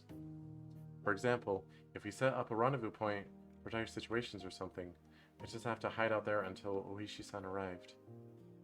Okay, I can almost see it now. I was still being chased around in the dark by a boogeyman, but now I knew in which way I had to go. I would never have imagined this would be so reassuring. Oh yeah, it'd probably be best if I had a concealed weapon for when things got rough.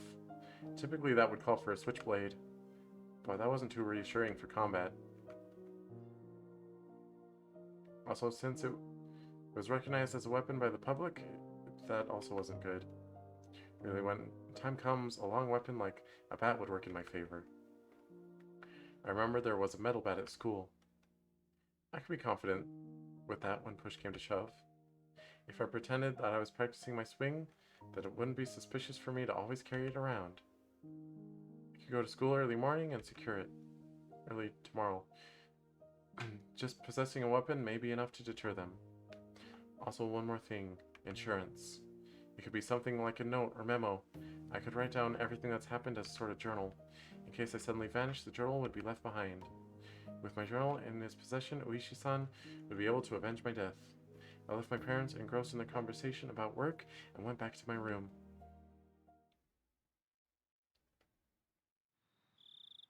That's oddly well thought out, actually. I tore out a piece of paper from a notebook and made my way to my desk. Oh yeah, it's not Halloween anymore, is it? For me. Oh well. It's still a Halloween stream. Last time I wrote a journal was for summer homework in elementary school.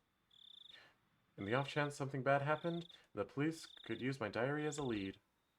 So I should only write down the facts. How should I start? I jotted down my thoughts as they came. I, Keiichi Maibara, am in fear for my life. It made me laugh nervously. It was a line that showed up often in detective stories.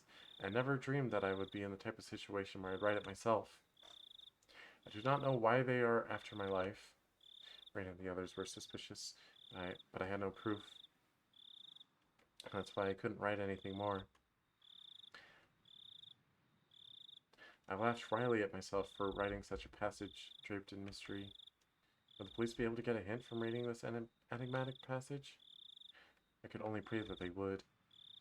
What I prayed for the most, though, was that this journal never needed to play its part. Here I laughed nervously. It was too simple, so I wrote down one more line I just thought of. The only thing I know is that it has to do with Oyashiro-sama's curse. Is that too much? I probably shouldn't write more than that. If I wrote any more, that would probably seem like I was just delusional. In order to appear to the reader that the person who had written this was of sound mind, I chose not to write anything else at that point. I just needed to add more as I learned more about the truth. I folded the paper and thought about a place to hide it. By hiding it somewhere obvious, there was a chance that they would uncover it instead. On the other hand, if it was too obscure of a location, then there was a risk nobody finding it at all. In the end, I decided to take the clock off my wall and stick a folded up note on the back of it with scotch tape. After that, I put the clock back into its normal position. Oh, that's absolutely getting fined by them. Are you kidding? Yeah. It didn't look like anything was hidden behind it. Now I need to set up such that if anything happens to me, my parents could find it. I looked at it from countless different angles until I was satisfied and made my way downstairs. My parents were still talking about work. It didn't look like it was going to end anytime soon, so I cut in. Sorry to interrupt. I have something I want to talk to you about. I'd never started off a conversation like that before, so my parents were both startled. They stopped talking and turned towards me. What is it, Keiichi? I have a favor to ask you. Please listen. Just in case, yeah? If it's not urgent... If it's not urgent, can we do this later? Right now, Mommy and Daddy have something urgent they're talking about. I didn't think their talk was more urgent than mine. In any case, I stated my request. Just in case, okay? If I die... Both my parents' eyes went wide as saucers. Yeah. Yeah, they do. If I die, I want you to put the clock on my wall in my coffin. If they did that, then they'd probably find it. My memoir. Both my parents remained wide-eyed, not moving an inch. I couldn't blame them. I made that clock in shop class, and I really like it. So please. What's the matter? Keiichi, did something happen? Mom was finally able to ask me with a questioning gaze. Of course this was a normal response for when someone's son suddenly talks about a subject like this. I felt bad about making them worry, but right now I just wanted them to think about the clock in my room. With the awkward mood leaving the room in silence, I decided to go back up to my room. I wanted to get to school early tomorrow, so I'm going to bed. Good night. Saying only that, I left the living room. I needed to get to school early tomorrow and secure that bat. I should make today the last day I went to school with Rena. As I climbed the stairs, I heard my mom call my name, but I pretended not to hear her. It wasn't something I could talk about with my parents. If I talked about it, it would only make things more dangerous. The fight that had begun was mine and mine alone. I couldn't rely on anybody. I wouldn't be killed. Not when I still knew nothing.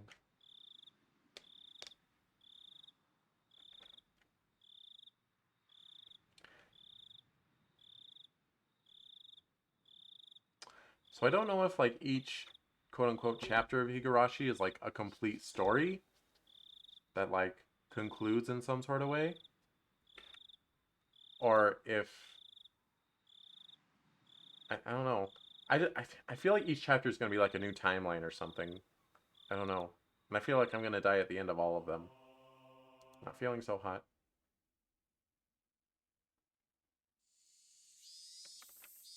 Keiichi-kun's been feeling down lately. Maybe he's in a bad mood. I wonder. Maybe he's on his period. Mii-chan, that's gross. Yuck, yuck, yuck, yuck, yuck. What do you think? Don't know. Could be that Kei-chan. Maybe? I don't know. That day, Kei-chan was in the car talking to some tubby middle-aged guy, right? Yeah, no mistake. That Uishi, he probably fed him something fishy. He was so serious. Keiichi-kun's face was so pale. You see, you might not know this, but he's actually the messenger of Oyashiro-sama. Oh, come on! Huh? What do you mean? Whenever he shows up, someone is demoned away. No lie. Oh? Is that so? The year before last, when Rika-chan's mom drowned, right? Right before that, she was visited by Uishi. Now that you mention it, it happened before Satoshi-kun transferred out. Transferred? You're so sweet, Rena. So this time he's appeared before Keiichi-kun. So Keiichi-kun is going to be demoned away too? An empty silence hung in the air, and then it was suddenly interrupted by loud laughter.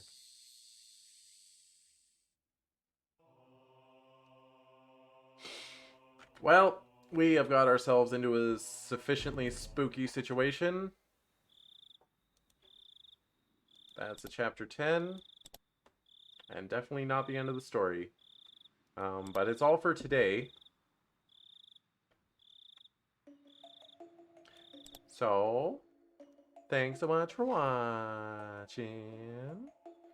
I'm gonna get rid of all the Halloween elements now that it's not October anymore, and also Halloween, the day specifically, is over. But I think I might still keep the purple background specifically for Higurashi. But it won't be on like this screen. It'll only be on the Higurashi play screen. And I guess the hat. We're done with the hat. That was my Halloween costume. So yeah, nothing weird about me anymore. I'm back to normal cheese. Yay! Dun dun dun dun dun dun dun dun dun dun. Anyway, I'm not sure how far I could make it into this. If they keep doing, apparently there's some finger torture later, which I don't appreciate. But depending on how nasty things get, I may just have to quit and never come back. We'll see. I'm sorry, I'm a baby. I can't handle gore and body horror and stuff. So yeah, but we made it through today. I don't have a solid plan for next weekend. If I were to postulate something right now, I'd say probably Friday, Metal Gear Solid 5. Saturday, maybe like a little playing with viewers Smash Bros stream. And then like Metal Gear Solid 5 after that, if I manage to keep it short. And then Higurashi on Sunday. Because I'll just play Higurashi until I finish Chapter 1. Or until I get squeamished out too much. Yeah. That said, my schedule is set up to like only account for 3 streams, so the Metal Gear Solid stream that's after Smash Bros won't be on the schedule, but no one watches those streams anyway, so it doesn't matter. It doesn't matter. No one reads my schedule anyway. It doesn't matter. That's not true. Some people do, but not enough. Not enough people read my schedule. Anyway, it's enough guilt tripping you, viewer. I shouldn't do that. It's bad. It's bad courtesy as a streamer. I'm sorry. I won't do it again today because the stream's over. Until next time, my peeps. Ferret out.